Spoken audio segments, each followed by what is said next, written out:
Welcome to the Nomad Network, your first stop for complete and comprehensive Chicago Bears football coverage. Dive deep into analyses, updates, and all things Bears. Subscribe to our YouTube channel today and never miss a beat.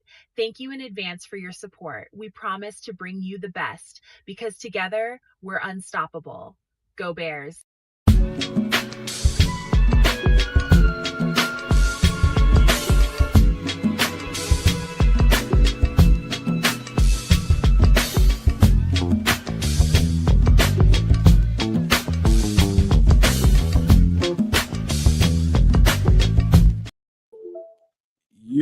Yo, no maniacs. It is Wednesday, and you know what time that is.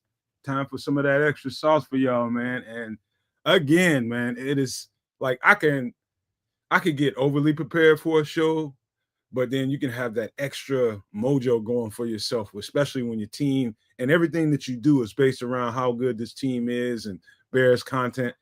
And then here they go with a 3-game winning streak, giving you that extra bit of, push. And I'm just going to tell you guys, I feel about as good being prepared for a show tonight as I ever have, man. And this is, I'm going to say this before I pass it to Canada. I don't think this is a fluke whatsoever.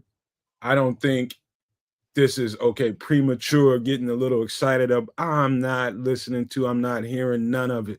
I think this is the real deal. And there's reasons why I feel that way. And we'll get into a whole lot of that during the show, but you string three wins together and top that last one off with the team that went to the NFC Championship that the Detroit Lions lost to, and you beat them. I don't think the game should have been as difficult as it was, but it is a tough team. But we got a whole lot to talk about tonight, and Bears being the very, very epitome of that. But we still, of course, this is some extra sauce. We're gonna give you guys some extra content, during the show, and then at the end, we definitely gonna give you a little bit more. But this is definitely Halloween month, man, and I get excited about this kind of shit. So here it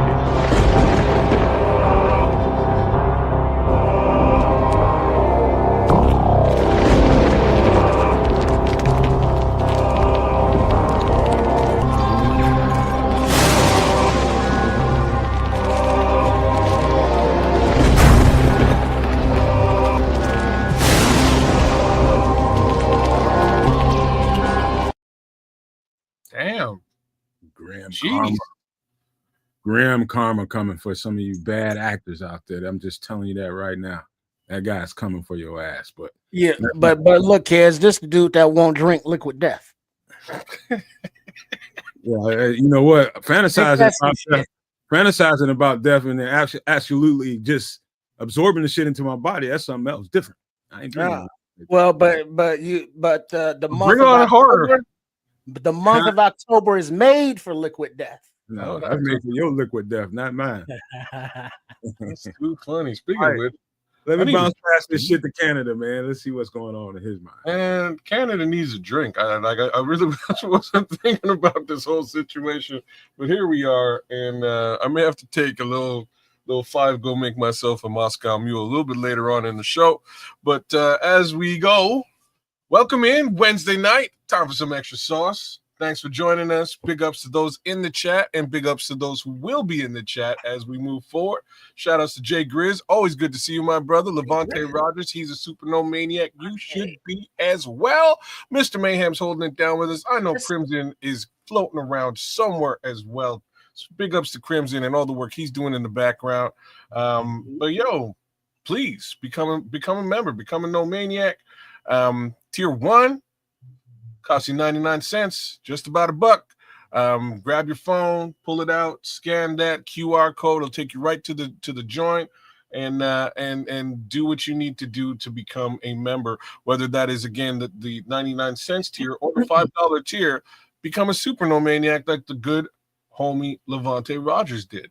That being said, we're going to be layering on some additional levels of membership here, man. Not additional tiers, but just more content for you, the No Maniac and Super No Maniac. And we can't wait to launch all that. We're working hard and diligently to try and pull all that up and get it presentable for you. And so what they should do is be a no maniac on the show. Get some extra sauce and and And hold nothing on. for the last piece. I got nothing either, man. But And I was about to throw an MF in the kitchen, but then I got Nomad at Night in my head, and I got it twisted. All right, take two. Become a no maniac. Support the show, whether it's extra salsa, MF, or Nomad at Night. Yeah. or Yeah, Super we know what Flex. or Super Anyways, Flex. there you go. I do appreciate the Flashdance throwback. That was it flashback or is it Flashdance or is it Flashlight. No, that's different. Flash? It was Flashdance. No, Yeah, Flashlight. yeah, it was her dance. She's doing that. Yeah, and then when she did pulled the the water thing with down the chair, and then with the she did water. the pose with the water and with the Yeah, silhouette, and she was yeah. all wet in there. Yeah, go ahead. She was a construction worker too. All right. Let me simplify. If you like all 22 content broken down in a way that we can all understand it and we can all get a better sense of what the hell the Bears have going on and how excited we should be about this team, you want to get some of that going on, bring your ass to the channel we're about to announce here very shortly. I've seen it. Finally, I left it alone, let Crimson do his work, but I saw it yesterday.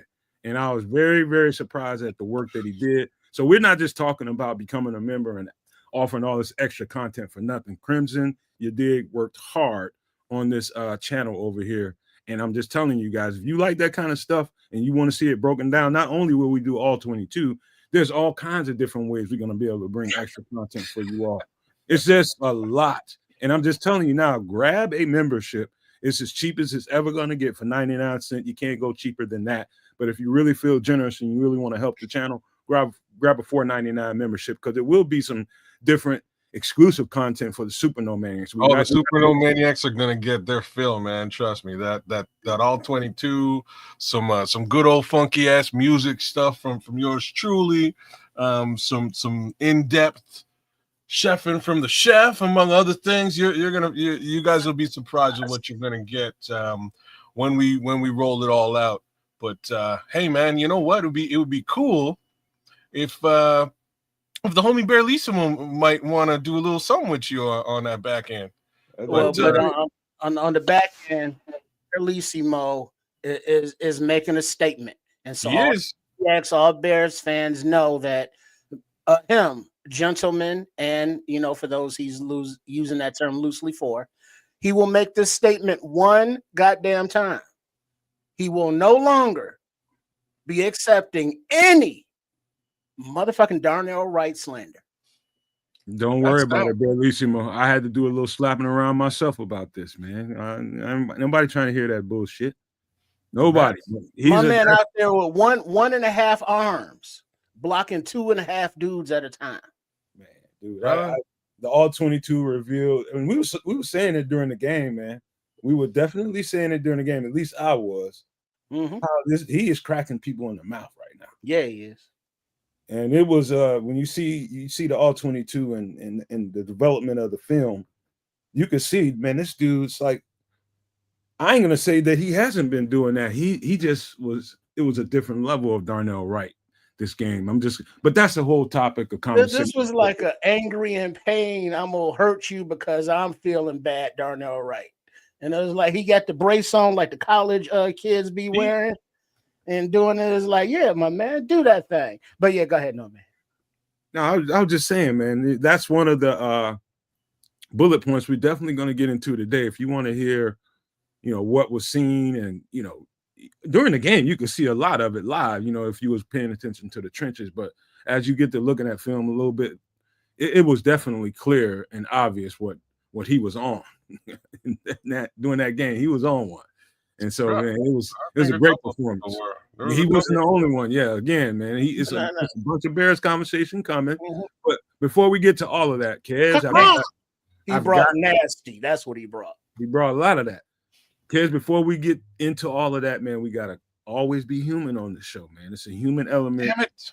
designing everything that we do, man. What's been going on with you in your life? You healthy? How you Oh, doing? man, I'm all right, man. It's just a regular ass week for me, except Bears win, right? So like everything's better, right? Everything's are cool. Like I'm messing around at work. I work with a Packers fan. I had to holler at him today about some business, and he was like, "Damn, y'all won on Monday." I was like, "You know what? We won the last 3 games in a row. I haven't been able to say that in a while, so." Take that, Packers fan. You know what I mean? So I get to rub it in a little bit FGB at the workplace. It was awesome. You know, you don't life don't get much better than that. So I'm I'm pleased as a Bears fan. I'm pleased with what's going on right now. Regular life is okay, man. You know, there are complaints, but I'm gonna save them, man, because I'd like to bask in the glory of a win. And even more so in the glory of a win streak, because I don't get to do that all the time. So right now, it's all on the up and up, man. It's all W's for me right now, man. I'm winning. I'm happy. Trips. Oh, well, first of all, before we get too human, we got to get very human and let you know that as human beings, you are watching on YouTube or on one of the many platforms that we may be on, because we are on 3 platforms right now, streaming live: the Nomad Network, at Keds the Canuck, at Sports Chicago Style. You should make sure you are subscribed to all 3 and enjoy and consume the fine content that comes out daily, weekly. So we're gonna keep you entertained, and you keep us supported, and you keep building in the chat and talking that shit. So we appreciate it all. But human wise, it's all good. It's the temperature's dropping outside a little bit. Oh man, you had to go there, man. I'm in Canada, god damn it. Man, my you know what? It legs. was a beautiful day for weather though. These past couple, like the Bears wins have just made the weather so much better though. I have to throw that out there too, man. Sun is shining in October. Let's go, baby. Yeah, well, it's what it is. It's that time of year. Apple picking and pumpkin spice and hay rides and haunted houses. All that good shit. So whatever. But as long as we can keep this winning going, all of that will just be so much more funner. So much more gooder. So yeah, just looking forward to it. Oh, FYI, for those of you who have been enjoying the live reaction to the games that we've been doing, this Sunday, the Saints coming to Soldier Field. But I will be joining you from just a few miles south in Hyde Park, going up for the family, cousin's birthday and such. So I'm going to be on location. On location, pretty much. So we hope the connection will be all good, because I'll be on the phone and on the Bluetooth watching on there, and then I'll be with you there. So make a note to look for me there, look for us here on Sunday, 11:30, 11:45. What time, Matt, we go start up? We always start off 30 minutes before the game. So 11:30, because it's a noon game. And look for us then, and we will see you there. Go ahead, Matt. All right, man. If never mind, we're gonna work through all that. I think you'll be all right as long as you got good connect. We'll be fine. Yeah. So interestingly, this week for me, got a call from my mom. I told you all she bought a new house. She's rehabbing it, and so all the walls had to be busted out. I tried to use a tool. I bought a couple of tools to do it, so we didn't have to be cavemen about it and go over there and just smashing out all these walls. I told y'all about these special magnets that attached to a screw or whatever whatever's going on behind. Yeah, but you said your knuckle ass nephew went caveman. Yeah, he went crazy over there, but he had to, because when I went over there probably 1/4 of the way through it. I had to stop him just so I can try these tools that I had, and it worked.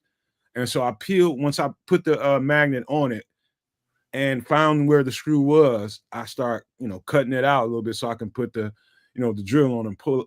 And guess what? It's all nails.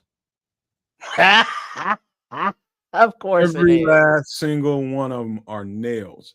And so I found out some stuff, man. Went down to do some research, man, down to city building, man. You can find out some information if you really wanted to. They got archive records. So what's interesting is that house is the very same house that I have and I live in now that I had to rehab. And so luckily I didn't have to take down walls to do what I needed to do. I had to take down a couple and put them up, but I actually wasn't in here for that process. I had that done. And so what she had to do that because she had to do wiring inside the wall. She had to replace all of it from the front of the house all the way out to and through the garage. And what she found out is, I don't know if you all, it might be an electrician or somebody in here that knows anything about construction, but she's got bulb wiring. I don't know if you guys have ever heard of that. And so, long story short, what I found out was there's a big series of houses made like this very one I have, and that one that my mother just bought during World War II. And so what they was doing for the veterans through, I don't know, whatever program that was. So when the veterans was coming home from that war, they were setting up housing for our veterans.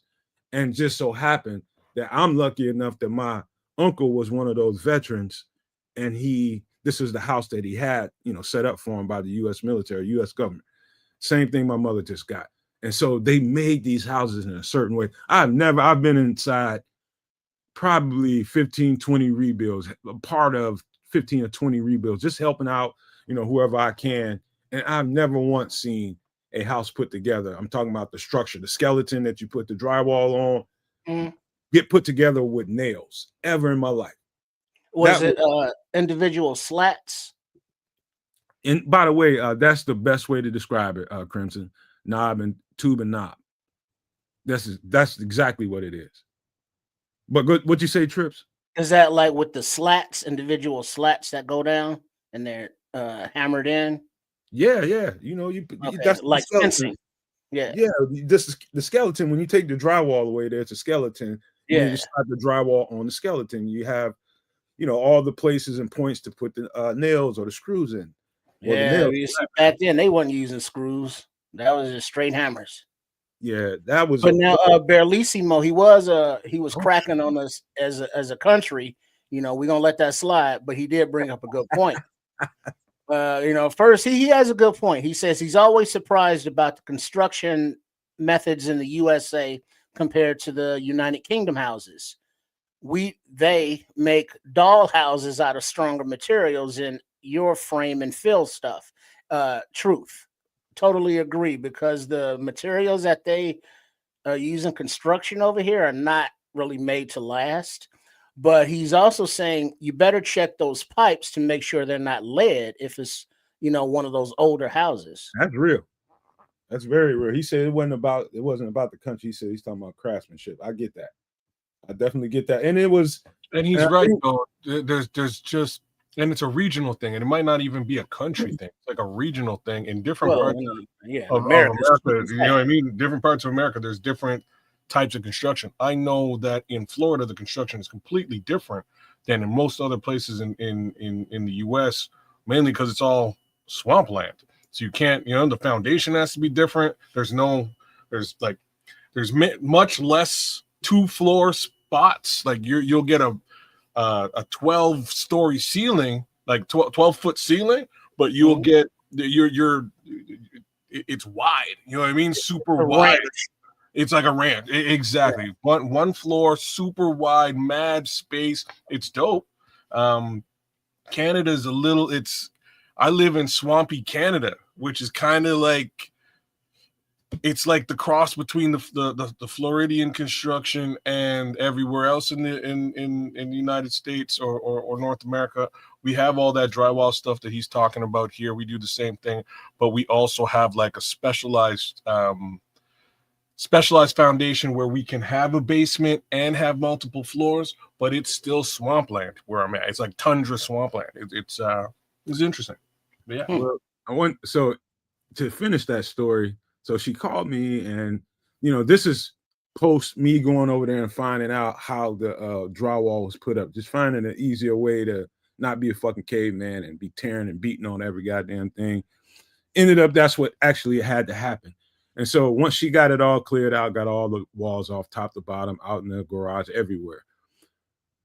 I sent her an electrician that came over here and done some stuff over here. So when I came over here, I had to go through similar things, and probably did about half the work that she's doing right now in this house. My house is bigger because there's an addition to it. Like the man cave I'm sitting in is an addition to the home.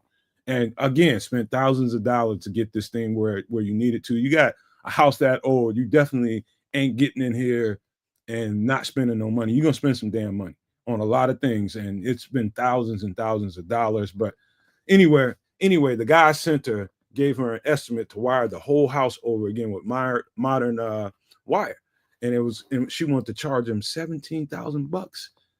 He wanted to charge him $17,000, and I was just like, really? She's like, I call somebody else, and she hired a female that was really, really good, certified, has everything that she needs. That's her trade. And I thought it was cool, the simple fact that she didn't just, be like, it's easy that you can see a man and be like, okay, that man knows what he's doing. She had the fortitude to say, you know what? I believe in this woman. I'm gonna let her get the job. And I thought that was the coolest shit ever. That's the story. And she's gonna do it for like $12,000. I think it's the coolest shit in the world. Like those women are good at their trades too. You just got to be willing to hire. Yeah. If you can do the work, I don't care if you're man, woman. I don't care what you do. Just be able to do the job. If boobs come with a $5,000 discount, I'm in as well. Oh, Lord. Oh, settle down now. You can't be out there. That's a $5,000 discount. I wouldn't turn it away. See, here's kids be out there watching them with his cup of coffee and a joint and a stiffy, and $5,000 in my pants. I am not complaining by any stretch of the imagination here. I think you've done yourself.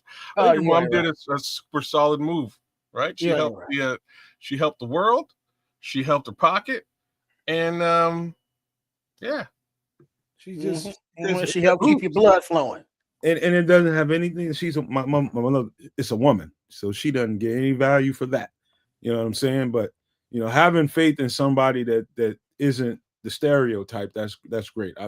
My mother's always been a forward-thinking woman. That's why I'm a forward-thinking man. So I owe all that to her. So I just love it.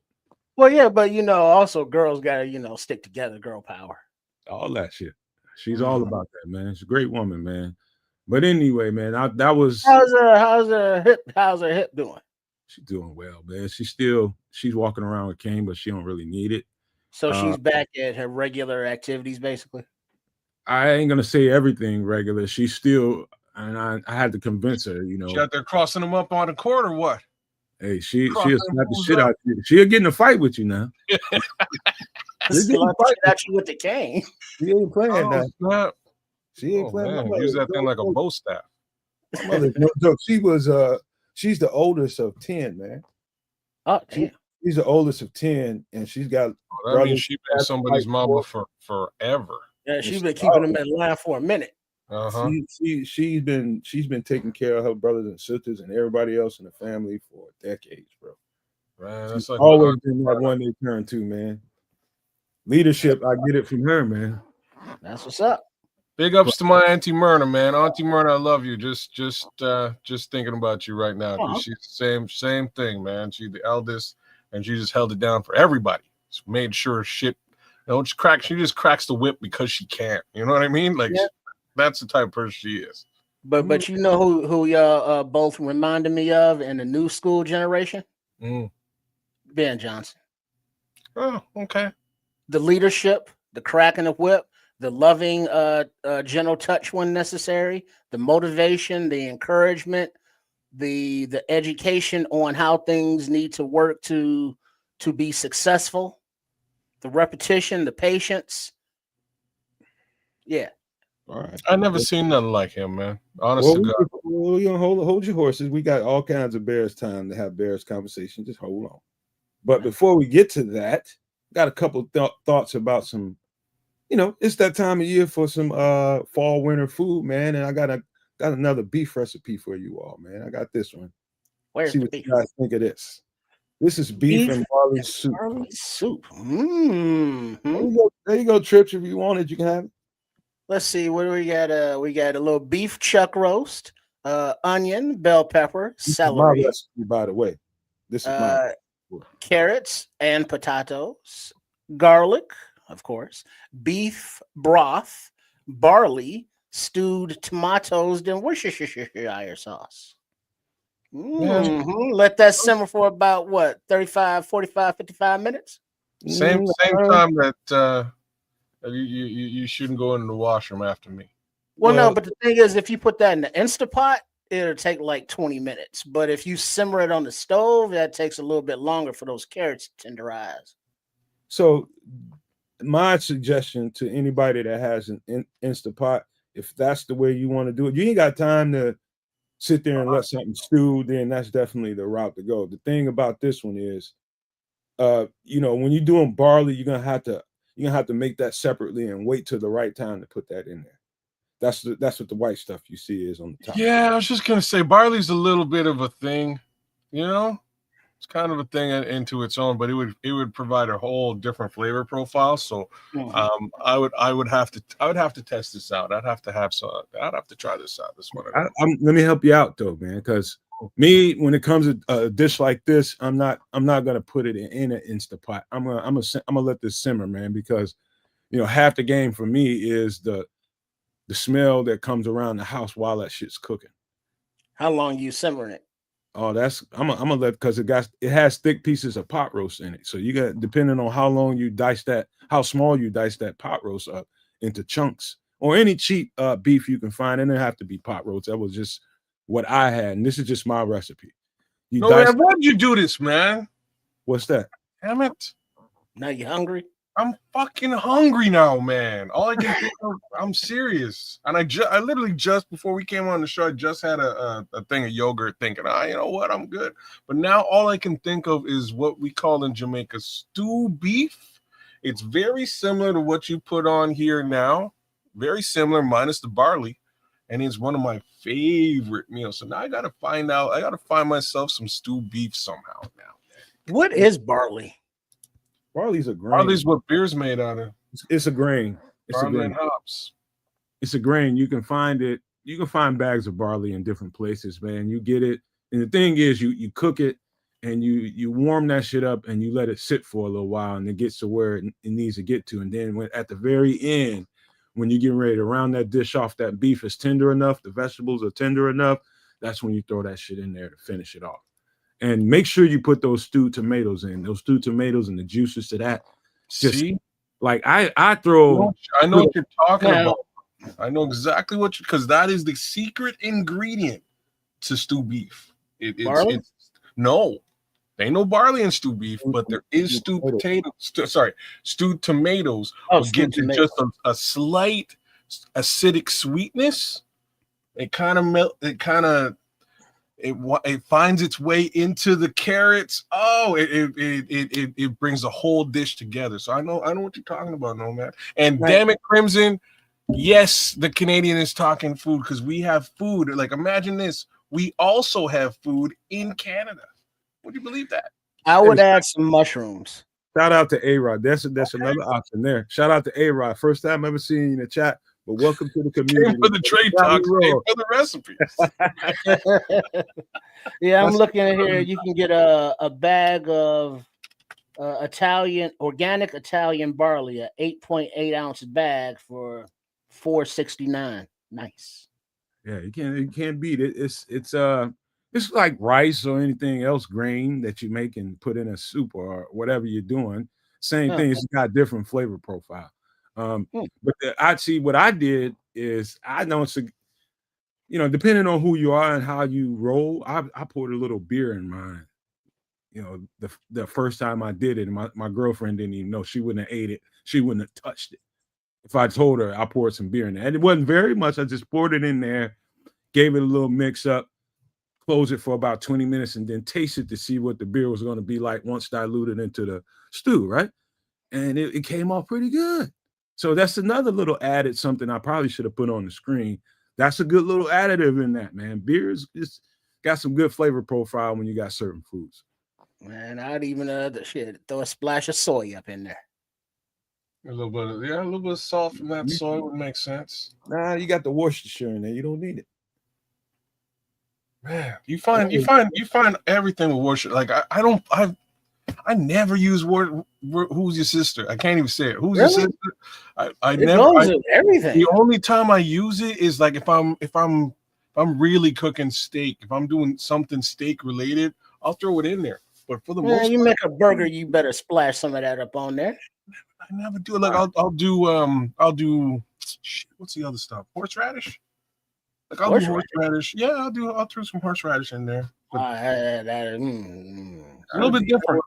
I achieved the objective, man, because I think Kez really is what he says he is when it comes to soups and stuff like and stews and things like that. I believe him when he says it. And so I knew this would probably tickle his fancy right here, but I got another way. This is what Crimson's saying. Add Worcestershire to anything beef. Word, okay. I'm gonna start, man. I'm gonna start messing around. Yeah, that's true. Nomad, it's that time. Wait, go back. Hold on. Oh, okay. Go ahead. Nomad, it's that time of year for a nice hot bowl of chili, man. My grandmother used to make some good chili, man. I miss her and her food. Man. You know what? Shout out to you, Joseph Archer. Shout out to my homie who passed, Carlos Cortez. He used to make some bomb ass chili, and I won't be having his chili anytime soon. So real talk, I'll have to do a little chili as well in the near future. Yeah, buddy. As soon as the heat disappears, as soon as the cold weather really kicks in, we have to get that chili up. All right, you know what, man? That's coming, man. I'm gonna do some more chili recipes because there's tons of them. Different people make so chili many different ways, but we'll get to some of that. But this is probably. Wait, how long did you say you simmered that for? This? Yeah, man, about 4.5, 5 hours probably. Okay, 5 maybe, hours. Maybe not that long. More or less 3.5, maybe 4. All right, so that's that. All day just pot of love. I was in here working and doing shit, and I was just letting that shit cook up, and you just let it take its time. I just like the aroma in the house. I got an Instapot. I don't need to do that, but I like to put that aroma. That's that love in the building, man. Gotta love that. Yeah, those potatoes are down there on the bottom, soaking all that beef juice up. Yep. All right. This is probably my all-time favorite dish in a pot, and it's funny because I didn't always love it. I did not always love it, but this might be my favorite dish in the pot. Navy beans and ham, and there's no guidance necessary for this. Very, very simple stuff right here. Very, very. And so traditionally, in my house, the way I grew up, during holidays, you got turkey being cooked, you got ham being cooked, and that's coming up pretty soon here, depending on what it is, or both of them. And so in my family, nothing goes to waste, bro. Nothing goes to waste. And so when Thanksgiving comes around, once you eat the turkey for Thanksgiving, that carcass ain't going to waste. You're going to have turkey sandwiches. You're going to have turkey salad. You're going to have turkey soup. Until that shit's gone, ain't nothing but bones left. That's just the way we are in my family. Same thing goes for the ham.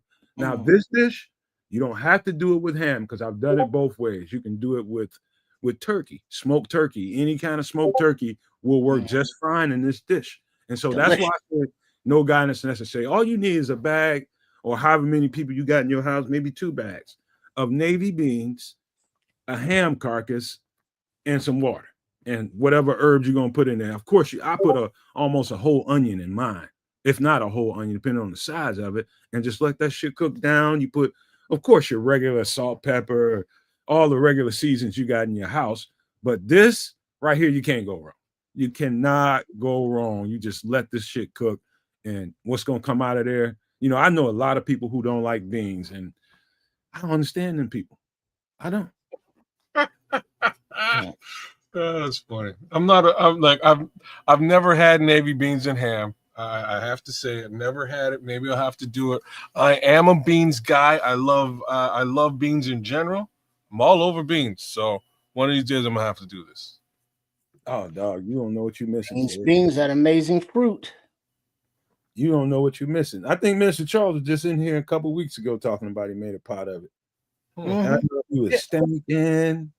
Well, it's nothing like, especially this time of year, until spring, between the soups, the stews, the chilies, all of those warm, hearty foods that have a lot of nutrients in them, the proteins, the vegetables, the carbs, all in one dish, and it's warm.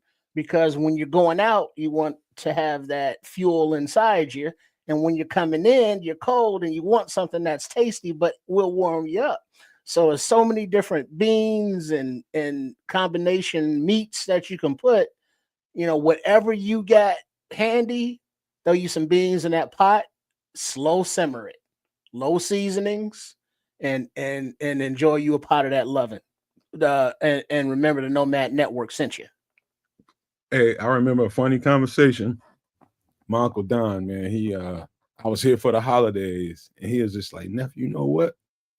He was like, why are you, and just for the record, man, my uncle think I'm fucking Richard Pryor, Eddie Murphy or somebody. He think I'm just funny, man. Just because of the way I say shit, I just say it, and I don't think too much about it. I just say what the fuck I'm thinking. And he think that's hilarious. And so he tells me, I'm at a family get-together. He's like, nephew, you know what, man? I made a whole pot of beans and ham. And you know what? I'm the only motherfucker in the house that ate it. I was like, what? I said, Negro, why you ain't call me? And he just fell out laughing. I'm like, that's right up my alley, man. He just fell out laughing. But everybody's not a bean person. I wasn't always this. And it took me until I was probably by the time I was 14, football started getting a little bit more serious. You go off to a day of school, you get right off into football practice. And I ain't really eat that much of nothing in the morning anyway. So the only real meal I had was at lunchtime at school. So you burning that shit off real fast at practice. And so when you get home, man, you, like my mom always told me, you eating whatever the fuck I cook, or you go Mama home. used to say. And this shit was there often when I got home, and I just had to start, and I started enjoying it. You see those pieces of cornbread at the bottom? I even ate that shit. And I'm not that much of a cornbread guy. But it kind of is, you got to dip it in there and get some of that sauce and that juice up on that cornbread. And this is something that you can eat for breakfast, for lunch, for dinner, for a midnight snack, 3 a.m. At any time. You can eat it cold. It's just something that's just a universal deliciousness. Kids, when the last time you threw a ham in the oven at your house? A whole ham. So I'm from Jamaica, right? So we tend to we try to avoid the pig. Yeah, just be honest about this. We attempt to avoid it. There are times when we eat it because bacon is so fucking good. You can't avoid bacon, but we try to avoid the pig. To be honest with you, I usually have ham during the Christmas season. There's usually a ham cooked, and I usually get into a little bit of ham around then. Sometimes at Thanksgiving too, but there was no ham this time around at Thanksgiving, so we didn't get into any ham. I got into a little bit of ham with my sister. I did like a little bit with my sister's scalloped potatoes. My sister makes a dangerous scalloped potatoes, man. So she made that when we did Canadian Thanksgiving just this past weekend. So I had a little bit, but like a full on, spiral ham and all that. Damn, do me a favor. Next time you go to anybody that you know has a ham, that spiral ham everybody gets from the store, any ham, tell them don't throw that bone out. Whatever's left of that ham, tell them to put it in a bag, Ziploc it, put it in the freezer. I'll come get it. And you just go for one hell of a trip, by the way, but continue. Just go for what you know. You're a beans recipe kind of guy. You don't have to do white beans. I like navy beans when it comes to this. You can do your favorite bean recipe and it's all good. Just throw pinto that beans, and some of red that fat. beans. You know, a lot of flavors in the fat, man. Some of the little Yeah. fat particles that's on there, a little bit of gristle and tint. I am telling you, kids, just go get that shit. Throw that shit in a pot with your favorite beans and do your favorite seasoning, you know, put together that you had, throw you some cornbread on and boo. I'm telling you, you'll be a changed man. Even throw you open up a bag of green peas. Put those up in there. Get your little veggie going on. The next bean that I would put in there besides a navy bean probably would be, I ain't that big on pintos, but I'll eat them. But I'll probably do a pinto or some kind. You know, you ever went to the store and got that bean mixture bag where they got all the beans in there? Yep. That's probably what I would do if it wasn't navy beans. For me, it would definitely be kidney beans, man. We call them do some kidneys. Red kidney beans. Yeah. I can do some kidneys. I can do that. That's or no, there's two different colors of kidney beans though. Red and wasn't it brown? Red. Yeah. I prefer the red. It's just like that's down home for me, man. That's what we call them. We call them peas in Jamaica, and I don't know why. I'm not sure. It was funny because as a kid, I went over to my friend's house, and his mom was cooking something like this. She was cooking up some beans, some kidney beans, and ham.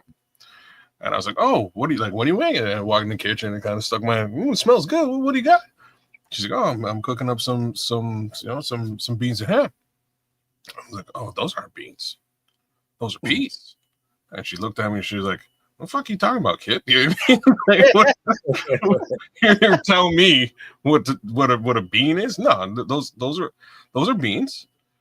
I'm like, "No, those are peas, ma'am, Miss Walters. Those are peas."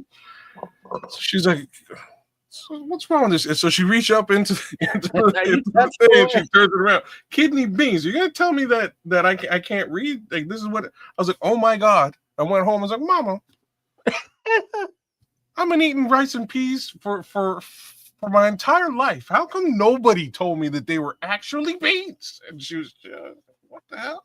Yeah, they're beans, son. They're beans. Thought you knew. You know what I mean? We just call them peas in Jamaica. And like the funniest part is like brown peas we call beans. And you know what? That's just some cultural shit. It's the same damn little product, but that's just the way it is. I like it in Jamaica. I love it here. I love it in Jamaica, actually. And so, yeah, man, this is just good stuff. But kids, I do have a couple other little things before we get to this Bears conversation. So all people that came was been waiting on this Bears conversation, just hang on just a little couple seconds. You're gonna like this too. This is for you, kids. What do you think about this, my guy? I would drink this. You got that upper in there. Got that tequila upper. You gotta say what it is first, sir. All right, so we're looking at a blood orange margarita. Ingredients: tequila. That's a prime ingredient. You gotta have that. Some orange liqueur, some lime juice. This kind of got me written all over it. Blood orange juice and some salt. I'm with all of this. This would have mad citrus flavor. Give you that upper from the tequila. Kill some of that alcohol with the salt and the blood orange juice just to pull it all together. This has got me written all over. This sounds like something I would drink.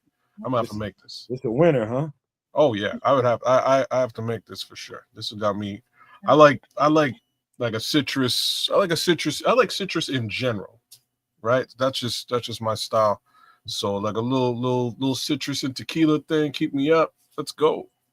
I'm with it. What you think, Trip? Yeah, it looks interesting. That's all you got? Yeah, I mean, I'm not a huge drinker like that. I'll just like drink scotch. So it's like, orange liqueur. Ain't nothing wrong with no scotch either. Just put that like blood orange juice is like, It's like I can get tequila, I can drink that. It's like I'm just looking at the ingredients, and it's like blood orange juice. Like, oh yeah, blood oranges. Oh, they make juice out of that too. I didn't know that. Yeah. It's the same damn thing. I would sip on it. Man, listen, I'm probably more trips than I am kids, really? But okay. I will. I'm not really a big mixed drink guy, but there's times in certain seasons like now, well, I'll try some shit. I get like somebody will have a party. Hey man, you coming over to? And they got all kinds of different shit that they want to try. Different, people really get into the Halloween spirit. Now this is perfectly, because I like the tartness that comes with, you got the salt around the rim there. You got the blood orange is not, I wouldn't say tart, but it doesn't have the same sweetness as your regular navel orange or something like that. But it's got a certain acidity to it to mix with this that I really, really like. And of course, you put lime juice in anything, it's going to taste a little bit better. I don't give a shit what it is. You put lime juice inside a boot and it might taste better. But I'm just saying, this is all easily gotten stuff. You can go to the store right now and find every. You know what? I feel that statement in a major way, bro. I really do. Lime juice just ups the ante on whatever the fuck you drink it. It just does. I know, Joseph. I know. I hear you, kids. I'm gonna get to that in just a second.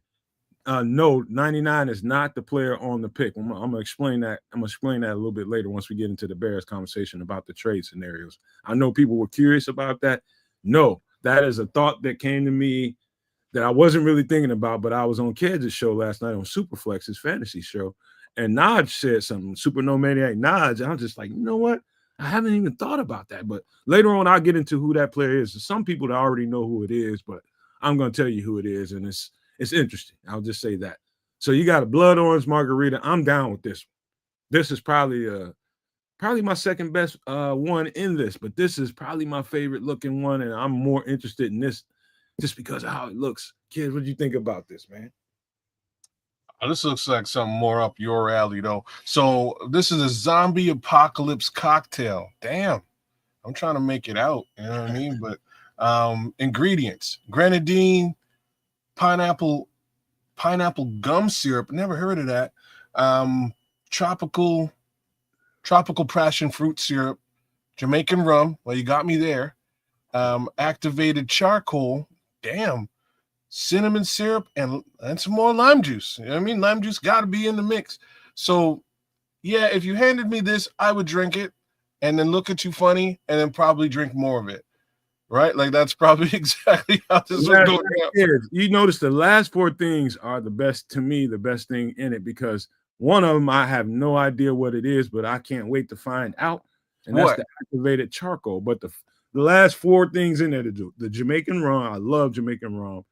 Activated charcoal, cinnamon syrup, which I don't know if I've tasted yet, and of course lime juice. That makes everything taste better.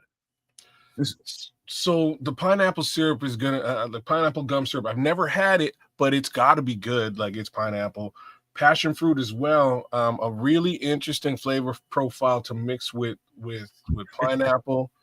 I would enjoy it. Tastes like diabetes. Crimson. You are probably bang on with this. Facts. Well, the grenadine again, interesting flavor profile, but a little bit much for this guy. This sounds hella sweet, and I would be looking for that Scotch with Triple R. So I want to say this before you go, Triple R. I know you might have a thing or two to say here. I'm looking at the profile of this drink and what it looks like, and the activated charcoal, I'm sure, is giving it the dark color that it's given. That is, depending on how you make this, again, man, it's your own personal preference how you make this. So you can be light on the grenadine and some of these syrups, some of these other syrups that are in here. Doesn't mean you have to go overboard and turn it into what Crimson says. It just says it tastes like diabetes. Because that's a lot of sugar. That is a lot of sugar. All those syrups in there, passion fruit, a lot of sugar. Of course, cinnamon's got a lot of sugar in it. Any of this stuff, this is really all to your interpretation of how strong or not you want something to be. I'm just curious about how the darkening of this charcoal, activated charcoal, I don't even know if I can find that locally, but I'm sure it's probably out there somewhere. But I can't wait to see if I can get my hands on this and how it might spruce up some kind of Halloween drink I want to make. Yeah, I would. I don't know. If you drink something like this with all of those different sweets in it, it has to be ice cold. Because if something like this gets warm, now you like I'm just sipping on cough syrup. And it looks ice cold. You're damn right. Yeah, a lot of ice, man. Yeah. So what's your favorite one so far? These two? Probably the first one. Yeah. Yeah, I like the first one better. Plus, it's this looks like a tall drink. The other one looks like there's a short little bit of citrus that you can bang in. You know what I mean? I would probably throw a little. Knowing me, I'd probably throw a shot of vodka or a shot of rum on top of all that because I'm just you're gonna make me pull up the Bob Marley. That's it. There's a whole drink called the Bob Marley. I'll have to do that later. Oh, okay, all right. So I don't know if you know about that, but there's a whole drink. Well, I know all about Bob Marley, but I ain't drinking. Bob Marley was never about liquor, as far as anything I've known. We'll keep that same energy when I bring that. Well, I'm sure, but every reference that the circles I've traveled in mentioned Bob Marley was never about liquor. Nope. I had the same thoughts as you guys until I seen the drink and tasted it, and I'm just telling you, it's a whole vibe. If you like. Let's just say, if you like a good, what do they call that? That iced tea drink. Long Island iced tea? If you like the Long Island iced tea drink, you're going to love Bob Marley. I'm just going to say that. L-I-T. Okay. All right. I'm just saying. All right. That's that on this, man. So Long Island. That's a zombie apocalypse cocktail, and I spelled cocktail wrong. My fault. Moving through these projects a little too fast. It's Halloween. Yeah, man. I had a lot to do, man. So, all right, let's get into this whole Chicago Bears conversation. Let me open my notebook up and start where we need to start. You did have one of you guys had an injury report. Let's just start with that before I get. I sent it to kids over there. All right, let me get that live and direct for you. And then there's a different message there that's weird as hell. You can read that. I did look at that. I'm not sure what I'm going to do with it. I know, right? You know what I'm saying? So here we go. Here's the injury report as it stands right now. Boom. Courtesy of our guy Swifty. This is on his Twitter, but here we go. Bears injury report starting with Jonah Jackson, offensive lineman, didn't practice. He's got an ankle issue. Grady Jarrett is still out with a knee. DJ Moore, hip groin. So DJ was left at the hospital in Washington. He may be out for a little while. He hustled his way through that game, man. Stayed on the field, finished the game, blocked like you wouldn't believe, but he was in pain. Cairo Santos has a thigh still, did not practice. Noah Sewell concussion, so that lick he took during the Washington game was it was significant, man. So he's in the protocol. Austin Booker and Travis Homer, respectively, knee, calf, both full practice. Looks like they're trending up. Hopefully we'll see both of them sometime soon. And that's what we're looking at with respect to the injury report for this week. I did see something that said Jonah Jackson met with the media today, which is normally a sign of a healthy player, a not injury report guy. So hopefully it's just a rest. We know that Grady's been having that knee issue. So, old man rest week, or is it just old man knee? I don't know. But DJ, Ben Johnson did say that he's day to day, but it's like, hey, go ahead and give him a week off. I think he's earned it. He deserves it, man. We can load up LB3 if the need be, and Levante is saying that he's back in town. He's back in Chicago now, so give him a little bit of time to nurse that wound, man. He deserves it, I think. My thoughts about this thing is you just got to know where we are in the season. We're 5 games into it. Guys are going to start. Especially some of the stuff that was happening a little bit before the season even started. So you guys like Grady Jarrett, some of the stuff that's like Austin Booker. Some of the stuff is just really just take care of guys. You don't have to have them out there right now. So do what you got to do to take care of them, and just knowing that you feel good about your team, and there's no need to be pushing anybody to get out there on the field when they're not necessarily ready. So if you need to give them an entire week and just bring them up for the walkthroughs on Thursday, it won't be like they're missing a physical practice on Wednesday. They don't need it.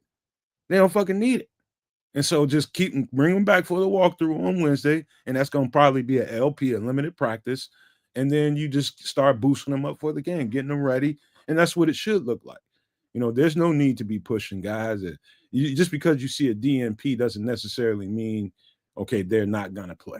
Doesn't mean that at all. It's just it's Wednesday though, right? We still got a couple more days to figure things out. So not too but looking at the alternatives and just the backup, like Homer and Booker, they were eligible last week. The 21-day window. So they've been ramping up. So it wasn't likely they were going to play last week anyway. Yeah. So this week is a more possibility to get their win, to get the legs under them. It's doubtful Sewell will play this week because of the protocol. That's usually a week, couple weeks. But you get depth at that position with Hippolyte and Jackson, and it helps having TJ back. So yeah, and Moody was cool in place of Santos. So we got option there, and like LB3 and Colston can get some of those DJ Moore targets if necessary. And Shamar Turner, they had him at edge, but we got positional players, and if Jackson can't go, throw Newman in there. So there are guys that can handle these positions if these guys can't go. Yeah, Hippolyte's a big one too, right? You mentioned him. I'm glad you did. He was inactive last week with Noah Sewell going down. I could see him getting a couple more snaps this coming week. So fingers crossed for that. Fingers even crossed harder for Austin Booker. I just can't wait till he gets back on the field and he's able to show what he can do to the world. Don't look no Crimson. Karan is on IR. And also Joseph Archer doesn't look like Newman will make it to the 53 unless somebody, knock on wood, unless somebody gets hurt. That doesn't mean he ain't ready to play. He just no room for him right now. So no, he's on the 53, just not active. I thought he was on the 50. Oh yeah, my bad. He's dressed, but he probably won't play. He's dressing. Yeah, because last week he wasn't active at all. All right. No reason for him to be active, really. All right. I remember something, man. There's a certain couple of guys that are co-hosting with me. They laugh at me because it's funny sometimes. But whenever they talk about kickers and punters and stuff like that, I get into a certain way about me, man. I get to, telling you the truth about how I see kickers and punters. What's funny about it is I always tell you guys this, man, but a certain let me just share my screen. A certain running back, he was asked by a certain network, what do you think about your new teammate Jake Moody? Yeah, today on the sideline, my first time talking to him. Introduced. He had no idea. He has no idea who's this homie. What are you doing here? He has no idea who Jake Moody is. Hey, what up, dog? Hey, oh shit, you're kicking today? Yeah, like, who are you? Who are you, man? Well, he's looking at him like, you wearing a uniform. Like, who the fuck is this dude? That's fucked up. Yeah, but Jake now he'd be like, y'all know my name now though. Shit. Nobody knows who a fucking kicker is. No love for the kickers. No love. I guarantee you he's still walking. This dude's still walking around the building. Those dudes still walking around the building having to show their ID card. Guarantee. They go in the lunchroom with the players and they get up to the line and get something to eat. Like, who are you? Like, you in the press? We only feed football players, man. There's a sack lunch over there. Go get you. Nobody knows these dudes, man. That shit was hilarious, man. They asked him, about, how you play about your new teammate Jake Moody and making the game-winning field goal. He was like, who? I just met him on the sideline. Oh, that's his name? Okay. I just called him 16. From State Farm? I just called him 16. I didn't even know his name. Oh man, that's too funny. Y'all think I be bullshitting when I be talking about nobody know Red Baron said he thought Jake was a fan until he boarded the plane. Like, damn, this dude coming with us? Who is he, a new trainer? Who is this dude? Like, don't nobody know these cats, man. Anyway, man, that just proves my point, man. Don't nobody know kickers. I mean, them motherfuckers be on the sideline smoking cigarettes while we doing football shit out there. Yeah, like who the fuck? Who is these dudes over here smoking squares and shit? Oh, that's the kicker and the punter. Oh, fuck. What the fuck they doing out here then? Isn't it watching us sweat and be dogged out? But man, kickers don't mean shit in this world, man. Hey, as long as he did his job. Look, he won the effing game. He gave the man a little bit of respect on his name, man. He put up 13, put a whole bunch of points up, man. His job. Yeah, sex machine in the building. Sex machine. What's going on? All right, let's get to the first conversation, man. Here's the most important thing that I think we can say. The first most important thing we can say about this. And we said it during the game. And this is why I'm bullish about the Bears and everything we're going to be talking about tonight is they're now finding ways to win games. And they're proving to themselves that they can do it, which is the most important thing. Because I think we were on the show during the broadcast talking about the effect of Ben Johnson. He has had a big, huge effect. His motivational speeches and all the kind of stuff that comes with that. And I was saying that, all that shit's all fine and dandy. Put that to the side because at the end of the day, he ain't going on the field and tackling a motherfucker. Guess who is? Those players on the field. Guess who needs to lead those players on the field? The leadership group. And so they are starting to find a way to win games. And I don't care what team you're looking at. Once you start doing that in consecutive games, you're getting something. You're getting somewhere, and it's a real, real positive place because now you got the win behind you. But that's the most important. There's all kinds of details that we're going to be talking about today, individual play and all that. But the fact as a collective that they are learning how to tough through games and finding a way to make plays to get them dubs, that shit is the most important thing that's happening right now. I don't care what anybody says, it's that part. It's belief. And this is what we got to at the end of the broadcast after the game. It is belief. My guy slides up in there after slides into the locker room, and I spent a little bit of time just doom scrolling on Twitter, looking at these past Bears coaches and how they give that locker room speech at the end of whether it's a win or a loss or whatever it is. And again, I had to give Matt Nagy a little bit of props because he wasn't so bad. Club dub, he's lining it up, motherfuckers dancing, all that. It's cool. So I got to give Matt Nagy a little bit of props. But good Lord, some of these other guys, I don't know. Like Matt Eberflus was really bad at this.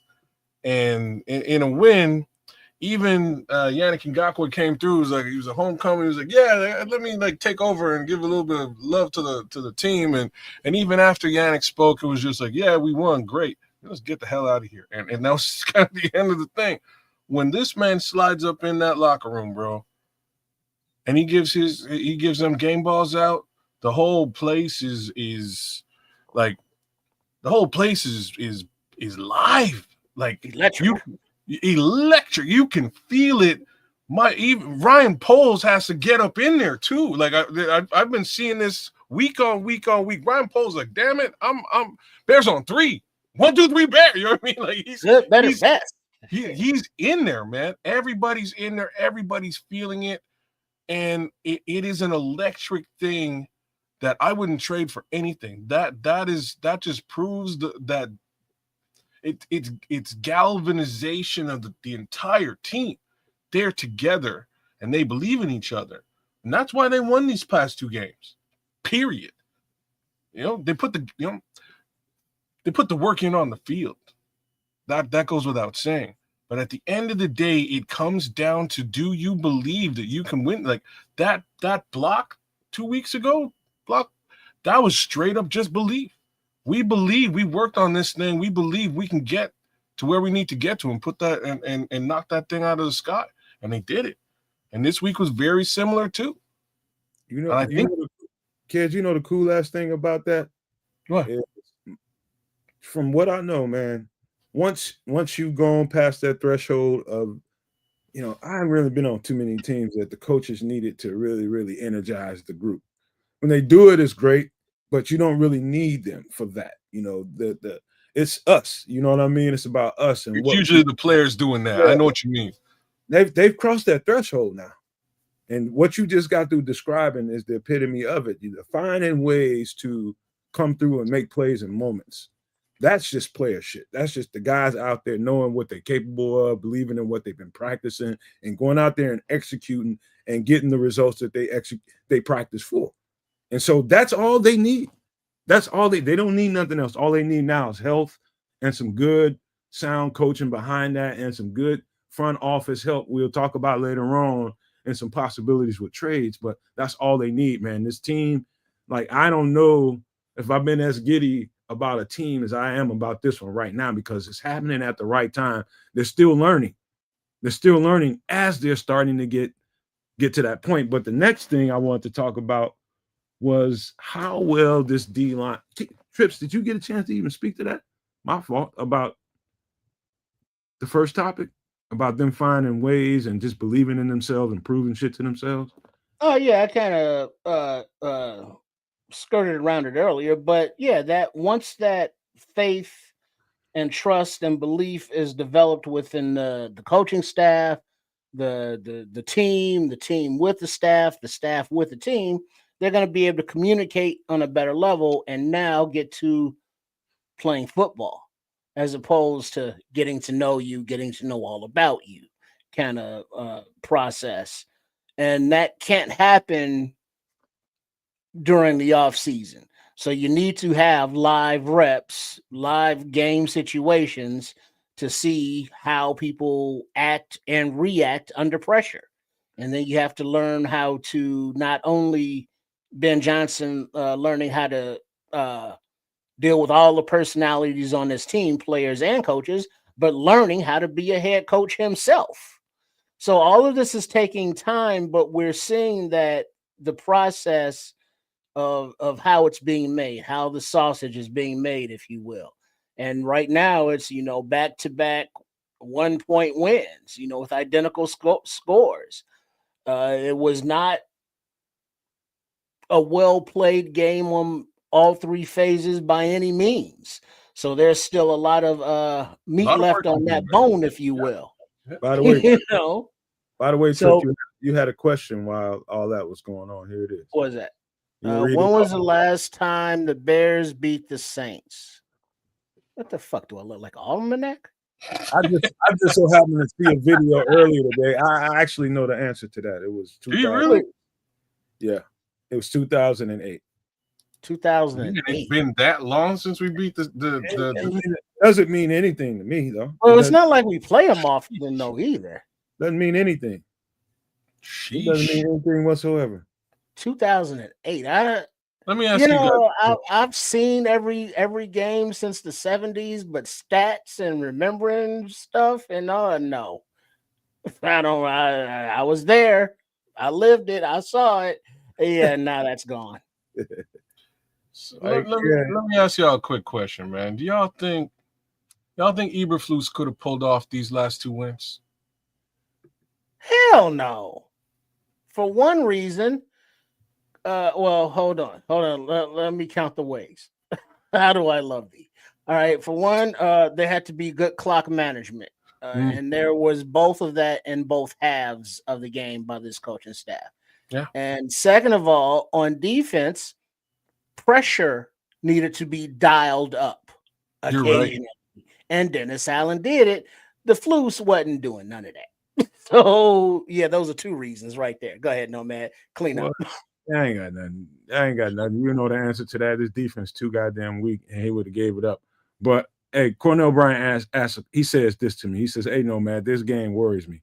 My only question to you is if you put history aside and what since they haven't won since 2008, you put that to the side, just give me one good reason why you would be worried about this game. I know the whole trap game scenarios and stuff. There's reasons here. There's some reason. I don't see it. Spencer Rattler. He's starting to come up, man.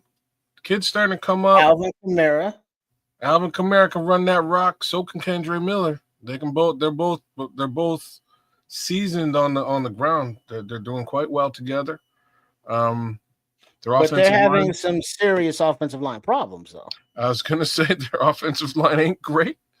They do have Chris Olave, who's playing very well, right? Wide receiver, yeah. So there's ups and downs here, man. I'm gonna say, as much as it might sound to some people like this is a walk in the park, and other people, who are looking at that stat y'all just brought up that we ain't beat them since 2008, which is just wild. 17 years. I think that, you know what I'm saying? That's a pretty crazy stat. I think so. I think it'll be a good game, but what I'm gonna say is something me and you said on Monday night, and that was Trip. That was that Ben Johnson is starting to just destroy narratives, and that's what I think is going to be the legacy of this year. I think we're going to look back at this year and go, oh wow, like all the BS narratives are just dissolving. They're disappearing. He's destroying them. And Ben Johnson came in and said, fuck that shit. 1,000,000,000%. And he said it last week about Bears can't win after the bye. Bears don't win after the bye week. Well, guess what? Hold my fucking beer, y'all. Hold my beer. We're going to go kill that shit. What's next? Oh, we ain't beat the Saints in 17 years? Let me just go and run all over, steamroll this idea. So I would say this, man, and this is to you, Cornell Bryan. This is my honest take on it. Number one, here's the key to I know Spencer Rattler has been playing a couple of pretty good games. Here's our advantage. Number one, savvy defensive coordinator. Two, he's a young quarterback, and he only put together a couple of good, decent games. Number three, we have a savvy, mature back end. And I'm talking about from the linebackers on back to the secondary. These guys will make plays. They will trick bag him. He won't have the kind of success in the air against this. I think because we sit here and we break down Bears so much, I think some of the things about the Bears defense and the players that they have on defense, it gets kind of kicked to the wayside because we was worrying about how good it is. Listen, we got veterans back there. We got veterans back there that know what they're doing. And I'm telling you, Spencer Rattler is going to run into a buzzsaw this week. This is a very veteran group, man, up front and on the backside. And so I'm just telling you right now, Spencer Rattler, if he ain't on his A+ game and throwing everything up and away from these guys, they're going to step in there. They're going to take that ball away from him twice in the air, at least. Twice. I guarantee you that. And hopefully we can get some sack strips and some stuff like that, maybe a fumble or so. But I'm telling you, if I'm Spencer Rattler, this is probably one of the worst kinds of defenses as I'm trying to ascend to where I want to get to as a quarterback on this team. This is probably damn, man, they got some dudes that can move. We got a fast, fucking quick ass defense, man. And they're gonna break on those balls that he's throwing. So if he ain't dot ass on, we're gonna take those balls away. That's saying a lot. So this turnover game that we're putting together here this season, apparently it's number 2 in the league. If that's sustainable, if they can continue this type of trajectory, good luck to any team we're up against. If we can pull up 2 to 3 turnovers a game, that's a problem for the NFL. I mean, I don't know how else to say that. 3 turnovers in a game, you should win that football game. I don't care who you are, right? So let's continue that. Let's start capitalizing on those turnovers that much more. And it's that's a real issue, y'all. That's a problem for anybody that they're playing against. In this case, Spencer Rattler. I'm under the impression there's like a little bit of a Spencer Rattler, Caleb Williams thing. I think he took his job at some point. Yeah, college. They were at Oklahoma State together. Yeah. It was Rattler's job, and Caleb came in and was like, "Give me that starting quarterback job. That's mine now." Once we get to the offense, Terrence Williams, I'll break down why that is not. Now, I do think the way Ben Johnson schemes up this offense, he's going to get some chunk plays off him, but this defense can apply pressure. They can apply. What? Hold on. Oklahoma, not Oklahoma State. My bad. Which defense are we talking? We're talking about the Saints defense or the Bears defense right now? The Bears defense, right? He was talking about, everybody's talking about Caleb was going to put up 40 points in the air and throw for all these yards, and 40-10. And Saints, even though it's not led by Dennis Allen, the guy that's coaching it, they're in a 3-4 now. So what they do well is mix the pass rush with coverage. And so it's just, you have to see it on tape. Maybe I should have pulled some shit up, but I didn't expect this question. But yeah, it ain't gonna be easy, but the way Ben Johnson schemes the stuff open, if they can get the pass pro that they need, he'll be able to throw for some decent yardage against those guys. He just had to. One thing that we have seen every game this season were wide open receivers. Now, it doesn't mean that, the ball always got to them or the protection held up long enough for the ball to get there or they caught him, but the guys have been open. And, that's scheming. That's Ben Johnson's offense. So that won't be a problem. It's just the protection. It's the accuracy of Caleb, and it's the hands of the receivers. If everybody executes properly, I don't see any reason why this offense won't continue to, put up, at least 21 points, of course, with the help of the defense. And on the defensive point that I was going to bring up was defensive line coach Garrett has figured out a way to get stunts and things going, along with Dennis Allen's overall schematic defense. But then the factor of Al Harris, and that every staff he's been on, their secondary flourished with interceptions. So his what he's doing back there and just as a staff as a whole is a beautiful fucking thing. Yeah, what we're talking about is the D-line and how the D-line probably set the whole table up for everything that happened in the game defensively for us. Because the difference I saw on film, it was let's just start with the defensive line, because the linebacker is a whole other story. But the defensive line, you just saw like if I showed you the difference between the Detroit game, let's say the Detroit game and this last game, them and their ferocity of getting off blocks and their urgency to get off blocks. We're talking about a second and a half, just like that. You got to fight to get off this thing because you're getting pushed. They're getting off the line before the offensive line is getting off the line. Boom, they're making contact. They're getting a pushback, getting a knockback, and then getting off of those blocks and making a play on the ball, allowing those linebackers, which we're going to talk about a little bit later. The difference was the defensive line. I'm talking about Javon. I'm talking about Big Bill. I'm talking about whoever they had in there, Chris Williams, even Shamar at times.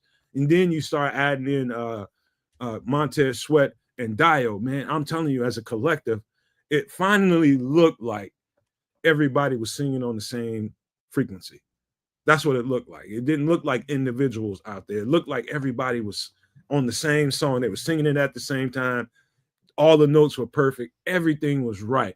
And so the big difference was how many times that defense was able to either turn the ball over, get them off the field. It was the defensive front, man.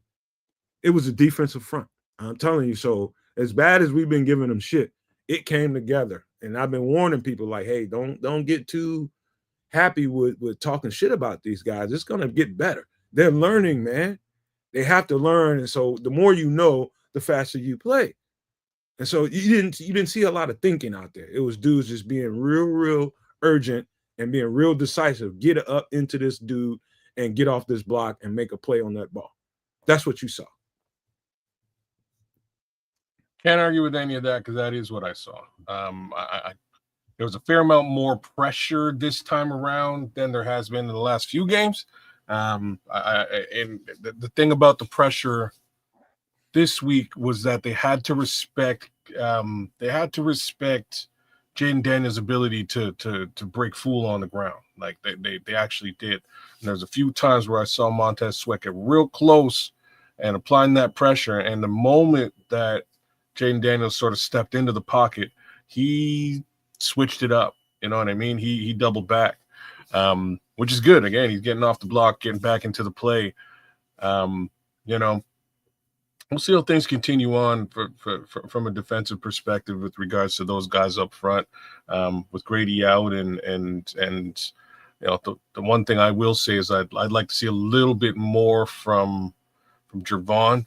But he was getting up there too this week, and so was Shamar. They had Shamar kicked out to the edge in some capacity, and they're doing some stunts.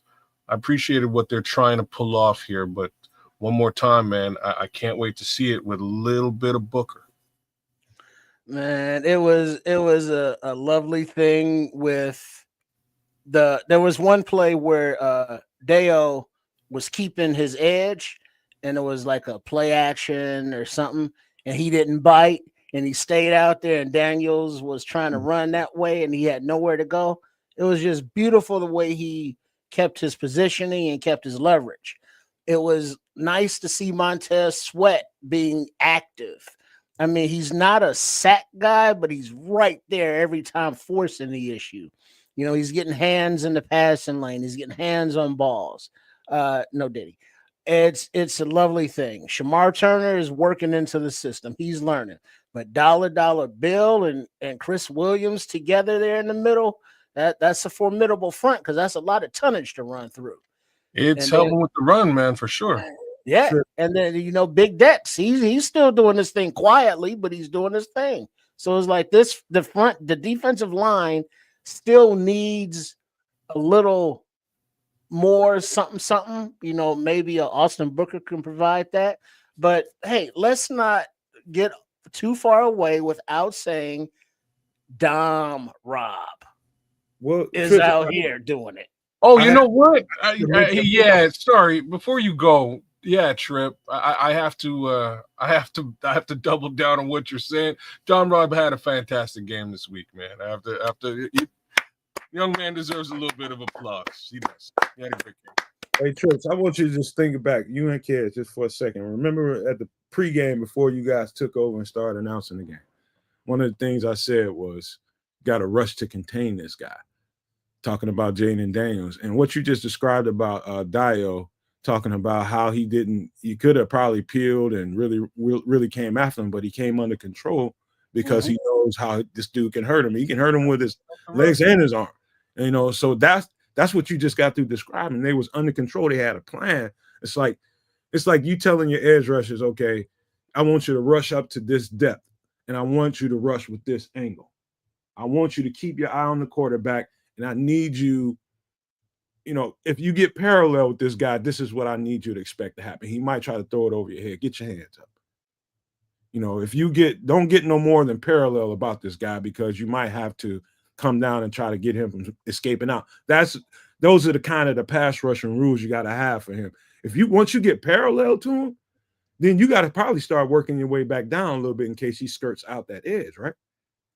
In case he skirts right past you, right up underneath you, you don't want to get a little too high and get kind of behind him and try to rush him that like that. That's what you just got to describe him with Dio. They rush with containment and under control, and they was able to control this guy with his legs and some of the screen game that he wanted to get up.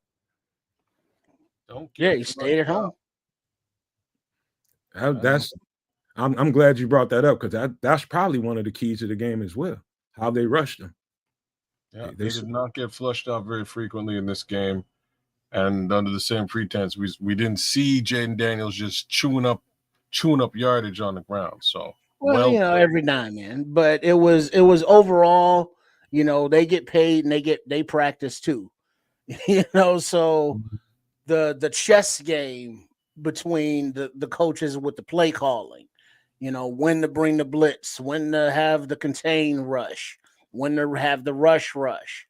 But then, I'm sure the next topic will be, the next level back, because also helping control the run were those damn linebackers filling those holes. That's the next part, Tristan. You just brought it up. You just brought me to the next point.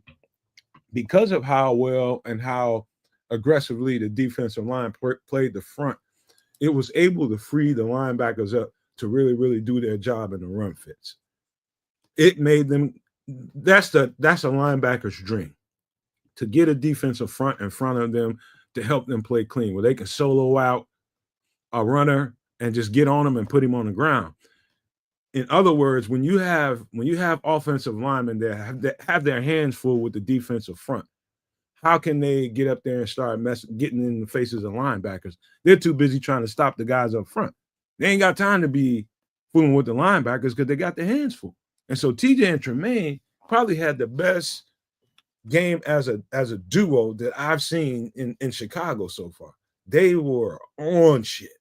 And I mean, when I say on shit, I mean on shit. They had a great game. Fitting the run, defending the pass, everything was good. Everything was good. So I got to make sure I shout them out, man. TJ and Tremaine had a monster game. Mm-hmm. And also give a shout out to Sewell. Before he took that forward shoulder to the head, he was out there playing too. Yeah, they were. The run fits were awesome, man. Tremaine playing the the will linebacker. He was fast to everything. Anything going outside, Tremaine had his face in it. Well, that's what I watch that phrasing. I want to ask you then, Matt, since you watched it, I noticed that they were, when Sewell was still playing earlier in the game, it would be Sewell in, then Edwards in, and Tremaine would stay in. How did you see that they were being deployed position-wise? There are times where all three of them were on the field too. Depending on formation. When they were predicting, they were trying to predict early formations, and if they had a heavy tight end front out there, they left base personnel out there. We're talking about when Washington had, extra tight ends on the field and things like that, or a fullback or something like that. Then they would leave. The Bears would be in base personnel. You would see Noah Sewell out there with the duo of linebackers. And other times they were predicting that they wouldn't put him on the field. And so it was early. They knew that the Commanders would attack them on the ground. We were second to last in the league, or dead last in the league in defending the run. So they knew that the Commanders would come out heavy trying to pound the ball. And so they started off the game. Remember, that was Noah Sewell out there the very first play or two. And so they were prepared for that.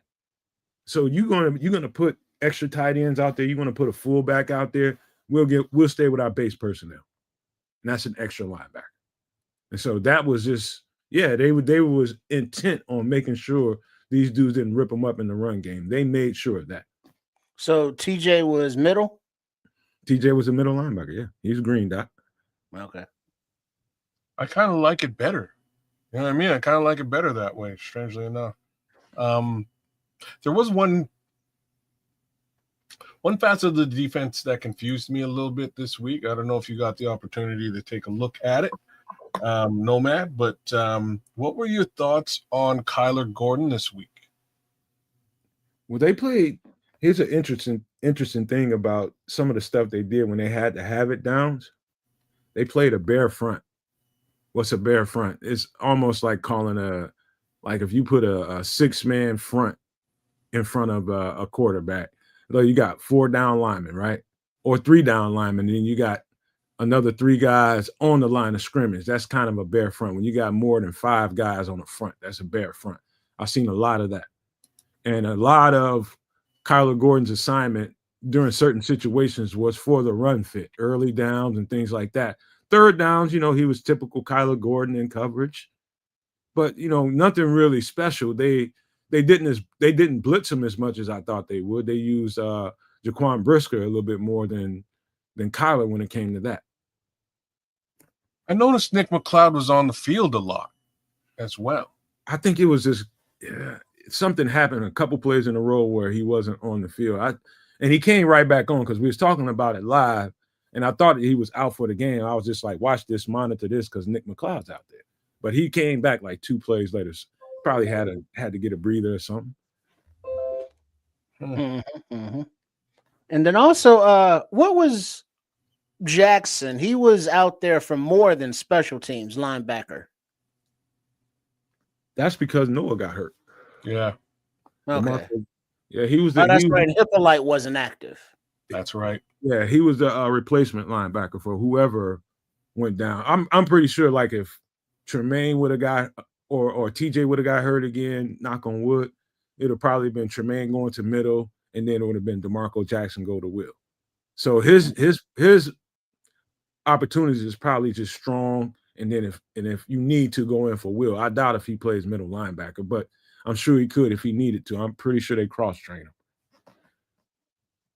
All right. Nice. Yeah. I'm just checking on Kyler. Like I'm looking at his snap count for the game. He got 39 snaps, which is a fair amount of snaps, man. Like I thought if I felt like it was less, there was a couple of times where he got burned, including for that touchdown.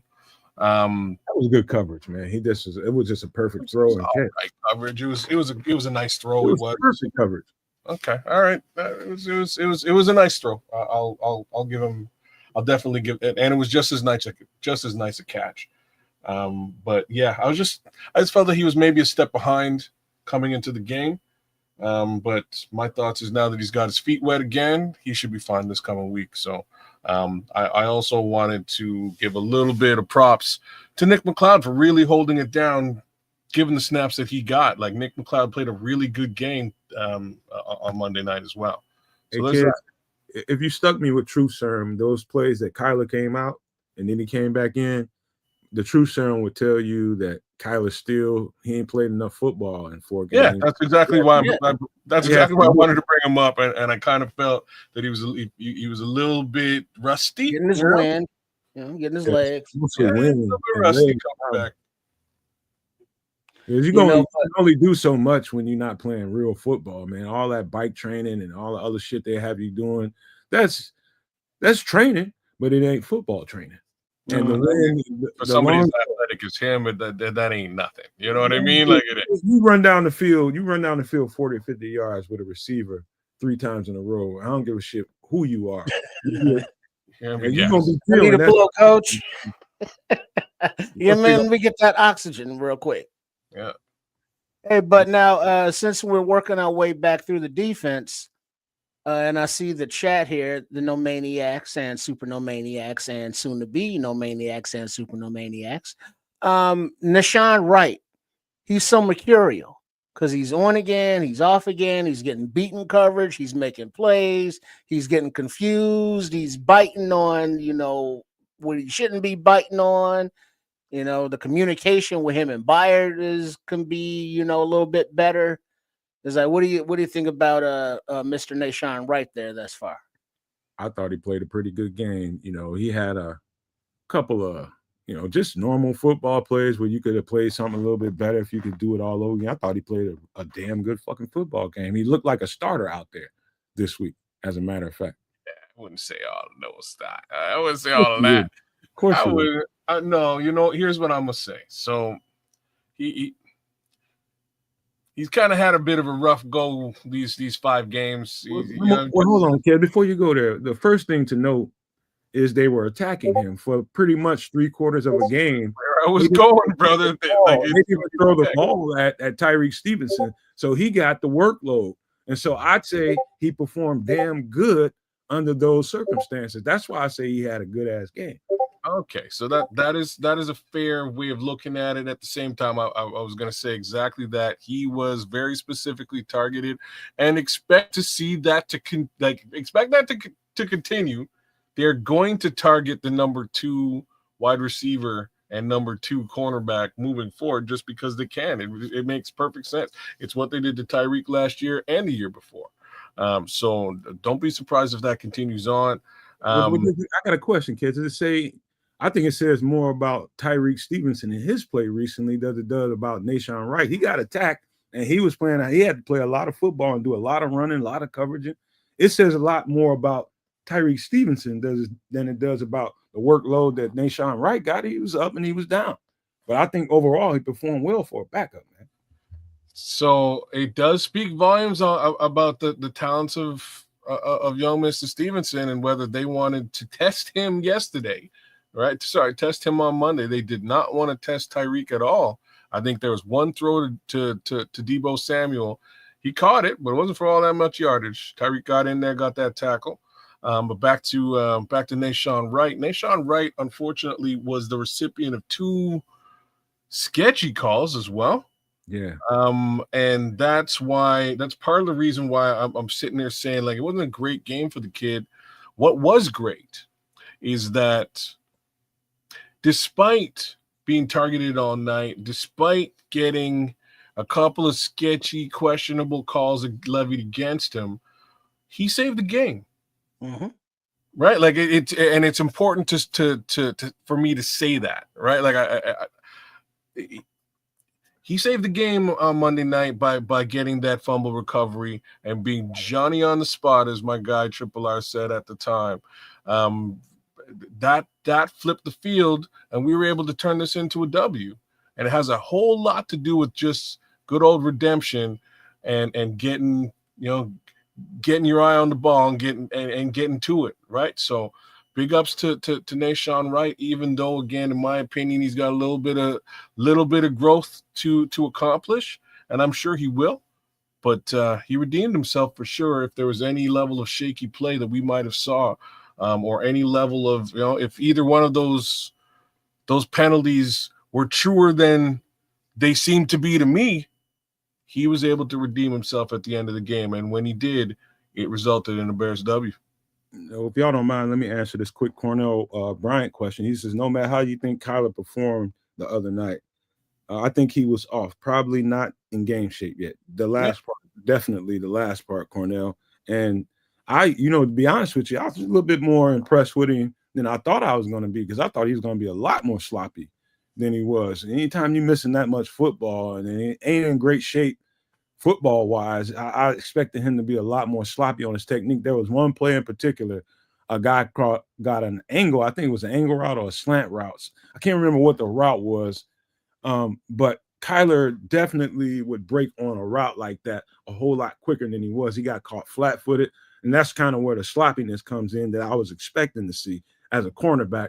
It's just like footwork, technique stuff you work on, but in a game situation when you're dealing with fatigue and all the stuff that comes with playing a game, you start to break down a little bit. Your technique ain't exactly as the way you practice it because you got fatigue to add into that. So I expected him to be a little more sloppy, but he was more clean than even I expected him. So he was in a little bit better shape than I thought, but he wasn't in the best shape.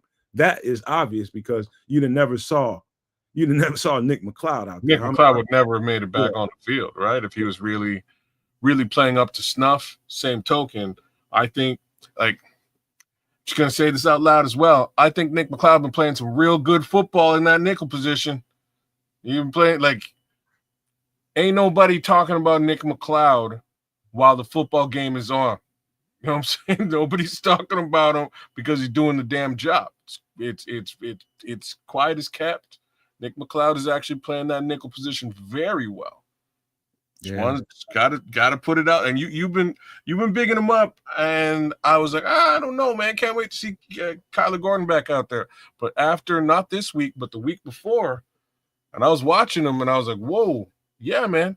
Ain't nobody talking about this guy because it's quiet as kept in that nickel. Hey, Beatrice was making a damn good point, because I'm glad you brought that up, because I don't know if I would remember to say that on the show, but Kyler definitely has muscled up and put another few extra pounds on him. He's definitely packed on some muscle.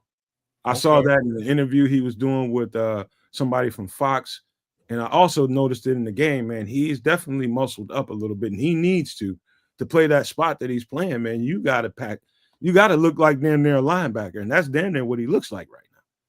Yeah, notice that the next time we watch a game, watch how more muscular Kyler Gordon looks, man. He definitely has put on a few pounds. I don't know, depending on, it's hard to maintain that muscle mass during a season. He's just now playing. He didn't get to play those first few games, his first four first 4 games, and you can obviously see the difference. I don't think he'd be that big as he was Sunday if he played the first 4 games, because it's very hard to maintain muscle mass during the season. But let's see if he can keep that weight that he put on him, packed on him. But it's going to be hard, man, because it's a very, very strenuous job as far as that goes, man. It's hard. You're burning fat and protein just constantly, man. So we'll see. But he does look bigger, 110%. It's probably that Viking diet he's on, that Nordic diet, because you see the way he be dressing before the games, wearing the for some yak that he had, made into a hat and matching vest. Do that thing, Spidey. Bear Truth 9 says he's wondering if it was extra weight and just not need. How much of it was extra weight and not needed? It didn't look like bad muscle. It didn't look like bad body weight to me. And you mean like he put on 5 or 10 pounds of flab kind of thing? You sometimes you don't see it, but sometimes you can look at a guy's structure and tell where he put the weight on, and that's how you know if it's bad weight or not. Like, I can see the weight in his arms, I can see the weight in his legs. I mean, I see it around his neck, and those are good places to add weight. And if it's bad weight, it's usually around your midsection and lower. I didn't see it there. Just for the record.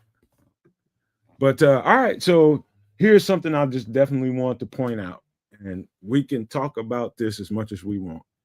But I think outside of the part of why we've won 3 consecutive games, and I don't know if anybody here would disagree with me. There's also, reasons to tout the offense and what they've done at times, but I think the defensive takeaways have been the key. The defensive takeaways, giving this offense extra opportunities to score the ball, have been the difference. Anybody want to agree with it? Go right ahead. Oh, yeah. I can't. You won't hear any arguments from me. Yeah. I mean, the takeaways stop the other team from scoring and give the ball back to, the offense. So, yeah, I mean, without those takeaways, I don't think, we have these victories. Yeah. Defense. It wins games. And if that's not the truth, I don't know one, if I've ever heard one or seen one. Defense won these games. Offense did their job. It was our biggest question mark, through the first 4 games. Can this defense give us what we need? And at times, they have done just that. No matter how bad they played at times, they turned that ball over enough times to give us offensive opportunities we wouldn't have had. Just look at the last game. Just look at the last game. That was the epitome of defense doing their job, and their only goal is to get a team off the field or turn that ball over and give it back to the offense. And we're what? Either first or tied with first. My understanding is we're either first or tied with first in the league in takeaways. That's huge. That's huge. You win in the turnover margin and you lead in the league in turnovers, and you in that category, dog, you're going to win a lot more games than you probably shouldn't have, just because of that factor right there. If it's sustainable, man, it's a problem for the NFL. Like I was saying earlier on, if you can sustain that type of clip, 2 to 3 turnovers per contest, and then figure out how to actually capitalize on it and score points. Oh boy, man, I don't know how you beat that. All right, let's go to the offensive side of the ball and some of the things that really, really stuck out to me.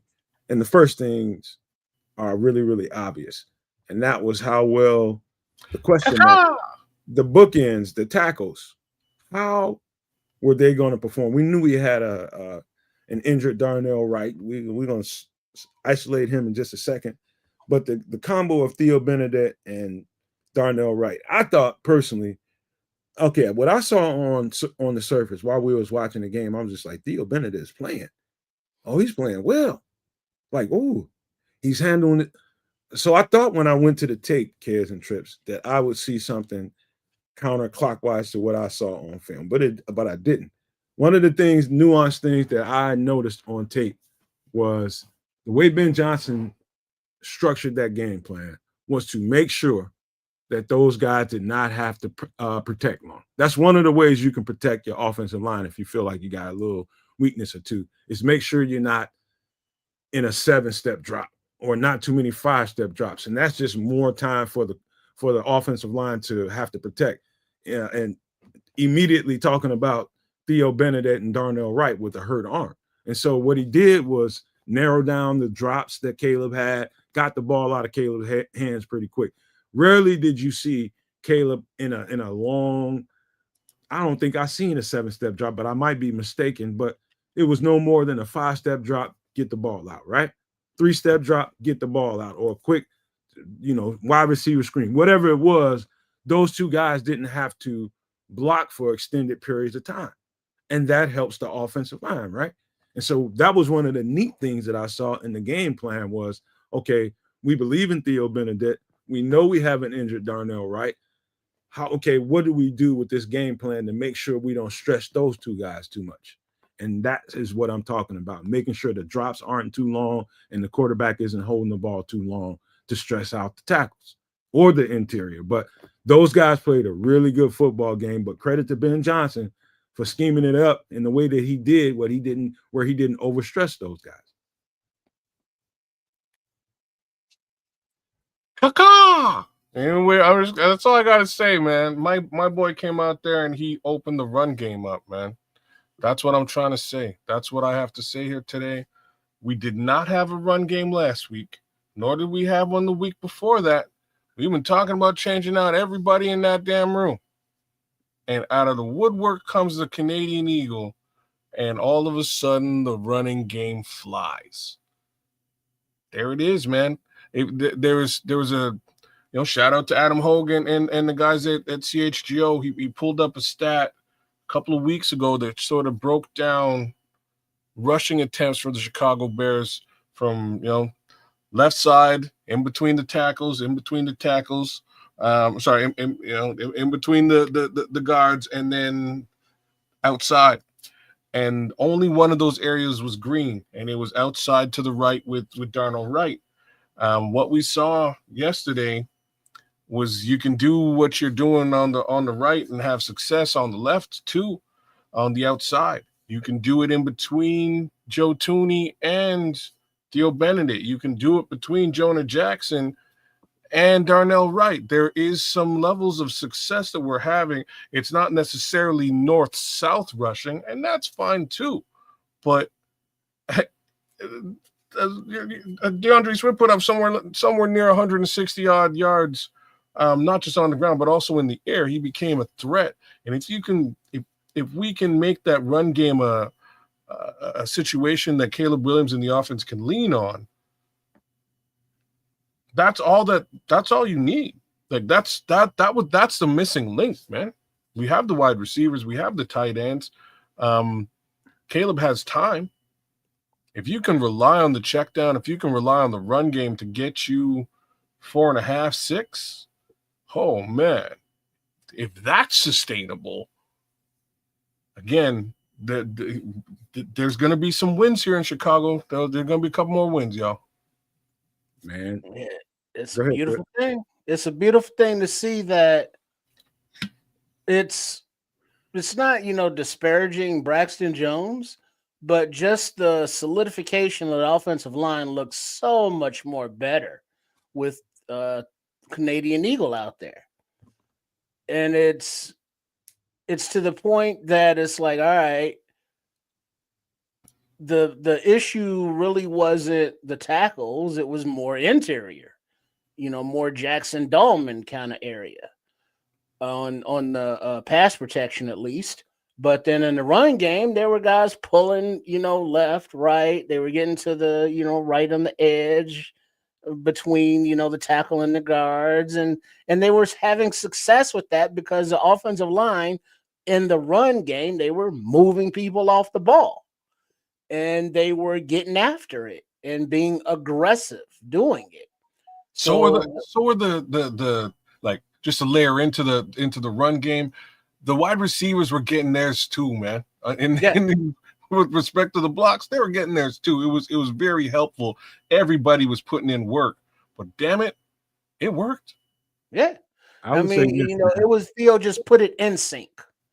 I would just say this, man, and this is something I've been trying to stress the entire first few games, and everybody was just like, man, we got to do something.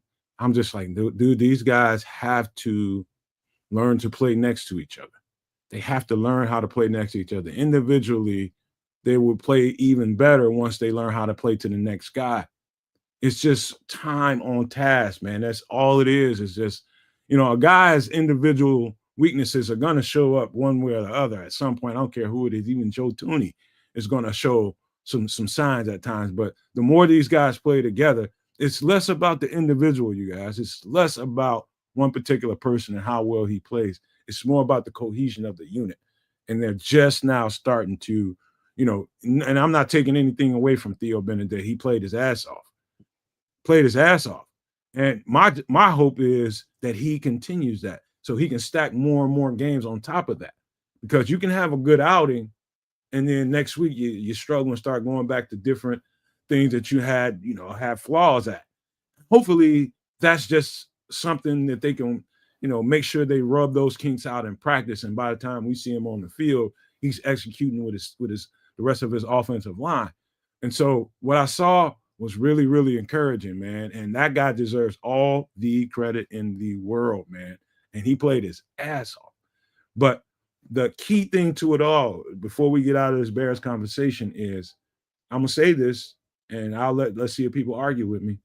The Bears, for once this year, for the first time this year, dominated in the trenches on both sides of the ball. Any arguments?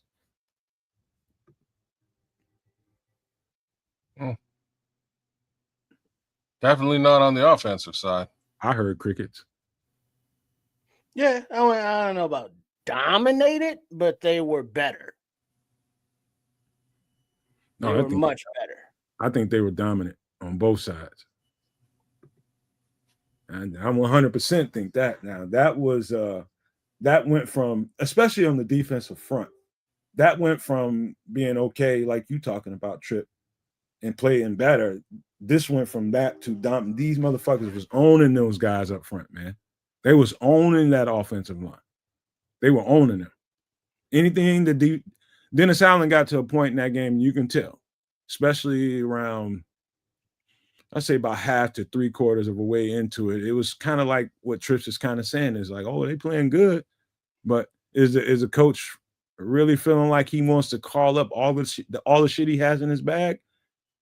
Later on into that game, you definitely seen that Dennis Allen got way more confident. He was dialing it up, and he was getting the results from it.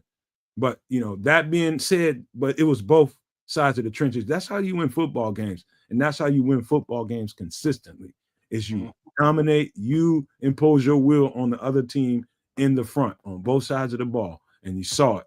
I'm eager to see if they can do that again. If they keep stacking games like that in the trenches, they're gonna turn into a wood chipper down the line, man. Because they're gonna expect that they can do that to whoever. That's dangerous, bro. No argument for me, man. Like I say, personally, I'm not going to use the D word for the defense yet.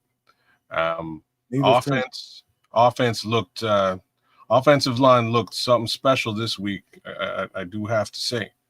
So let's see if that continues. And I don't really need them to be super special. I just need them to buy the young QB some time and have an effective working version of a running game. And I think they're able to do that. I have confidence in that now. So let's see it again against these Aints. All right. Any more Bears thoughts, man, before we move into some extra sauce, man? Anything you want to talk about that we haven't talked about? Anybody in the chat? Any questions? Anything before we get out of this and have a little fun with some of this other stuff? I think there was one question that I wanted to highlight. Did we do the trade thing? Oh, fuck. Yeah, we got to do that. My bad. So we got a lot more Bears. Don't go nowhere. We got the trade conversation coming up. My bad, Trips. Right. All right, here's the question. It's from my homie Sean. Said, I know we win the game. Who y'all think won the QB battle? I'm gonna leave that for both of you guys to touch on first before I say anything. But Triple R, what are your thoughts? QB versus QB. I'm going with Caleb. I mean, he didn't, make huge mistakes. And just a real shout out, real quick to Rome. That body control on the called back bullshit Canadian Eagle penalty. But he looked at, he controlled his body. He went up, contorted, caught it with his hands, came. It was beautiful. That kid is nice. But yeah, it was the same conditions for both teams, the wind, the rain, and in the end it was Daniels who fumbled the ball.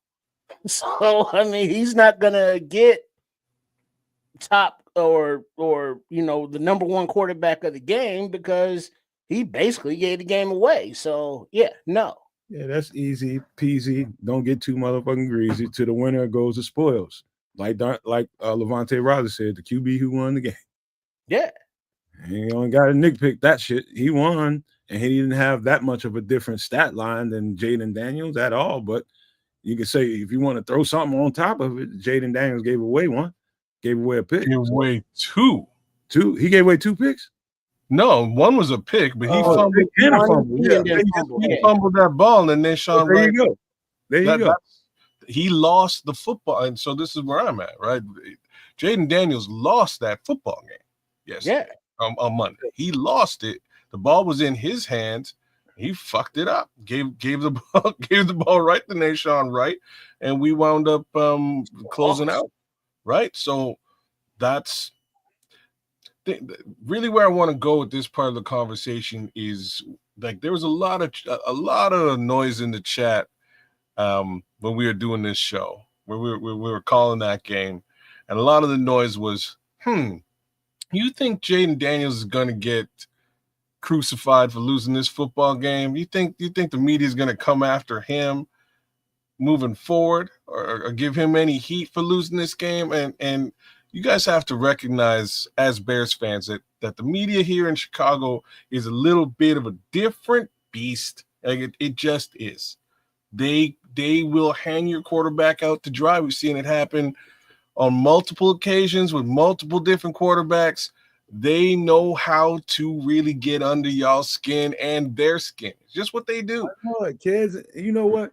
I'm glad you said something, but then I'm not so glad because it leads into the conversation about what Troy Aikman, Joe Buck, and all the people.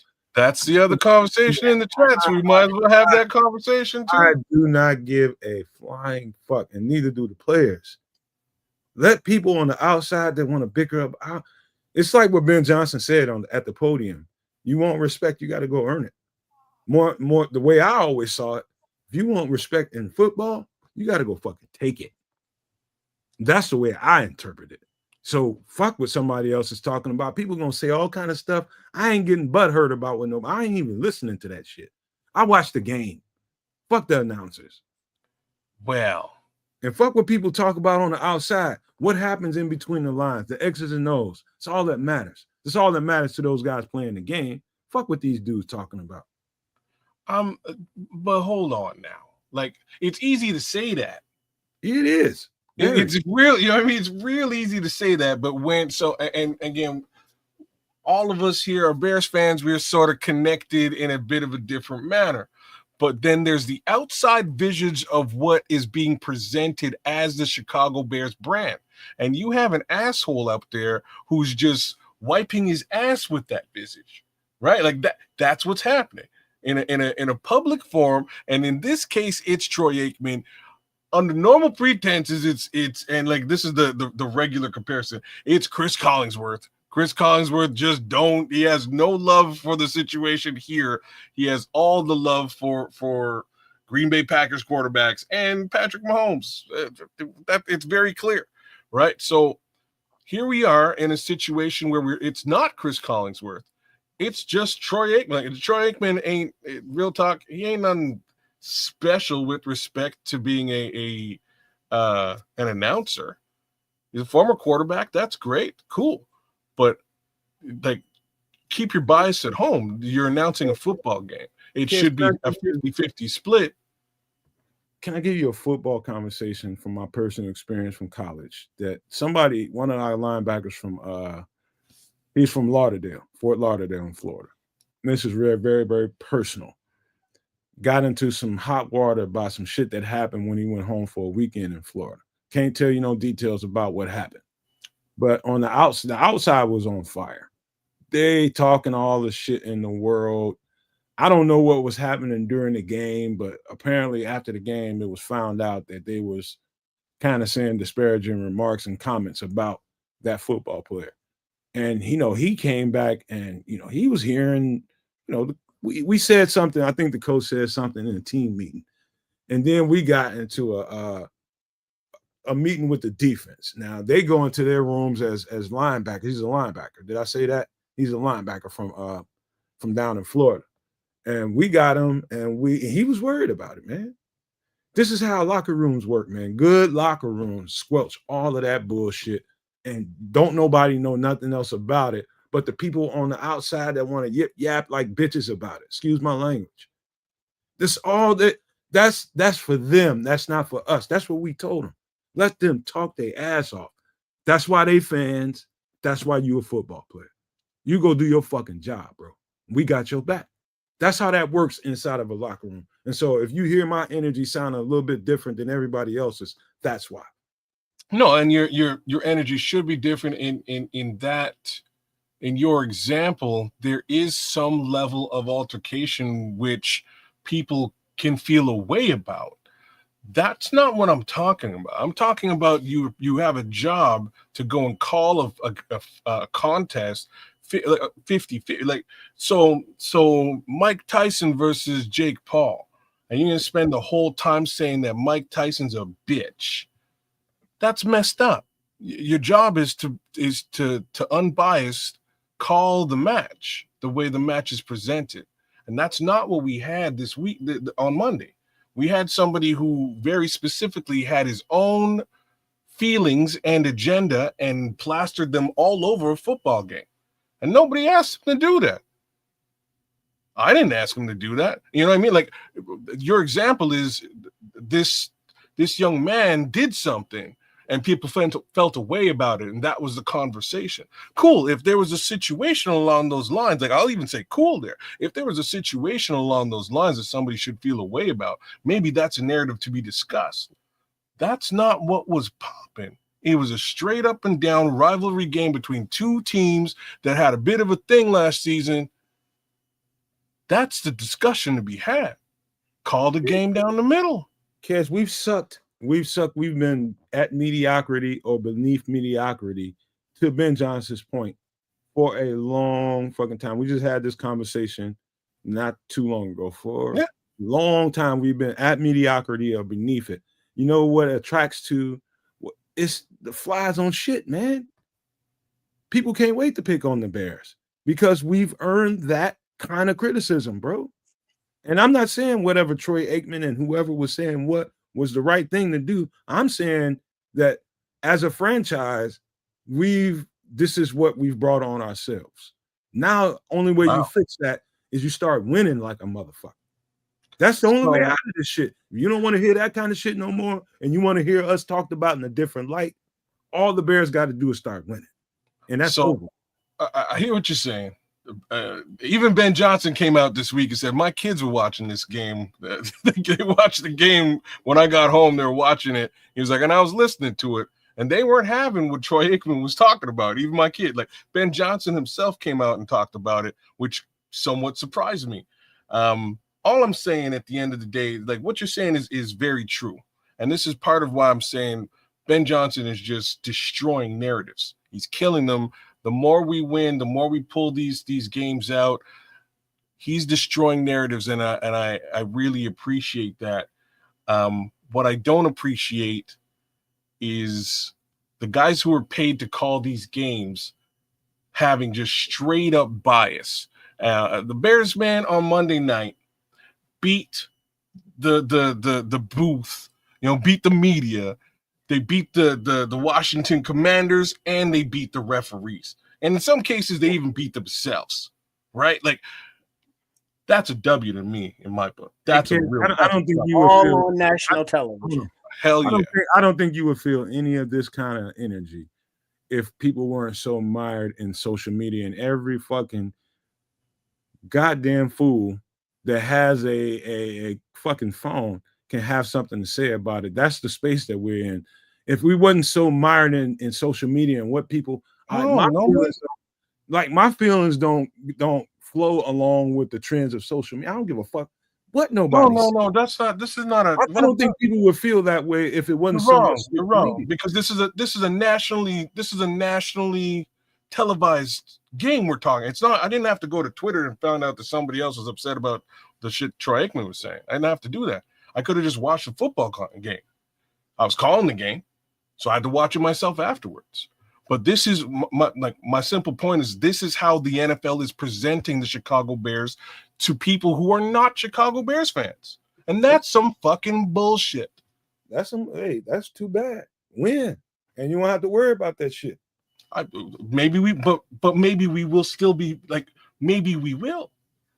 Well, but the thing is, that's how you do it, but we don't have any hand in the winning aspect of it. But we, have to listen to it. Platforms have to listen to it, and the way it was cool the way Ben Johnson addressed it because he never said his name.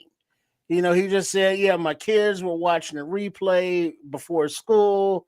I heard some of the commentary, and they weren't a fan of what we were doing."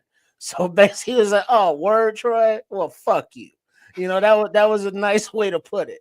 So that was very good. Troy, you know what I'm saying? Troy, eat that W. By the way, we beat your damn team a couple weeks ago too, man. Just to piss you off a little bit more. That might be why he still holding a grudge. Or maybe it's because Caleb Williams ain't cough up a whole bunch of ducks in his first 2 seasons as a quarterback, whereas there's some ducks in Dallas.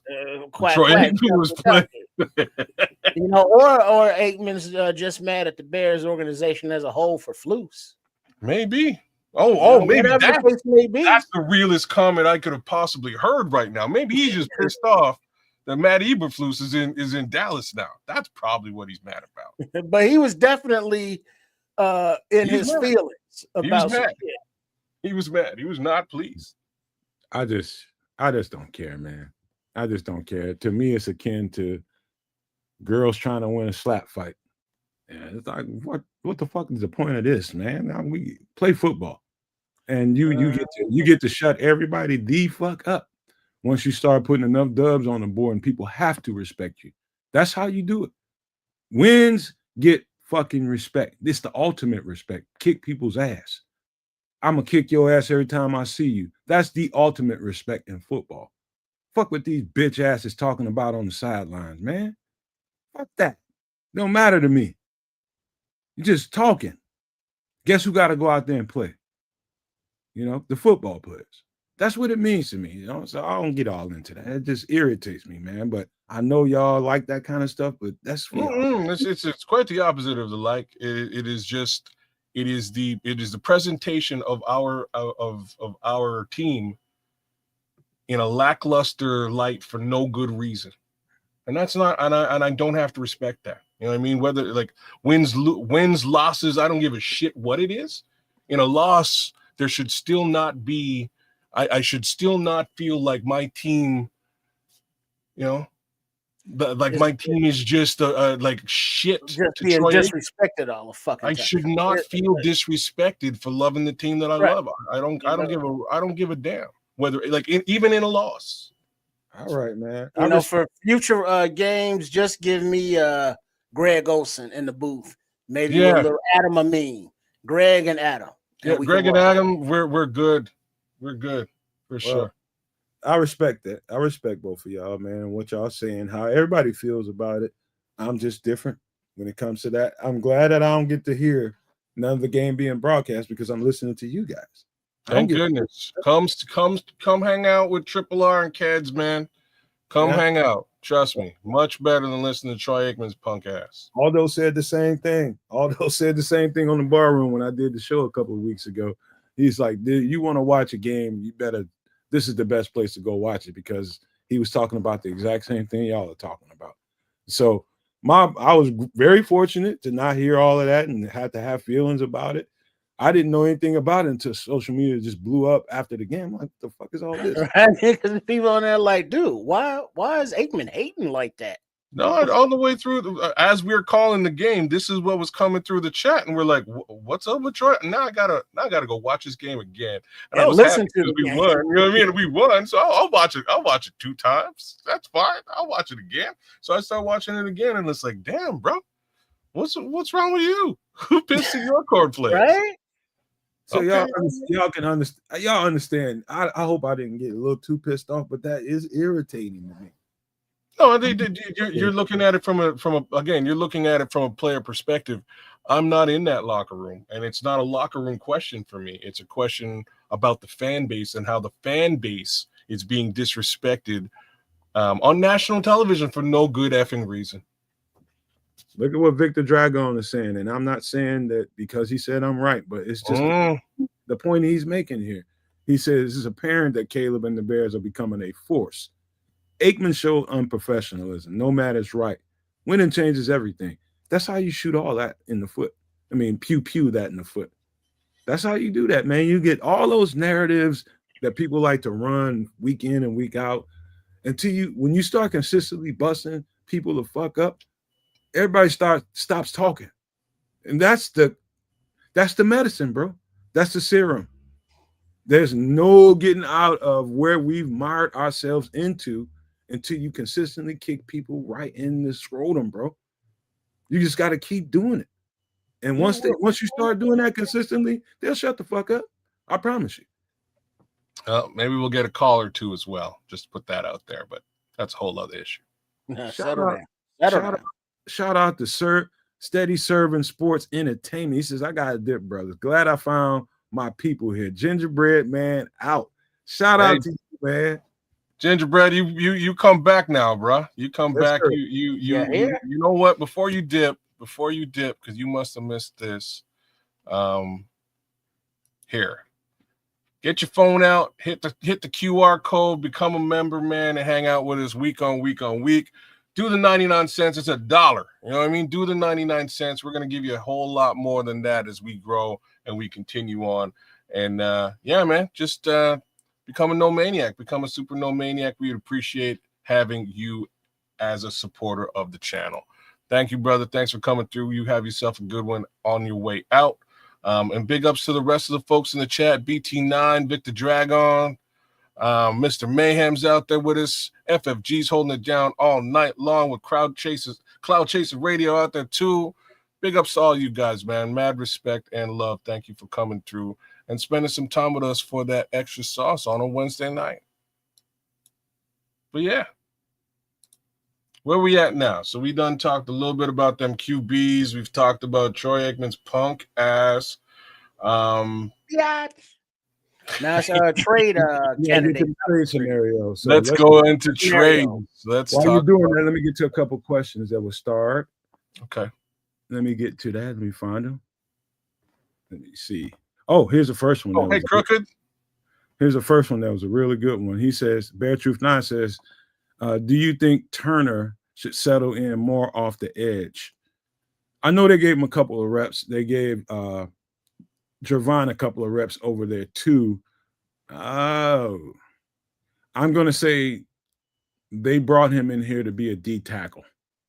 And when they're giving him edge reps, that's just them being dynamic in their rotation. I don't think it's anything where he's just going to settle in and be an edge rusher. That's just my opinion, Bear Truth 9. I think he's going to grow into the D tackle they want him to be. And I think that's why they brought him here. You know, getting a couple of reps at edge doesn't mean that they're looking at you to be an edge rusher. I don't think – I'm not saying that he can't be that, Bear Truth 9, but in my opinion, I don't know if they're thinking that right now. Any thoughts on that? Go ahead. Yeah, I think it's much more of an indication that, there's trouble on the edge. That's really where my heart is with that.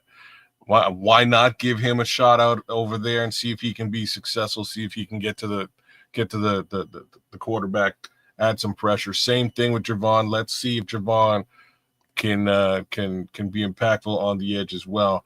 I think it's definitely worth a shot in either case. This is all the more reason for them to have tripled down, if not quadrupled down, at the defensive tackle position. That being said, I don't know if you really settle in with Shamar on the outside. I think he's going to be solid on the interior, man. Just a matter of he's capable now. Don't get me wrong. I do think he's capable.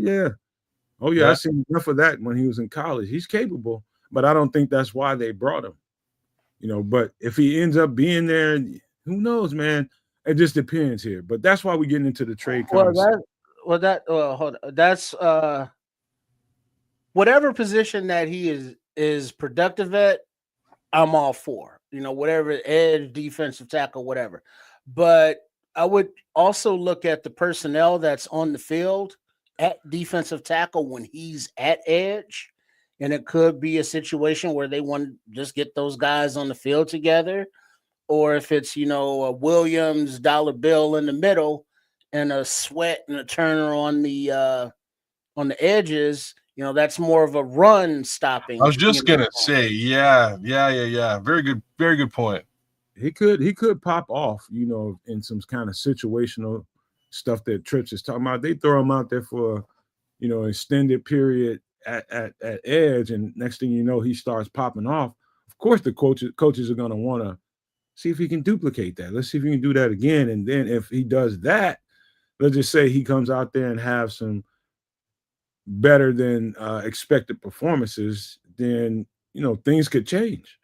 Well, that's for sure. I think what Tripp is really saying here is that might be more of a run stopping package that they put together, and I think that's actually super cool if they continue to do that and have impact against the run, because Lord only knows we're the 31st team in run defense right now, but we had one hell of a game against a really tough Russian team. So let's hope we can continue that moving forward. All right, we got another question. Crooked. The crooked came in. He says, how much is too much for the Tennessee defensive end? I'm pretty sure he's talking about Jeffrey Simmons. He's a tackle. He's a tackle. He's a D tackle. You know what's interesting about Justin Simmons this year with this new coaching staff? He was probably about 320, 325 in the last few years playing with I forget the coach that's at New England right now, that head coach. He was there in Tennessee, and he had him playing. Yeah, Vrabel had him playing at a bigger weight. Now he's down to about 304, 305. He's lost a pretty good 20 pounds, and he is having his best season ever. And that guy, just based on that. Now, kids, if you want to pull up any kind of money situation with him, it is what it is, because he has a contract. If they trade it, they're trading a contract, and it's up to us at that point, if we trade for Justin Simmons, to whether you want to extend him and how much you think it's worth. Because I don't know what he's really making, to be honest with you, Crooked.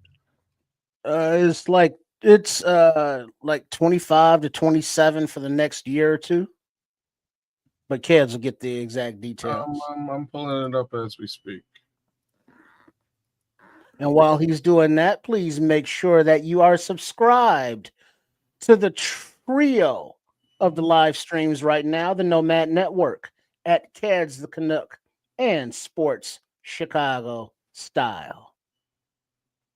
It's Jeffrey Simmons. You might want to share your screen, man, so people can see. Sorry, I got to pull up the right human being first. You said Justin Simmons, threw me off.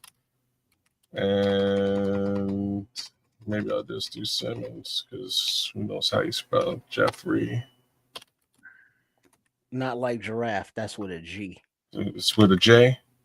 This is with a J. I think common spelling, Jeffery.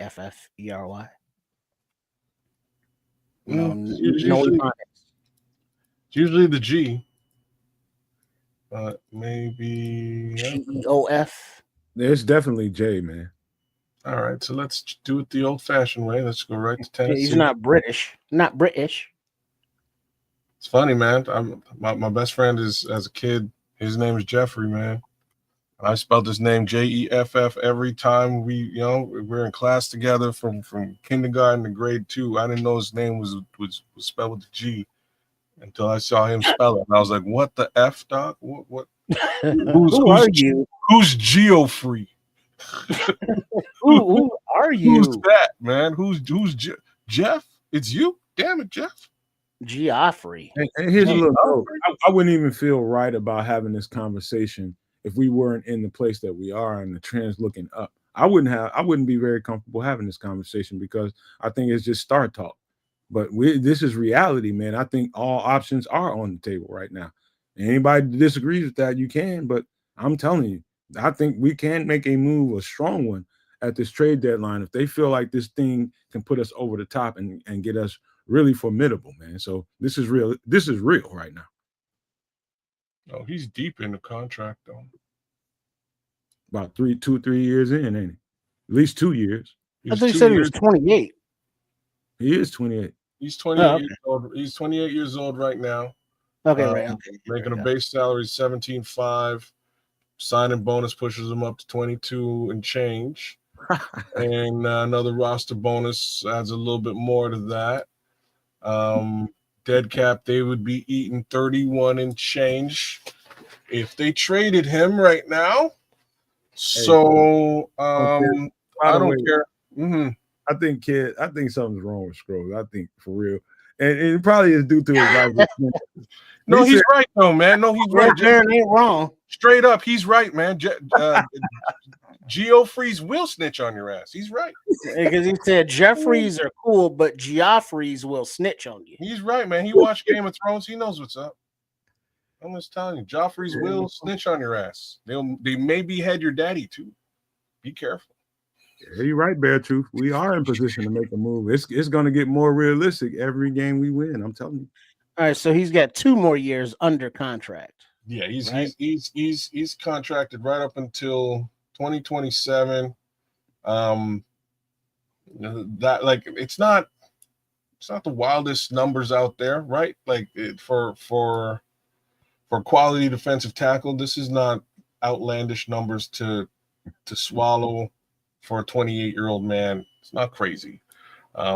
My problem is just it's just a simple problem. They put it. That's like Leroy and Elroy Jets. I'm sorry. Hey, Bear Truth 9 is helping you out. He says, "Kids, hit the red scissors on the right, man. Hit the scissors, cut them. All right. Oh, release trade. Ooh, there's a menu Kez didn't even know was there. I didn't even know what this was, bro. What is a pre-6? No, we want a post-6. Post-6 release or trade. I could tell Bear Truth 9 has got all the way. BT9 lives in here, bro. Yes. He lives in here. So dead cap 4, 9, 17. Crimson says, how much money are we already spending on that D line? This is the problem. That's my problem, especially at the tackle position. So it's like $100K for Montez. We probably got 60 left on that, maybe. 48 for Dale. Grady Jarrett. I think another 48 for Dale. So there's 200K right there in three people. 200 mil. What's that? 200 mil. That's 200 mil. Yeah, you said 200K. Oh, my bad. Sorry. Yeah, $200 million. It's quite a significant difference. Can you scrape up another 23 and change? Yeah, you can. Right. So, 14 first, all the dead cap goals. We're gonna talk about the edge rushers. What do they want? The who is that? The Titans. They want a pick though, right? In return. They're going to because they're going to eat. They're going to eat this 31. They've basically already paid it. He's playing for them, so they're eating $31 million. There's dead cap here as well. They can eat all that, but they're gonna want a first round pick, like they're gonna want first or second. Maybe read what Bear Truth 9 is saying. Post June for Titans would be $4 million in dead cap this year, 9 next year, worth $17 million for the Titans next year. So he's saying that it's $17 million cost over and above for the Titans, right? They probably want to get up out of that. Well, they're paying much more. Like if they retain him, they're paying much more than that. So $17 million is not terrible to eat. It's better than eating the remainder of his contract, which looks like another 43 million. $43 million. Are you looking at post June? Because that's what Bear Truth 9 is saying. Yeah, no, well, no, it would be like within a month, so it would be pre-June. Yeah. So like I hear what he's saying. They would eat that. They would save that they would save the 40 plus that they're in line for. They would eat the 17. That 17. Wait, no, you're looking at the wrong thing, aren't you? No, I'm looking at both things. What are you talking about? Pre-6-1 trade, right? Yeah. That's the top right up there. So this is pre-6-1. That is before June. This is post June. So this is really where we at, and that's what the 17 he's talking about is right here. Wait, I'm confused because wouldn't it be a pre-6-1 trade? If we did it's November. If no, because we're past June. We're in November. June was months ago. Oh yeah. Okay. Yeah. You see what I'm saying? So at June 1, you have to pay them for the season. You have to start paying. Okay, so this is for the whole 2025 year. He gets his roster bonus. He gets his payment for the better part of the season. Then there's proration. So what's left over is $17 million that you would have to pay him with respect to proration. They would eat that. Like if you make the trade, they would eat the 17. But here are like, or the Bears can eat it. Like it's whatever the negotiation is. If the Bears eat the 17, then you can. They're saying that pre-6-1 is how. No, that would be pre-6. That's how you should be reading. That's what they're saying. Well, 6-1-26. So it's the 2025 release trade tab, but the dates are for 2026. I think I'm seeing it the same way Bear Truth 9 sees it. This is 17 million Titans saved. That's the way I hear it. So post. So all right, either way it goes, that's the way it's gonna have to go. So they're saving a lot of money. They save 17. They save 17 million on the season. There you go. So, yeah. So see, that's why I'm confused because they both say 2025 savings. At the top, pre and post. Maybe something's wrong with that. See, I'm just confused on the dates, but either way, the Titans are looking to cut salary, and he's a big chunk. So, what would you be willing to give up for him? Half of that salary. Well, no. It's the question then is about capital. It's about draft picks, right? Half of that salary and something, maybe a second, third, something like that. Maybe something lower if you can beat them down to, you take 3/4 or half of that salary and give him like a second or third or something just to get off on him. I think he's worth it. 110%. He's probably the baddest 3-tech in the league right now. See, I wouldn't be mad at it, especially with his age, because he's a building block going forward, as opposed to somebody, looking at retirement. Oh, yeah. You got him for the next 4 years easily, and you're going to get the best football out of him. This is exactly when you want to go get a guy, especially like that. He's perfectly suited for the situation that we're in. He would fall right into fucking place like jelly on top of peanut butter bread, bro. Perfect. So, the money thing, I let other people deal with their goddamn pockets and their wallets and shit. This is something I'm green on. I'm bullish on. Do that shit if you can. If they're willing, you best. And it's already been said, and this is by qualified media people, that the Bears have already been on the phone in conversation. I'm talking about Titans qualified media, like your Adam Hogues and your Dan Weirderos that are like your bigs. Is people in the Titans organization have said this. They already have heard that the Bears have been on the phone with the Titans about this, finding out how much this is going to cost them. So it's real. If you're saying that, and I've heard the same thing, what does it really say to you? That means that they're bullish on where this thing is going. Whoa. That's what you think this means? That's what it means to me from a football standpoint. Now, the dollar amount also means, you start thinking about other things that you have to do later on. Maybe Javon Dexter coming into a contract year, maybe that ain't gonna happen. So I'm gonna say what that's what you're trying to get out of me. There. I'm trying to get something else out of you. What you trying to get out? I'm trying to get out of you that Grady Jarrett might be a bit more hurt than that's what I was thinking. We said, kids. That's the first thing we said.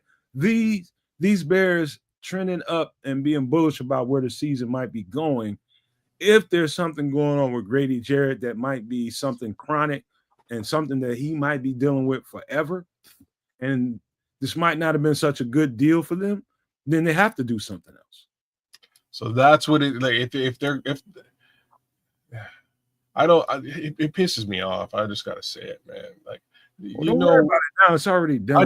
No. I just mean, I'll tell you what pisses me off. It's just that there's clearly a deficiency in a very specific area that we've been talking about for about 4 years now, and he's on the phone looking for another defensive tackle. It just drives me crazy. Oh. But again, would you rather have him not? Well, hold on. Again, if he knows something I don't know, which is like Grady Jarrett might not be very available this season, hey man, I gotta shut up because you probably need another defensive tackle. It might come. Yeah. I mean, because it's not like you bring in a Grady Jarrett and it's like, all right, cool, we're good here. He's a professional football player, and then it's like, he has a knee issue. We just passed by, so there's no more off weeks till the end of the season, and he's been DNP for the last several weeks. So if that's a thing going forward, it's like you damn sure Ryan Poles is on the phone, hollering at his boy that he used to work with down there in KC, as somebody pointed out there in the chat. It's like, hey, so with Mr. Simmons, you got to see what they want, what they would be interested in. It's like, oh, we can do that. That's all. Okay. Mm-hmm. Now they got to clear up the money and, give what they need to give, but it would definitely be a boost to the team. I want to say this, man, and thank you to Creative Powers for being here, number one. Number two, I'm going to read his statement. He says, Nate Davis situation all over again. He said, I prefer landing an upgrade now to help this D-line. And I think that's the most important thing, Creative Powers, is what if they do know something inside that building. And trust me, they know whether Grady Jarrett is going to be somebody that's viable for them, is going to be, available for this lineup to be an impact player. They brought him in to be an impact player. If he can't be the impact player that they brought him in to be, Creative Powers is like myself and like Trips right now saying, the hell with it, then. Just go get somebody else that can do that. That's why this trade scenario is very valid right now. Because if they've already picked up the phone, which I'm sure they have now, I know that they have. That's why they're doing it. Something's going on with Grady Jarrett. For the fact that they even pick up the phone to inquire about Jeffrey Simmons tells me that something is more seriously wrong with Grady Jarrett than we even know. All right, Creative Powers, shout out to you, man. That was a good little take. I when I saw Nate Davis, I was like, who's this Nate Davis all over again? But you're saying Grady Jarrett is Nate Davis in this analogy, and yikes, that analogy sucks. You know what I mean? Like, I hate to hear that, man, but you might be right, dog. You might be right. while we're talking about D tackles, if you guys that came because you're curious about what was on the thumbnail and you didn't know who that guy was, kids, do me a favor and look up the name Malik Collins. This is a defensive tackle. Not like that either. This is a defensive tackle playing MALEEKEAKIEK MALIEK, I think. IE. That's where we kind of get a little ebonics on you. You see it, kids?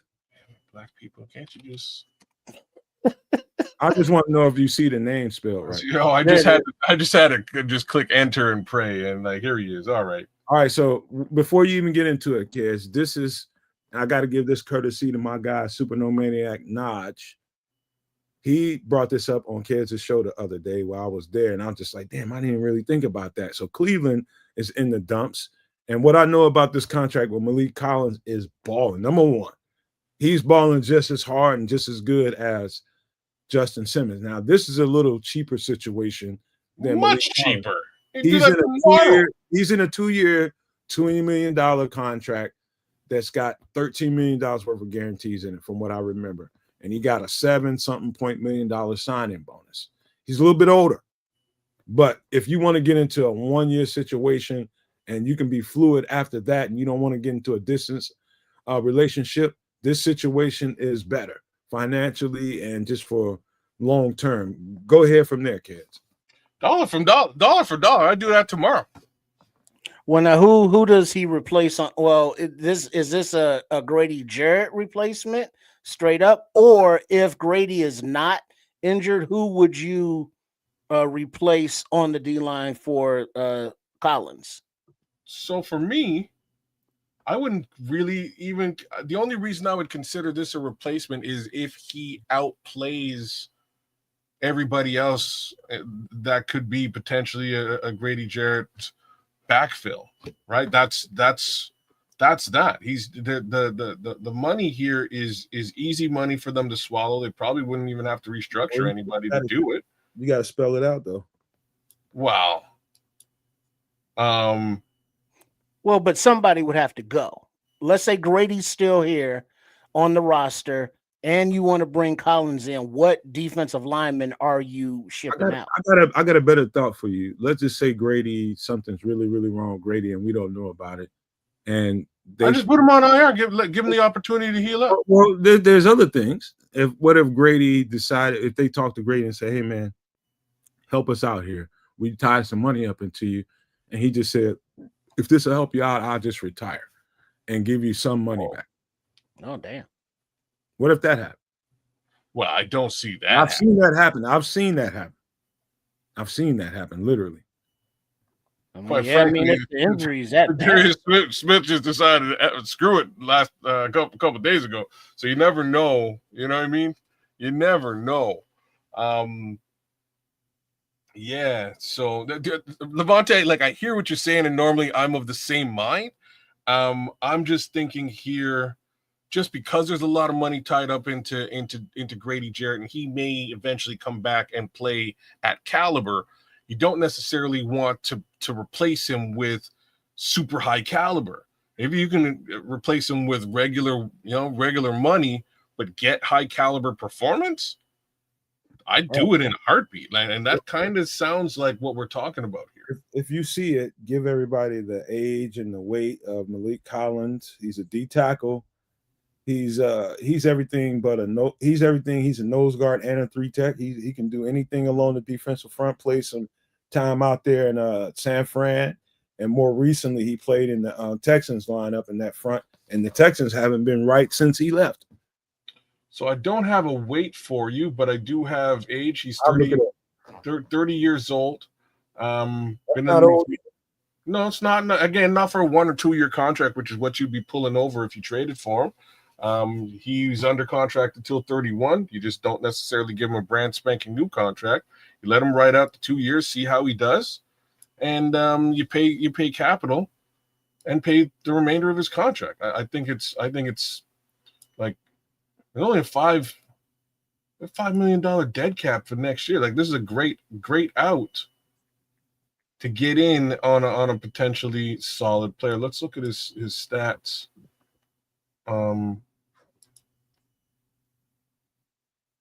Games played 6. Okay, well that's normal.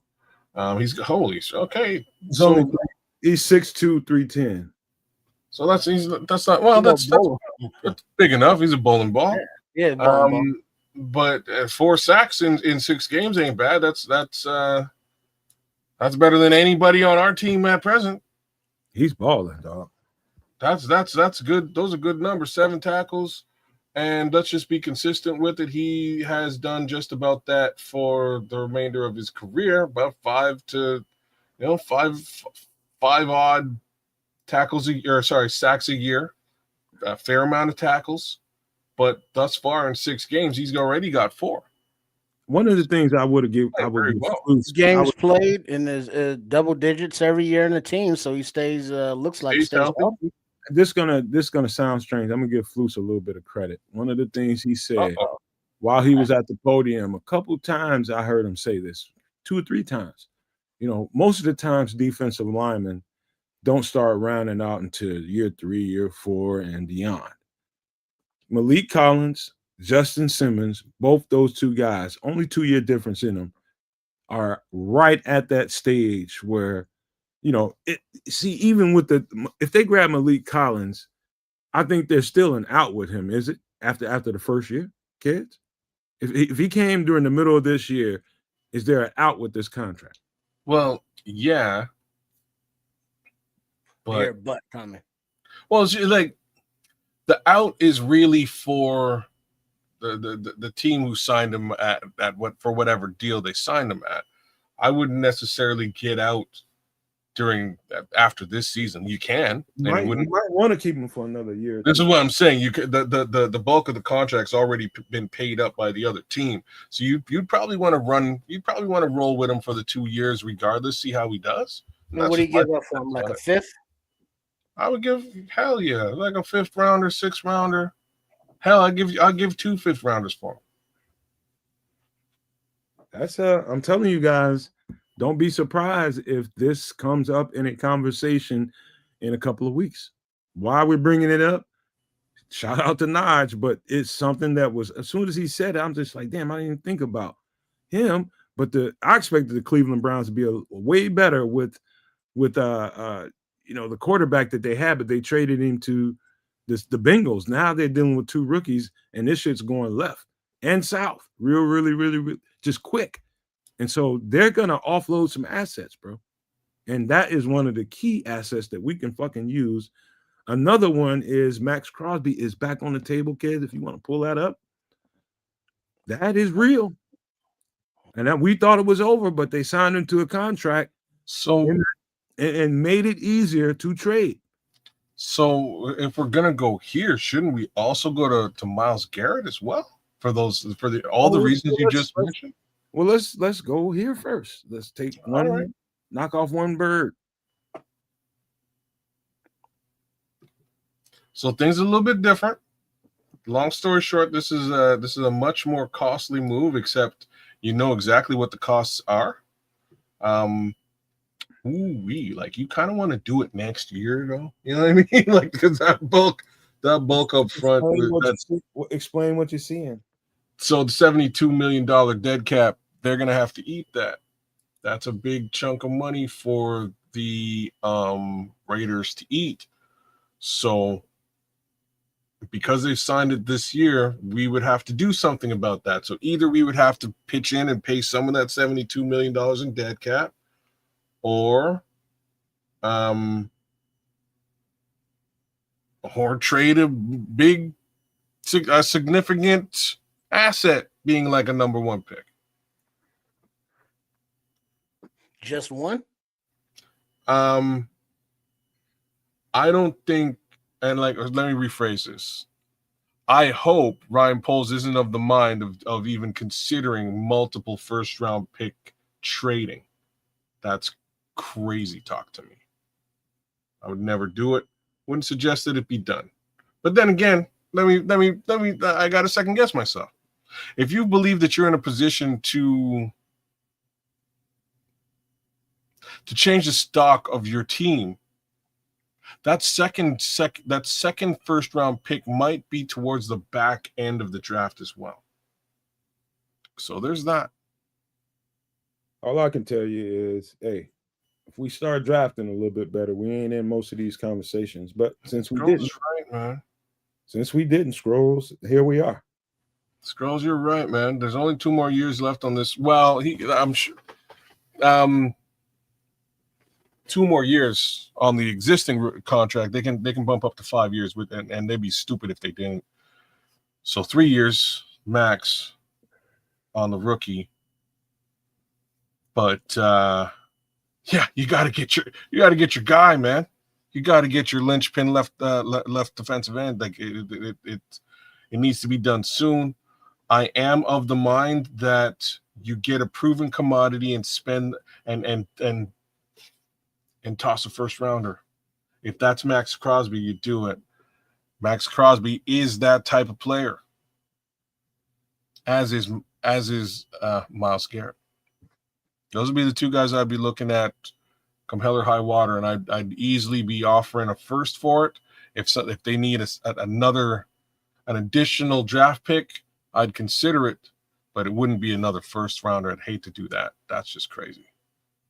All right, I'll tell you this: nobody comes to this show. They want to know what I think, and they want to know what we all think. But guess what? I ain't no GM. I'm just telling you all this stuff is on the table. Just telling you. But since you went there, kids, you gonna go Myles Garrett. You go there. I might have to go Myles Garrett. Yeah, that's a 40 burger, bro. Well, that's fine. Because we and why I say it's fine, it's because we know what this means. We know what this is. We'll go there too, Levante, right after this, I guess. We go there. Yeah, exactly. He's next. He's the next guy to look at, Levante. You got it. Wow, like I'm so surprised he's 30 years old. He always seems so young. But I guess it's been some bad times in Cleveland. Things ain't looking better. What did he sign? $160 million average salary, 40 mil per year on a 4-year term. Jeez, pieces. You might have to give up draft capital and a player or so. Well, there's players that because you're going to ask them to take up some of that contract, to eat some of that contract. Give me some young players. Give me some young players that's worth something.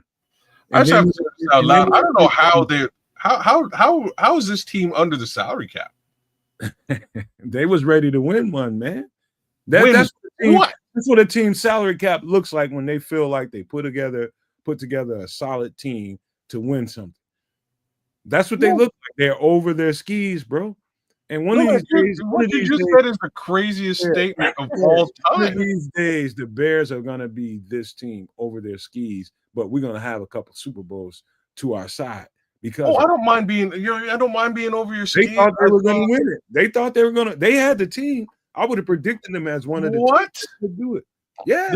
The Cleveland Browns thought they were going to do when they got Deshaun Watson, with the way they put that defense together and the way they put that offensive line together, anybody in their natural right mind would say that team is going to kick some people's ass and probably win one. They had a team. Now they need to unload some of them. But I'm telling you, that was about as well constructed a roster that I've seen. The trenches, they were Cleveland Browns, everybody wanted their offensive line because they're kicking everybody's ass. With Nick Chubb, you talking about the defense, they shutting people down. Cleveland was really good, bro. We're just looking at the ass end of it. Brother, I'm just telling you.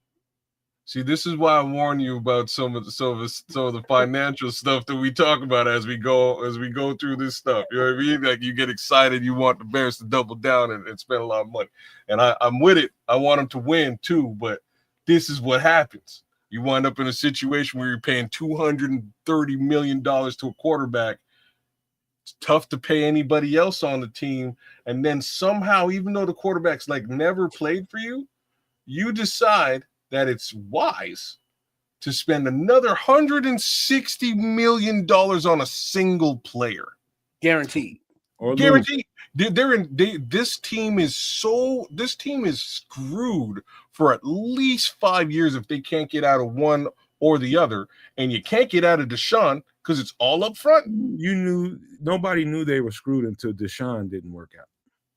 Well, Deshaun did because he was getting massages. He was fully aware of the whole screwed situation. Nobody knew that team was screwed. Everybody was just like, hell, that's exactly what Cleveland needs. Now he's not. He didn't work out. I thought it was, hey man, and but like everybody on the ass end of it. I'm not really talking about the Deshaun move. They got themselves a quarterback. They spent big money on it. It was a very expensive gamble, Victor. It was very expensive, and it came out the other way. This move is this year. 2 years removed from him never playing for the team is what I'm trying to say to you. They had no business. They have no business re-signing Myles Garrett. Now that he should have been a trade asset right there. That was the only smart thing about that, kids. You got to look at it this way. The Cleveland Browns may have predicted that this moment, well, they had to predict that this moment is going to come. The hardest thing to do is to get a guy. Now, he just wanted to be the best thing they could have did is get him on a contract, is what I'm trying to say. Get him on a contract, and now you have a value that every team wants that wants to win a Super Bowl. Not only are you going to get something for him, you're going to get some extra pieces for him just for the fact that you have this piece and you have him on the contract. They're going to get extra for Myles Garrett. So I'm not saying it's the best move in the world, but if I'm Cleveland, I'm definitely thinking about making sure I got this commodities that everybody wants so that I can get something back for my team in case we have to break this motherfucker down, which it looks like they need to. So I think it's probably the best thing they could have did, because if they would have just let him go, I don't think they'd have got as much as they are going to get for him now if they trade him. That's just the truth about trade values. Well, like all I'm saying is this was a very large mistake outside of the potential of them trading him now. You know, if they trade him now, they can cut bait on some of this. What I'm also seeing here is it looks like they have some void years already. They probably restructured them to some degree already. But yeah, they kind of need. They kind of need to get the hell out of this contract, man, and cut. That's a lot. They need to get up off of it. I think it was a good move to keep him so you can get more out of him. And he's not a free agent until 2031? No, he's not a free agent until 2030. That's I think they've extended 1 year here in restructure, but the rest of the money is pushed into void years after the contract is over. That guy will never see free agency until he's like 38 years old. Which is the one area where it was a smart move, because now you can again package all of that together and see what you can get, and down the road, $160 million for a guy Myles Garrett's caliber is low wallet share money, and that's kind of how you have to look at it. But for the Cleveland Browns, it's crazy. They're in a bad way, and they need Myles Garrett will be 62. He still ain't gonna see free agency at that point. Shit. No, man, he'll be 62-year-old free agent. Oh man, but yeah, man, they gotta get out of that contract sooner or later, so they can do something with this team. And that bodes well for the Bears. The Bears could, that'd be wild. Well, yeah, that's a lot, but Bear Truth 9 saying, so Crosby we covered, Simmons we covered, Garrett we just covered. Hendricks. Let's go to Hendricks. Hey, Hendricks real quick, and that's the last one, man. Don't he have a back problem or something wrong with him? He's hurting.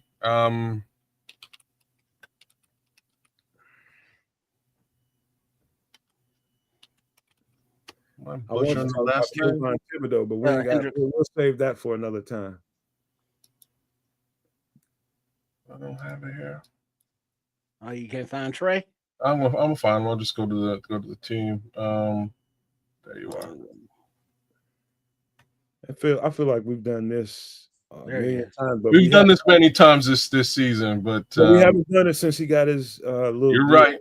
It's only it's not a big deal. It's just a 1 year deal. And this It's is over like anyway.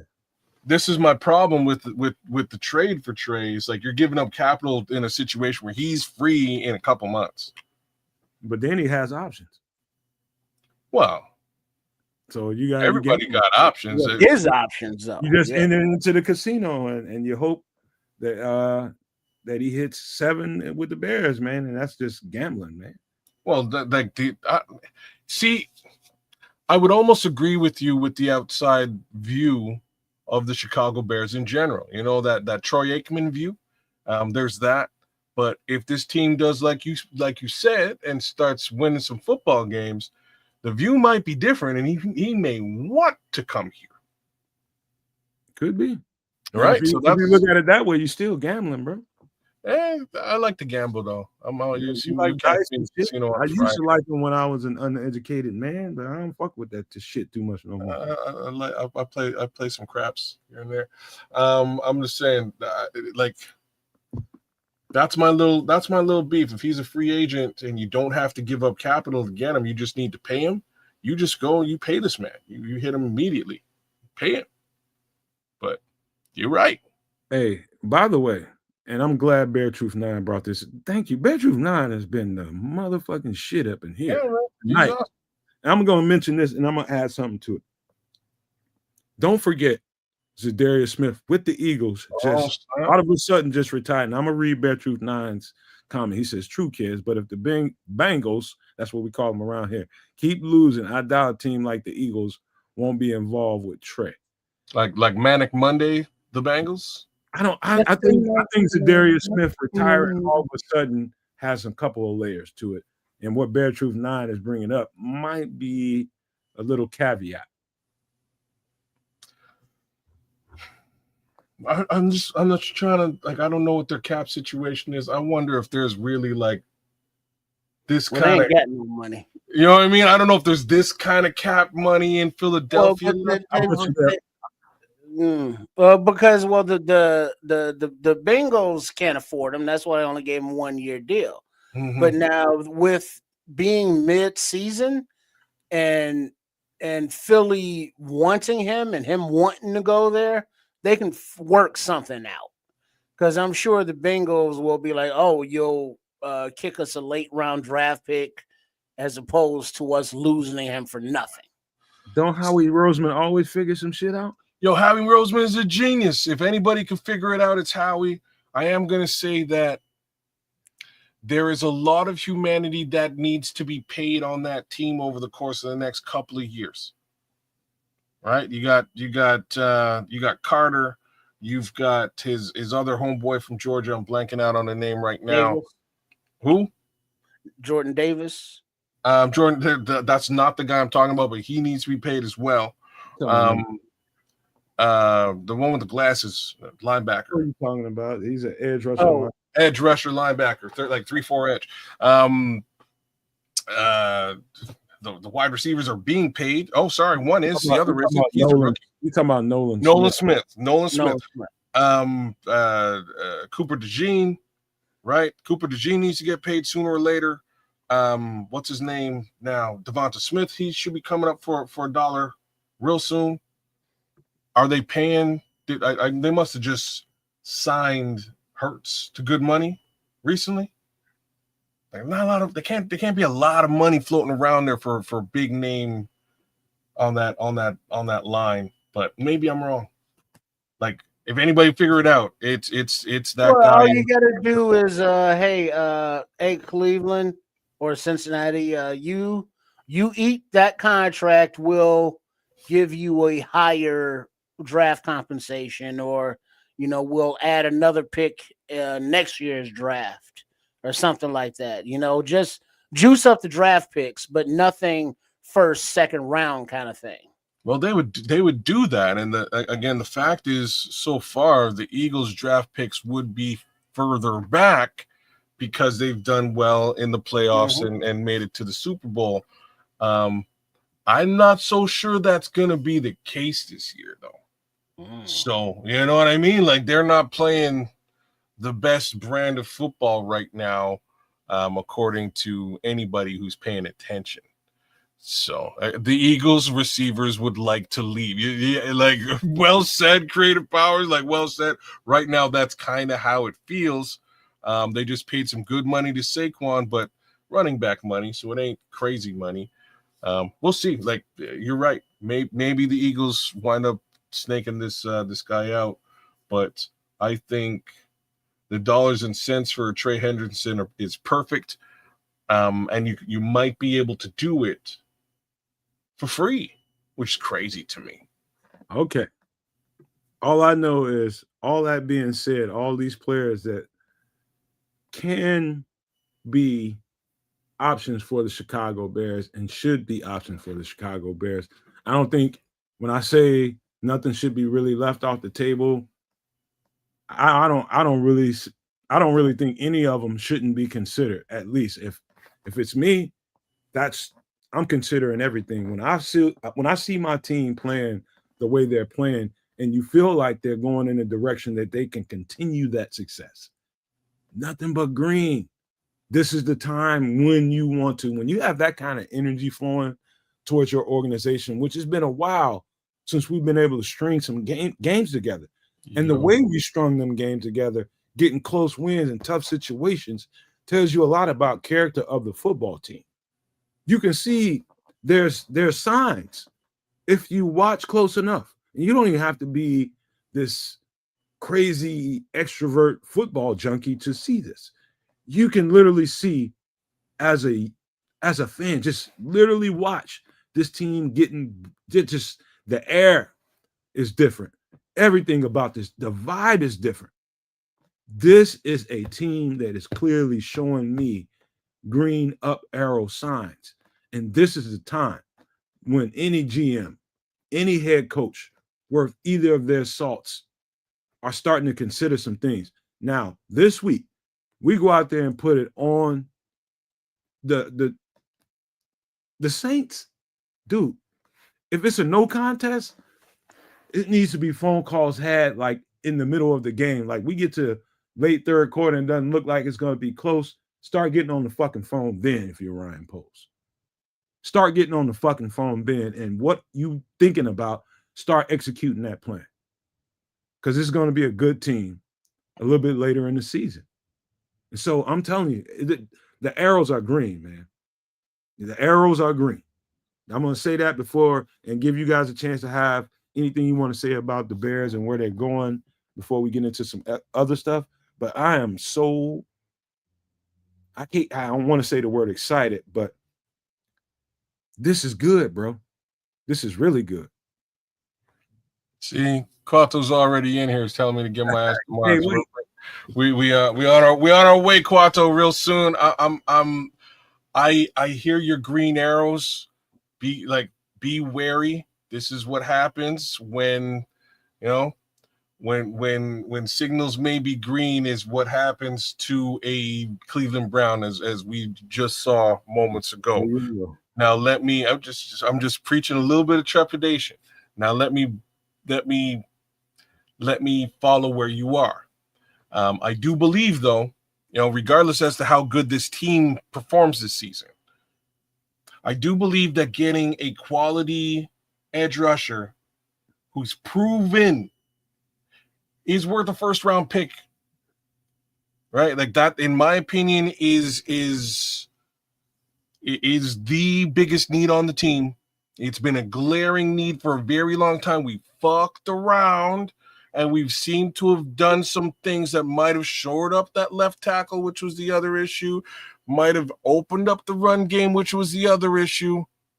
So we can really zero in on the most obvious position of need now, can't we? Damn it, please, damn it. And if that's the case, by all means, throw a 1 at a Max Crosby, throw a 1 at a Trey Hendrickson, get this problem solved. Throw a 1 at a Myles Garrett, see what you can do.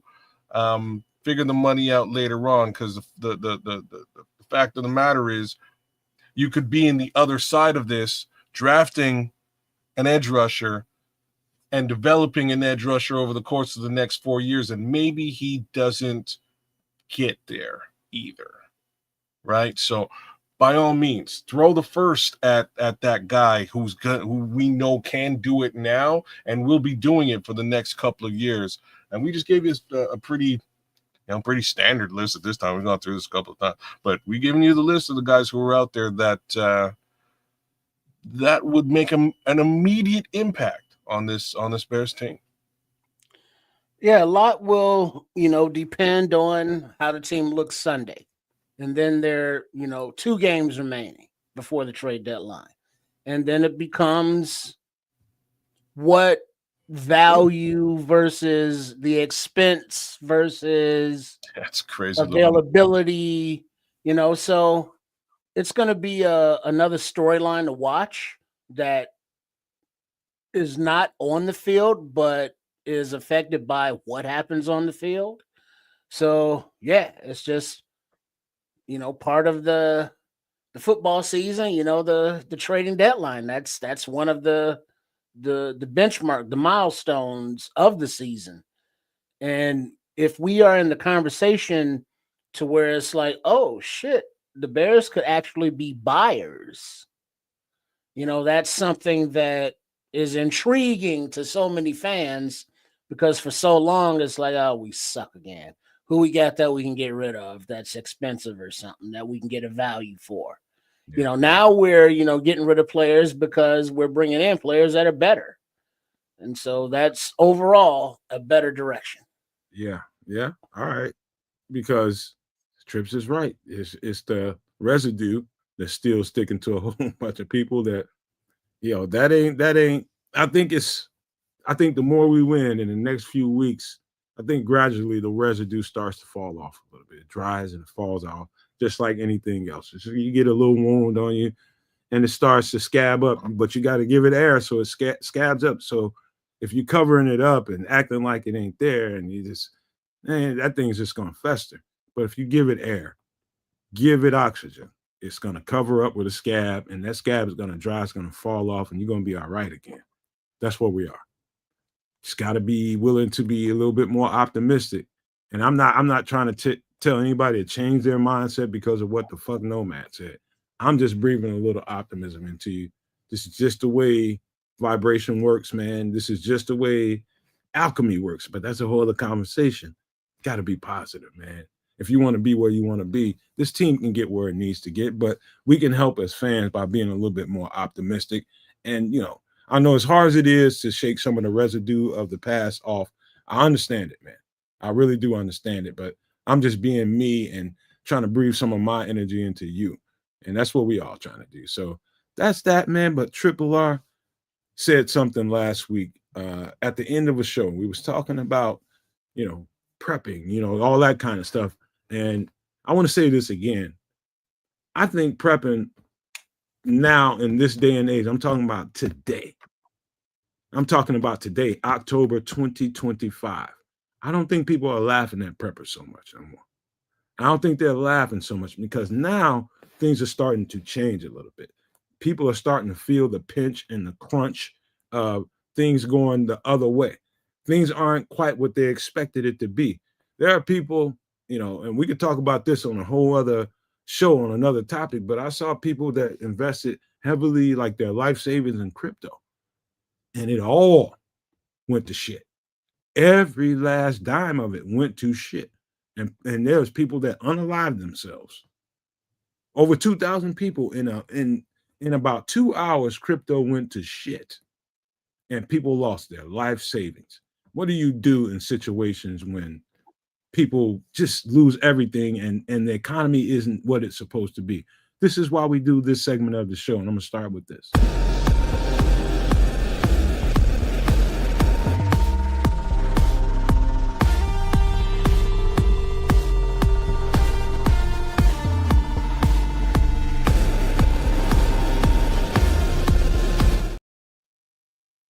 This is what they call aquaponics. My mistake last week. I think I called it hydroponics. Did I not? I think I called it that. Well, hydroponics is a portion of this, but yes, continue. Yeah, the hydro part is the first part. Well, go ahead, Trips. This is all. Oh, yeah, okay. All right, so you're looking at aquaponics system here, and for those that can't see it and just listening, big up. But step one, you have a fish tank, or a barrel, or whatever you're keeping your fish in, and that water, the fish water, is pumped up through PVC piping to step two, the pump, and it removes the waste and cycles the water. Up to step three, beneficial bacteria converts ammonia and nitrates to nitrates. Sure. And that's where you have your leafy greens planted within a netting in the PVC pipe, so the water is flowing through their root system, which is watering them. And then you go to step four, the plants remove nitrates, the plant food, from the water. And then you go down to five, the clean water drains from the grow beds to the sump. And then the sump pumps it through step six, returns the clean water back to the fish tank, and then the process starts all over again. So this is a a system that you can survive on, live on, that will provide fish to eat depending on the size that you have, and provide leafy greens, all year round, because this is more of an indoor setup. You can put it in a greenhouse or in a basement or in some place that the temperature is controlled, because you have to, keep your fish nice and warm, and you don't want to use too much electricity with heaters and such, because part of the uh, attractiveness to using this system is that you can do so with very little wattage, very little electricity necessary, so it can be off grid, run with solar panels and batteries.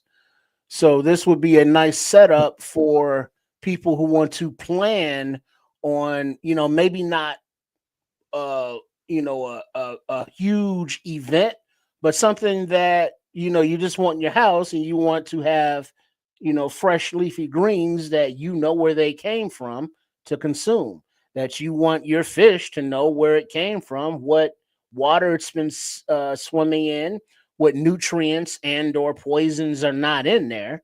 If you want to just be more healthy on your own, and you have the resources and the space to put this system together, and you can do it scale wise, so you can do a smaller scale for a smaller space, or you could make it more of an industrial size if that's what you need.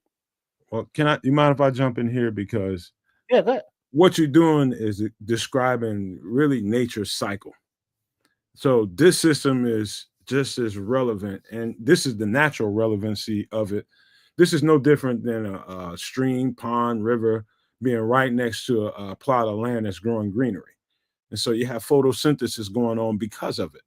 And so if you got a stream that's got fish, crab in it, and it's, filtering to the ground next to it, and the filtration system with whether it's dirt, with clay under it, sand, whatever it is under it, is filtering that water. And the water, when the rain comes down, is going right back into the river a little bit more filtered than it was when it came out. And so this is basically nature. They're showing you the cycle that you can produce by yourself, that nature provides. This is really, really good, but you just got to be willing to do something like that from step to step. It's just PVC. It probably looks a little bit more complicated than it is, but all you need to provide is some PVC, a sump pump, and some tanks, and maybe and I'll show you in this next image. And this is kind of what it looks like in the in the wild. If you wanted to do aquaponics, this is kind of what it looks like. Go ahead, Trips. I've been talking too much. All right, now what we see in this picture is like a garden setup with what would that be, a 30-gallon tank, or however big that tank is? That's a plastic drum cut in half. Cut in half, yeah. Exactly what it is. So is that 55 gallons or whatever? Probably, so, yeah. So that's cut in half, but it's the basic setup that we're seeing. You got the fish over there. You got where's the pump?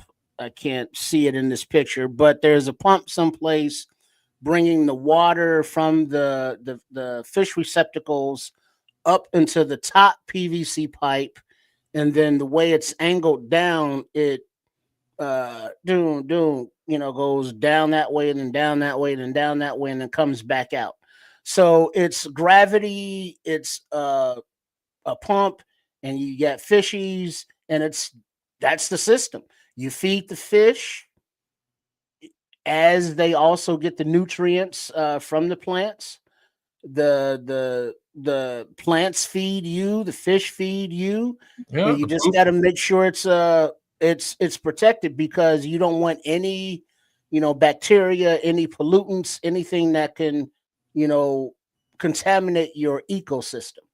Because as to Ked's point, or Nomad, this is your ecosystem that you have there, so you want to keep it clean, which is a huge thing that people overlook.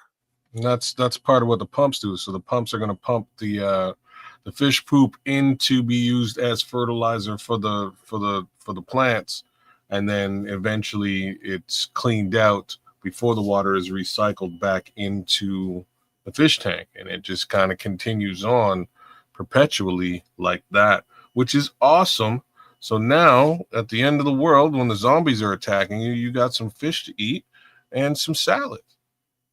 Yeah, and Levante saying the pump is either at the bottom of the tank or is filtered at the top. Is that a question or a statement? So something else that was going on in the previous image and graphic I want to point out, and for anybody that really needs to take this serious, and I think they should, and that's this. Hold on, let me get this Levante's comment down. Just underneath where you see the plant, the plants at the very, very top where it says step 4, to the left of it, those are the plants where the water is underneath it. In that tank where you want to set that up, what you want to put is some kind of gravel or some kind of sediment underneath that. That's going to also help give an extra level of filtration to whenever that water comes out of here and starts going into the filtration system. And so either way, you want to make sure you put a little sediment underneath the rock. That's more natural than anything else. It's always sediment underneath rock, is it not? Yeah, sand, gravel, charcoal even. Because in some of the drop PVC pipes, you can fill those with the sand and all that as a natural filter. So you have the natural filtering of the roots of the the sand, your elements, and Red Baron made a point that you don't want your fish to eat their babies, so you need a breeder box, which basically puts the eggs separated from the fish, so they just don't suck them up. Who the fuck is Red Baron? Why don't I see Red Baron? Don't make him explain that comment now. What the hell's wrong with you? God damn it! Make him explain it. You've been on this show long enough to know. Red Baron blocked me. No, holy cow! I got none for it. I got none. Trying to save the show, y'all. I'm trying to save the show. Damn it! That's remember that was here we go. High school nickname. All right. Because he liked to put his face in the Play Store in that time of the month. Oh Lord. See, you asked for it. I tried to help you, man. I tried to help. I didn't know we went there. You drove the bus there. I didn't know we went there. I didn't know we were calling it. And opened the door and said everybody off. You drove the bus there and parked. I definitely was green on that. I'm green. Dinging the bell in the back going, damn. Like, holy, what the fuck are you talking about? I done heard you motherfuckers say that a few times. I'm like, I was dinging the bell back there. Oh Lord, they call him the Baron. Oh shit. All right. Okay. So here we go. Right. This is dope. This is cool. I've been thinking about getting into hydroponics myself. And part of the conversation last week was like, hey, like, can you mix? Because I like to eat fish and salad. This is just a fact. And that was really where this kind of came from. I had fish and salad today. And it's really where the idea kind of came from in my head. And Triple R was like, hell yeah, this is something that they do. It's called aquaponics. So here y'all go. Glad that we actually, I'm Hey kids, I got something for you, man. Because the first time I saw this, it's a little bit different than what you see here, but the same. But with rabbits. What? Somebody was farming rabbits, and they had that system set up in a different way. So we had another layer to it. So you got a rabbit farm on one side of the property that was filtrating, taking the poop, and so it was manually being done. So this same system works in any kind of farming animal that you want to use. You just gotta have to add another layer to how you go about it. That the fish kind of thing, like Crimson was saying earlier, it's not as simple as it looks. You have to do some work and make sure everything is functioning properly. And you just put it together and just think it's going to constantly work like that. No, you got to maintenance the thing. But with the rabbit farming, so rabbits are one of the faster producing, they multiply like an MF is what you're trying to. Yeah. So it's doable as well. So maybe I'll show that another time. But rabbits, I'm not about eating rabbits, though, just to put that out there for the world. But if we're in the zombie apocalypse, all bets are off. You know what I'm saying? So it is what it is. Right. Sorry. I'm sorry, my furry friends. You're my food. All right, man. So a couple things. Are we done with this, or do we need to talk about this? No, we can move on. What do you call those big containers that are plastic, but they sit inside like the metal grates? They're not tubs, they're huge. They're like 200 gallons or so. Plastic? Yeah, it's I think it's a plastic interior, but they're different sizes of those things. You're probably talking about a water catcher. Yeah, there's like a water main, like a water main. No, it looks like a big metal basket with something sitting inside of it. I just can't remember the name of it, but those are good for growing fish as well because you can get a lot of gallons in there. I just can't remember the fucking name. All right, well, nitrogen tank. I don't know. Anyway, no, that's the nitrogen in the poop. Yeah, in the shit. Yeah. All right. So before we go any further, we are in the shit now. So we need to let people know this is the month of Halloween.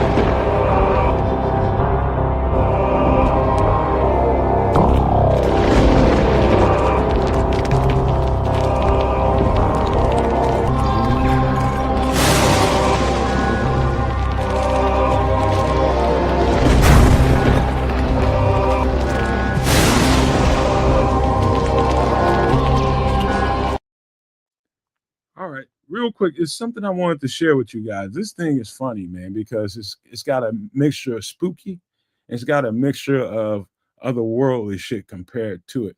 And what I'm gonna do is I'm gonna take you to this feed, and I'm gonna share my screen with you. Let me find it first. I gotta make sure I got it, because I got so much shit going on. All right, here we go.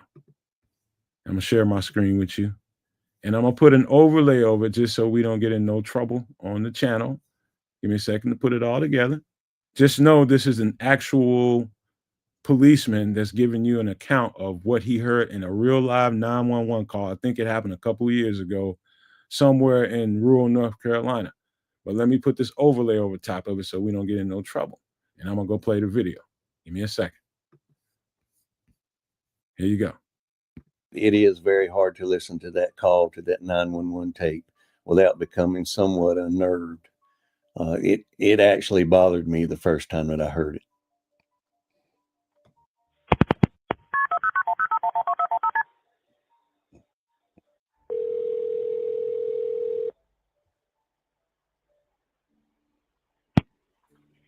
Henry County 911, what's the address of your emergency? I'm driving on 210. I just crossed the Black River, and I thought I saw a guy standing on the side of the road bleeding. Okay, where are you at, sir? I'm on 210. I just crossed the Black River. I'm heading towards 53 East. I just passed Patriots Watch. Okay, so you're over near Morse Creek? Yes. Okay. And did you saw a man standing on the side of the road?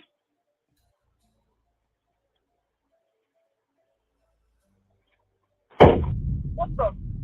What was that, sir? That's not human. That's not human. Sir, are you okay, sir? There's something in the back of my truck. Okay, what's in the road? No, it's not in the road. It's in my truck. In the bed. There's something in the bed of your truck? Yes, ma'am. I just turned on my bed light for my truck, and there's something in my bed. Okay, sir, when you say something, what do you mean? I just knocked it off of the bed of my truck and went over my roof. Okay, what was it? According to the CAD notes and the deputy reports, this thing jumped into the back of his pickup truck and began to actually beat on the top of the cab of his truck. You could actually hear something beating on the top of the truck. The caller stated that it was beating and scratching on the top of the cab of his truck.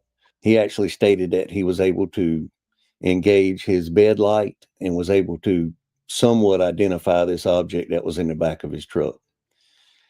At some point, he was able to slam on his brakes, and the force of inertia actually threw this thing out over his hood and onto the highway, where this thing stood up in the roadway, made its way to the wood line, and disappeared in the woods. All right. There it is, man. What y'all think about that? That's viral as shit. The guy has since went on to make, he's been on different platforms and he told that story. And I don't think, just by looking at him, I don't think I think he was really shook. That was a real call.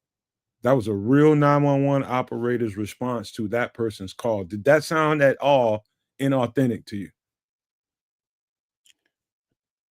No, it sounded like he was really shook. What I really didn't like was that 911 operator. It's like, come on, baby girl, you need to be more Johnny on the spot. People calling you for an emergency. Let's get a little more on the ball, because my man is calling. He didn't gave his location 3 times, and you like, now where you at now? I'm like, oh, for fuck's sake. So it's like he saw something, and it wasn't human, according to him. I'm not okay. I'm not saying he didn't or did, because I wasn't there. I don't know what the hell he saw, but yeah, I would be freaking out too if something was in the bed of my truck and I saw it, looked like it was bleeding, and it's like, did you stop and give him first aid? Hell no, I'm on the phone with you, ain't I? You know what I'm saying? That's what y'all supposed to do. Shit, I'm letting you know. Shit. Keep rolling, my man. Shit, don't be stopping. Yeah. Hey, Trips, one of the things I was blessed with, and thank God for, because don't know where I'd be without it, man. I got a pretty A1 top notch BS radar detector, man. This one, I've seen it on different people have posted this and made hay with it. Different people have, this didn't sound like, to me, like some bullshit. I don't know what the hell was going on in the back of that truck. I don't know what got on there. It could, whatever. But the place where that incident happened, he was on a back road in rural North Carolina. And, what's funny about it is different people have the surrounding area. There was a monument to a Confederate battlefield. So, during the Civil War, they made this little area some kind of monument because a battle took place there. And people have taken it to the extreme, talking about it some kind of Confederate soldier that's dead, that he's in purgatory, he jumped on you, all kinds of crazy stuff. But I just take it for what it was. And I don't know, but it just the call sounded very authentic to me. I know that officer is a real officer. I know that. Kez, what you thinking, man? I don't know what to think about things like this, man. So it sounds like it's legit. I'll give the man, I'll give the devil his due here. Obviously, there was an altercation and it scared him shitless, right? Like, so I'll give him that. I don't know about no, Confederate ghosts jumping in the trucks. I'm not so sure if that's what it is, but hey, maybe that's what it is. But to me, it sounds like somebody jumped in his truck and then effed off at the end of the day, I would be startled by it as well, and I would definitely hit my brakes and send that guy flying. So good for him. He did all the right things, except for maybe placing a phone call about it, because like that girl was completely and totally useless. Right? You know what I mean? So I'm where are you again, sir? Oh, I'm being like attacked. Like fuck, you know what I mean? There's a guy in my in the bed of my truck. He's trying to get into the cab of the truck. Or like I don't know if it's a guy. I'm screaming like that's not human. And so you're at the intersection of what, sir? Fuck off. I told you where I'm at 3 times with 3 reference points. You need to upload a map. You need to send you fucking GPS location. Yeah. Oh, and real quick, Levante. No, it's not a bank tank. I looked it up. It's an IBC water tank, 275, 250 gallons and such. Oh yeah. I know what you're talking about, Trips. Yeah. That's a big motherfucker. Yeah. You know, you get a couple of those, and you can, do a little something for your community, your village, if you will. It's better to get you a Catch-A-Mac water tank. That's all. You know what that is when, like, if you're in somewhere rural and you need to collect water to, let's just say you get 2 or 3 of them because you got a homestead or something. You're gonna need like 2 or 3 of those. You're gonna need those to collect water, whether it's rain or when you have somebody deliver water to your place. But you need those Catch-A-Mac water systems, and those are big. They damn near, they're like mini silos, is what they are. But they're Rubbermaid kind of material. Yeah. I just want to clean that up. But yeah, it's. I'm not one to say, oh, ghosts don't exist, or monsters aren't real, or aliens are a figment of the imagination. No, I don't know. I mean, why, would they not be, or if they are? Because there's just been way too many crop circles, or alien abductions with anal probes, and Area 51s and the little green guys, and there's just too much smoke. Speaking of, go ahead, kids. I was just speaking of smoke. There's also like crackheads out there too. So there's that. Yeah, well, there's that. All right. So to that point that you were just making about, I'll just start. Like, I will start with this, man, because this one goes a little bit deeper. But we're gonna just call it what it is, and we'll respond to it.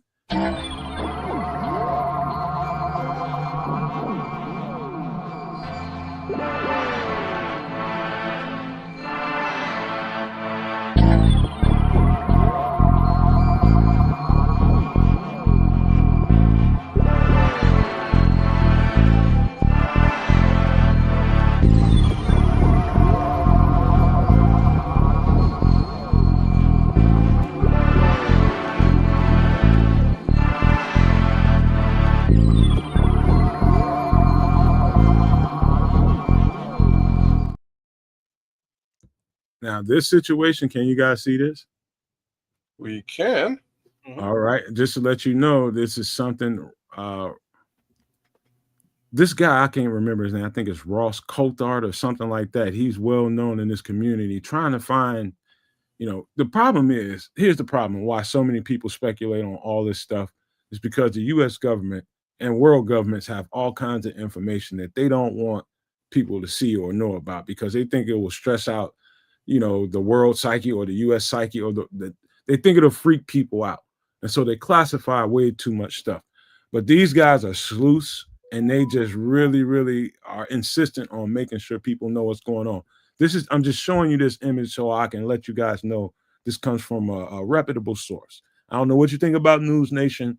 I don't think very much of it, but this guy, I follow and listen to what he has to say. He gets qualified people that are in contact with this stuff, guys that are in the CIA, guys that are ex-security guards. Who's the guy you're about to listen to?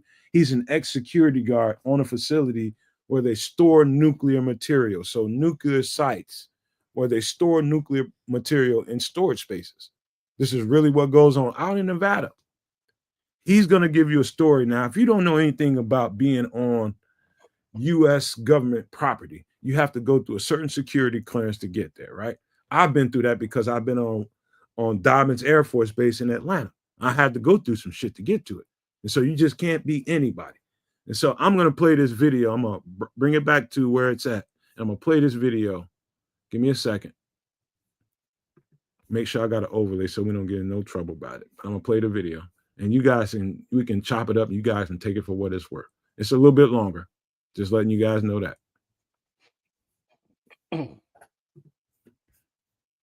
UAPs, paranormal phenomenon, and nuclear weapons and facilities. Wrong video. And what? This is the and we video. were outside. A few of the guys smoked, so we were outside with them, kind of joking and just hanging out. One of the other patrols was there, so it was a total of 6 people. By the way, guys, this is a security guard working, regular people working on a government site that stores nuclear material. So he's aware of all the movements going on around that facility, good or bad. The thing about this is most of these guys are scared to come out and talk because they get their lives get mistreated by government people. And so this guy is brave for just even saying something. I'm gonna just let you guys finish hearing it. People outside. And I remember that the guy that I'm facing, we're talking, joking about something, and he kind of looks up above my head and his eyes just go wide. And as soon as that happens, I kind of turn my head to look over my shoulder. And as I'm turning my head, I see this reddish glow that kind of approaches on the ground. And I crank my head up just in time to spot this. I mean, I hate to say it, but it was a classic flying disc shaped object.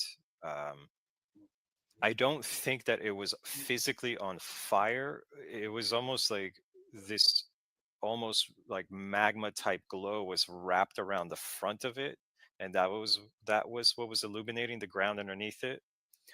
But it was flying maybe 200 to 300 feet above our heads, very low. And as it approached and came over us, it actually deadened sound wherever it moved. Like the natural sounds of like the building right next to us, the desert, other patrols in the distance, they got very faint, almost like when you stick your head underwater. And as soon as is there any noise from the object at all? Do you hear anything like a propeller or a jet or a turbine? Nothing like that. A little bit of a hum, but I don't like I don't know if it was the object creating the hum or maybe its interaction with the atmosphere. Hey, Trips and kids, y'all dig the part about they just out there taking a break, somebody smoking cigarettes, and next thing you know, this shit start happening on a nuclear fucking storage base, man. Any thoughts on it so far?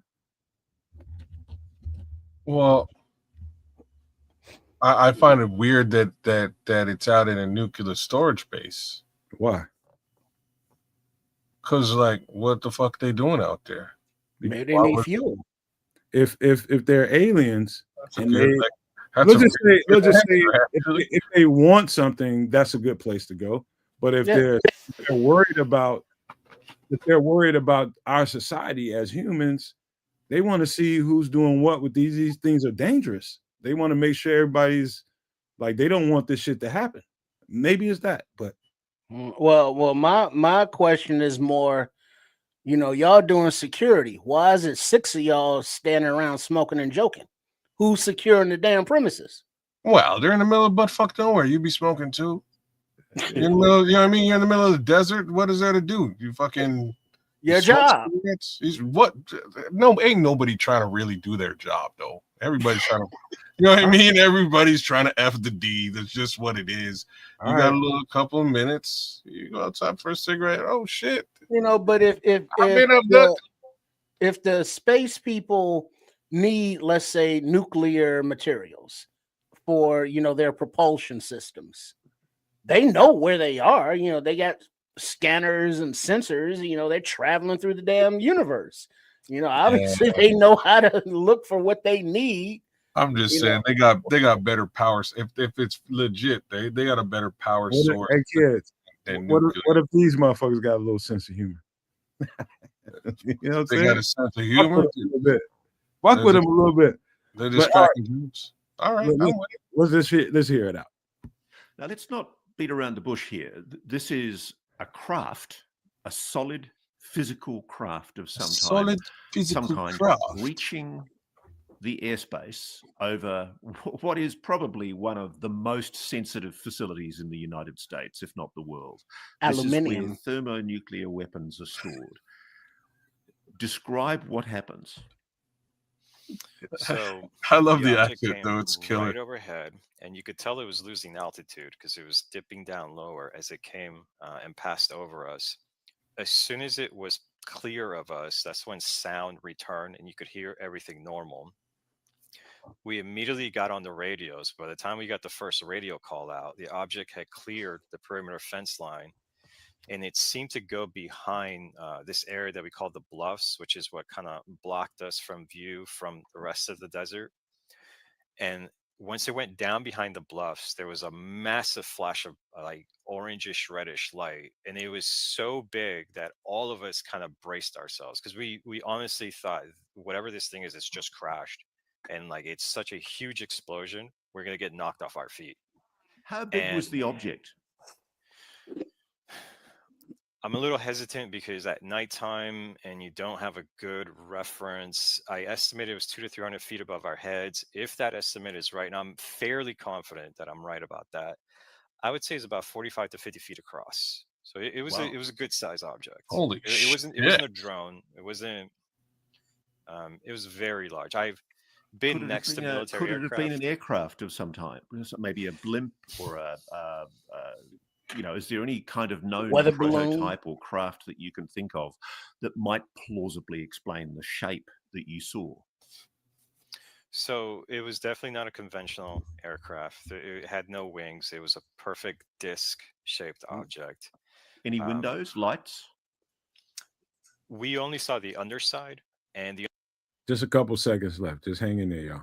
underside was perfectly smooth. There was no. I mean, it did go by pretty fast, but there was no obvious markings, no obvious signs of. Did it have a metallic sheen to it, or was it of unknown construction? Did you see? Did it look constructed?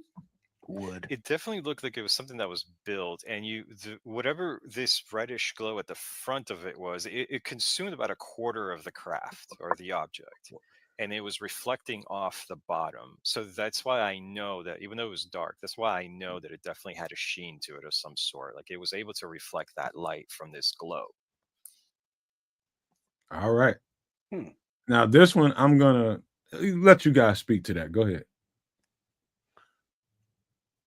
I'm just more of in the space now of how would you make a disc fly? You know, with no obvious engines or propellers or propulsion. How? Well, maybe it's propulsing itself, right? So maybe How? You cannot do that without leaving. You mean like spinning? Like a disc? Yeah. Maybe it's spinning in a manner that creates a gravitational pull, creates and that's where that silence, that vacuum. To my knowledge, we don't have anything that can do what kids just got through describing. How about magnets? That's maglev. That's something different. If you had a magnet large enough, if you had an electromagnet large enough that it repelled against the natural pull of the earth, you could levitate a device along those lines in a very similar fashion, actually. And then it also could just be I don't know. No, because it wouldn't move like that. It can't be a balloon or like a hot air or anything filled because it wouldn't move like that. No.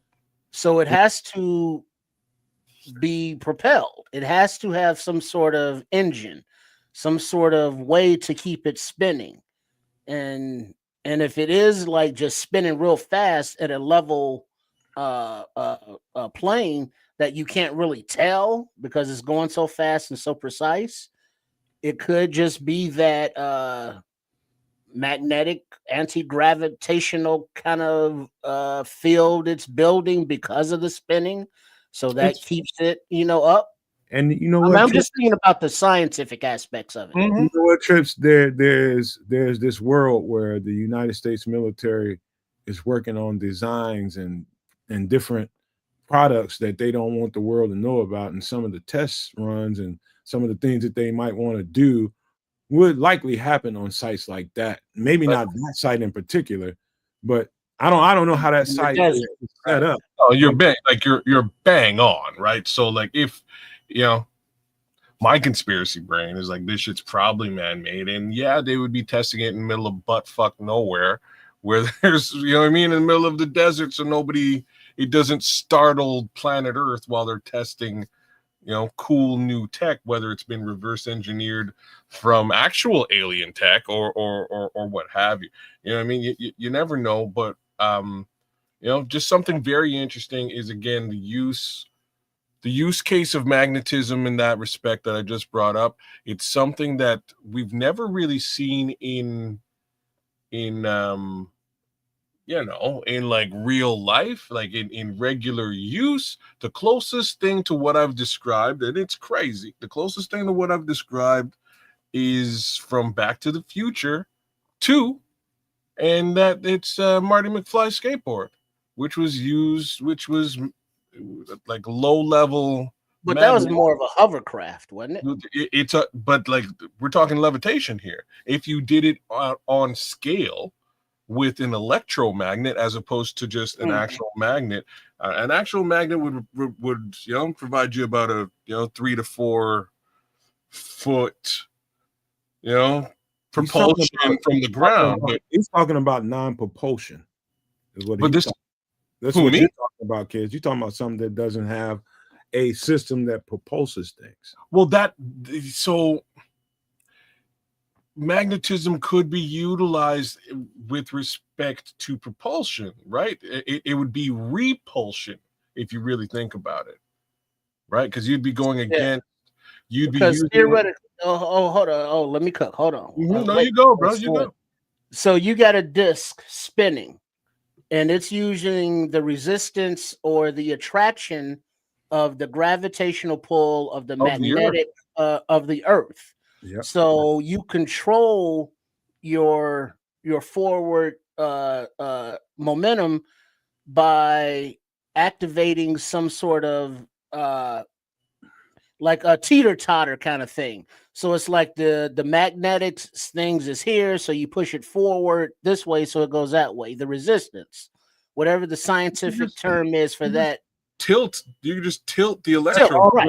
And so it goes that way and that way, and so that way you can control the direction. Yeah. So if you got something what Kez is describing and you're describing, and using electromagnetic pull to guide something or to make something go. And so if you can do that, you can definitely tilt something this way, tilt something that way, and guide the direction of it. It's two things I want to mention. I don't know. I didn't play this because I just showed you guys an image of that House committee hearing of all those guys that got up there and spoke to all of this stuff that we're talking about right now. There was a black guy in there, and I ain't pointing him out because he's black, but in his testimony, I probably should have played his part of it.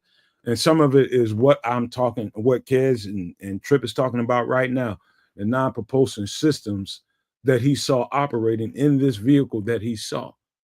He saw that there's no propulsion systems are going to leave a vapor trail of some kind. That's just the way that works. That's just the way it works. It's going to leave some kind of trail. This thing left nothing. So how you guys are you're burning, like under normal pretenses, you're burning a power source to a fuel to create.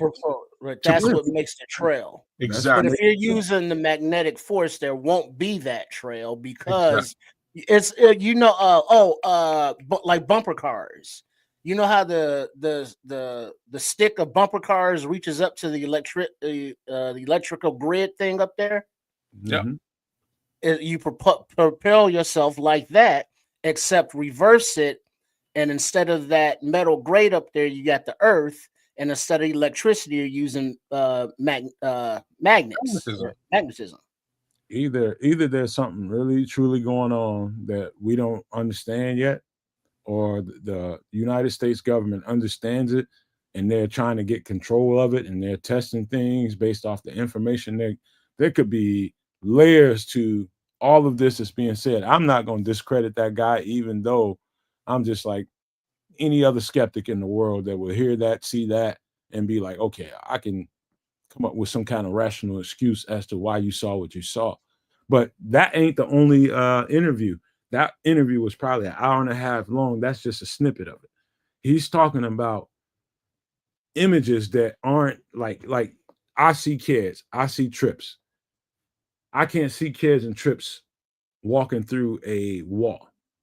Like he's talking about, he sees like the shape of something that's walking through objects. So they've got walls and different doors that you got to get through to get to where he's at. Security in any government site like that, I've been through it, I've seen it, is real. Dog, you ain't just walking up in that motherfucker, dog. You ain't coming up in that motherfucker at all if you ain't got nowhere near the clearance you need to have. It's real. I've been through that. This dude talks about more, so I just pointed out that interview on Newsmax. You go and look it up and see for yourself what you think of the entire interview, because I found it at least credible. At least. What are you talking about here? So there somehow a dude or an entity of some kind walked up into Area 51? I'm being facetious with the Area 51, but he wouldn't say specifically where that site was. He just talked. Fair, like I don't care what site it is. I'm just saying, like, so did somebody actually like what's the word? So like the word is the term would be phase shift. They phase shift through a wall. And he said he could see the figure, but it wasn't a figure. He couldn't see a person like I'm seeing you in Triple R. He saw something particle manipulation. So you wouldn't see our physical, because we would phase into particles to go through the wall and then back to ourselves if it was ourselves. But if it was a being, that being could have been it. It doesn't have a face, it doesn't have physical features like a human body because they're not human.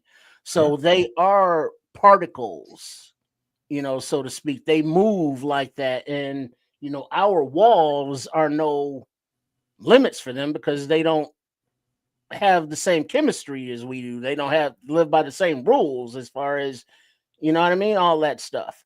So it is possible, because we never really contemplate what the aliens look like.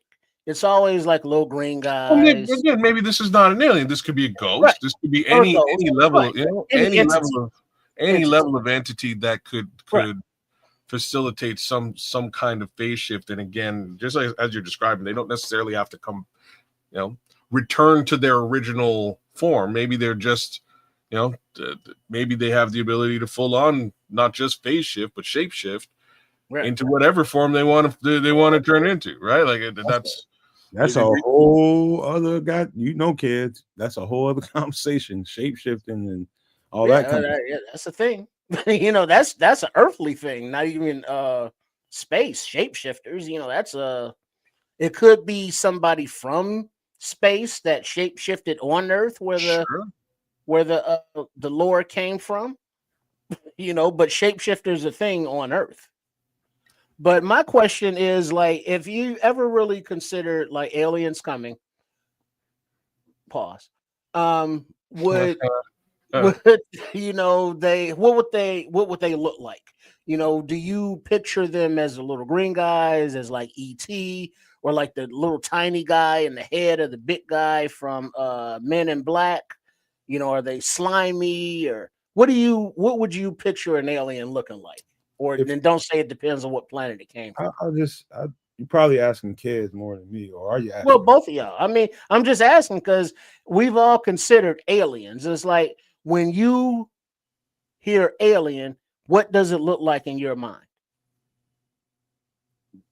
Kid. Okay, me. I was giving you the opportunity to go. You go. I don't really give credence to any in my head that doesn't compute as far as what it's supposed to look like. I don't think anything that's from this solar system. I don't know, man. I don't know, to be honest with you, because I've heard different stories. There's some different conversations that we need to have to explain what's in my mind about what it is, because I've heard all kinds of stuff, but I'm not really into, people. When you start thinking about stuff like that, that might be a broad range of things going through somebody's head because they've seen and heard so many different things. And Well, I for mean, me, part of it goes along with like the disc we were just talking about. Whatever it is would have to fit inside of there. I would just say I think of something that ain't something coming from outside the solar system. It's gonna be something humongous, and it's gonna be several humongous things. If something comes into the solar system, I think it's gonna be several of them. It's not gonna be just one that hovers over this place. It's gonna be several of them, and they're gonna come and they're gonna kind of park wherever they want to park, and that might be any and everywhere. What those things look like, you know, who knows? Who knows? That's just speculation. Well, no, I know, I understand. It's like, because there is no answer, because I'm not going to say you're right or wrong. But if you thought aliens, what comes to your head visualization wise? A big black entity. Okay. A big black amorphous entity. All right. Kids? That was it's one of the earlier Star Trek episodes. Me personally, I'm gonna give you the craziest look at all this. I don't think that it would be them grays that you see or them bobble-headed, big-headed, big-eyed things. I think I don't expect to see any of that. Kids, if I told you I think there could be several species, would you buy that? And they might be all different kinds of shapes, sizes. Yeah. Different planets got different species, so yeah. The possibilities are completely endless, right? Like I'm not refuting the potential for grays and greenies and amorphous black masses. Like I'm not refuting any of that. My thoughts is it would probably be something much smaller than what we would expect. I would suspect it would be something probably microbial that has an intellect that is so much further than ours. That's my thoughts. I think it'd be tiny. They wouldn't necessarily look, smell, or feel like, your next door neighbor.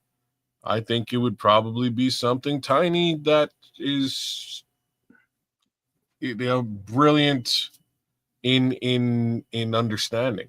Hey kids, I think the very first MIB, Men in Black, I think that was more revealing to society.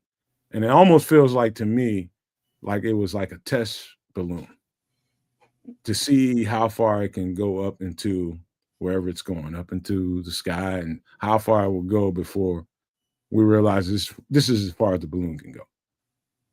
And that movie, I believe that there's a little bit of truth to that. This is my belief. No, it's not, and it's not. What you're saying isn't completely crazy, because if these things actually exist and if it occurs, if there's evidence of it, I would not be surprised if they're here living among us and walking among us right now today, doing the darn thing. Whether that Donald Sutherland. I'm just saying, whether that is Invasion of the Body Snatcher type thing. Like I would be much less surprised if that was the case, because like, and I'll make sense of it, right? So if, for instance, one of those discs crashed at Area 51, they build a whole thing around it and they investigate the situation. They find one dead alien, they find another one who they've locked up for time. at some point they're going to come to the realization that they probably shouldn't have kept this guy here, and they could kill him, which we do to people all the time. Oh, sorry, unalive him. You know what I mean? They could unalive the alien, or they could probably do something that would allow it, that would make so that the aliens don't come unalive us. And in doing so, that would be, hey, like, y'all can kick it here for a little bit. We're outnumbered. We're outgunned. It's okay if y'all kick it here. We'll make sure that you're not seen or found. Maybe Mount Weather's full of aliens. Like, you know what I mean? Like, you never know. You never know these in these situations. What I can tell you is, again, if the possibility for that to have happened, for a crash to have occurred, for there to be reverse engineering on spacecraft and potential actual encounter with alien races, we are in a bad situation because they smarter than we are, because they figured out how to get here. So, you know what I'm saying? So right. with that knowledge, they're ahead of us technologically by leaps and bounds. We're cooked. So if they want to come visit us, it's either we arm up and lose horribly, or we say, hey buddy, what's up? If you can't beat them, join. What's up? Hey man, you know what I mean? Arming up. That's like the really thick-headed. But that's a natural military protection. That Neanderthal wicked. But that's a natural military reaction. Yeah, we are Neanderthals. I ain't no Neanderthal. In comparison to a race that can fly millions of miles. I think this, and we'll get out of here with. I got one more thing to show you guys, but I think we're in the age of understanding.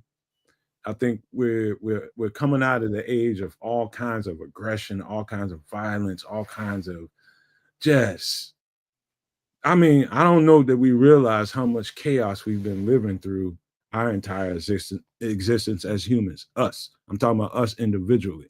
I'm talking about for centuries. All we've done is hurt, maim, destroy each other, and ungodly other things to each other, just in this race for dominance. And I know this, man. We're coming out of that time. I know that. We're coming out of that time, and there's going to have to be some understanding, or there's going to have to be some concrete conclusions made about what to do about these things that keep, basically corrupting societies, man. I'm not saying that there won't ever be anything violent, but I'm telling you that we're going to have to cross a threshold. That's just what I would tell you. And before we get out of here, I want to show you this. This is the latest before we close. This is the latest on 3i Atlas. So let me just tell this quick story, this one real quick. So, of course, the U.S. government is on shutdown. And so by now, this is the last images. I think this happened on, 8 days ago, they captured this image.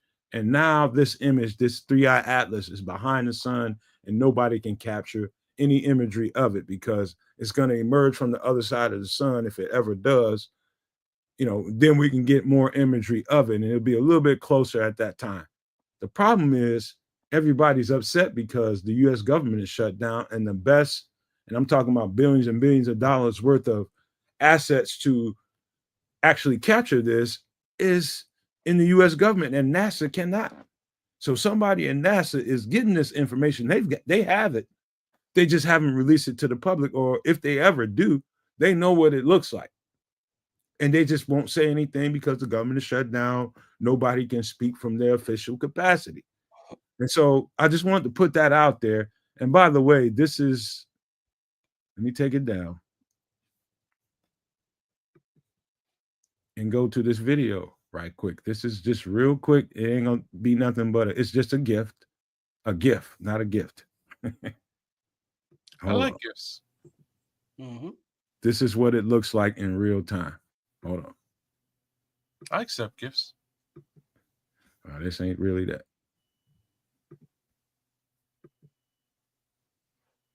This is what it looks like in real time. Can you see it?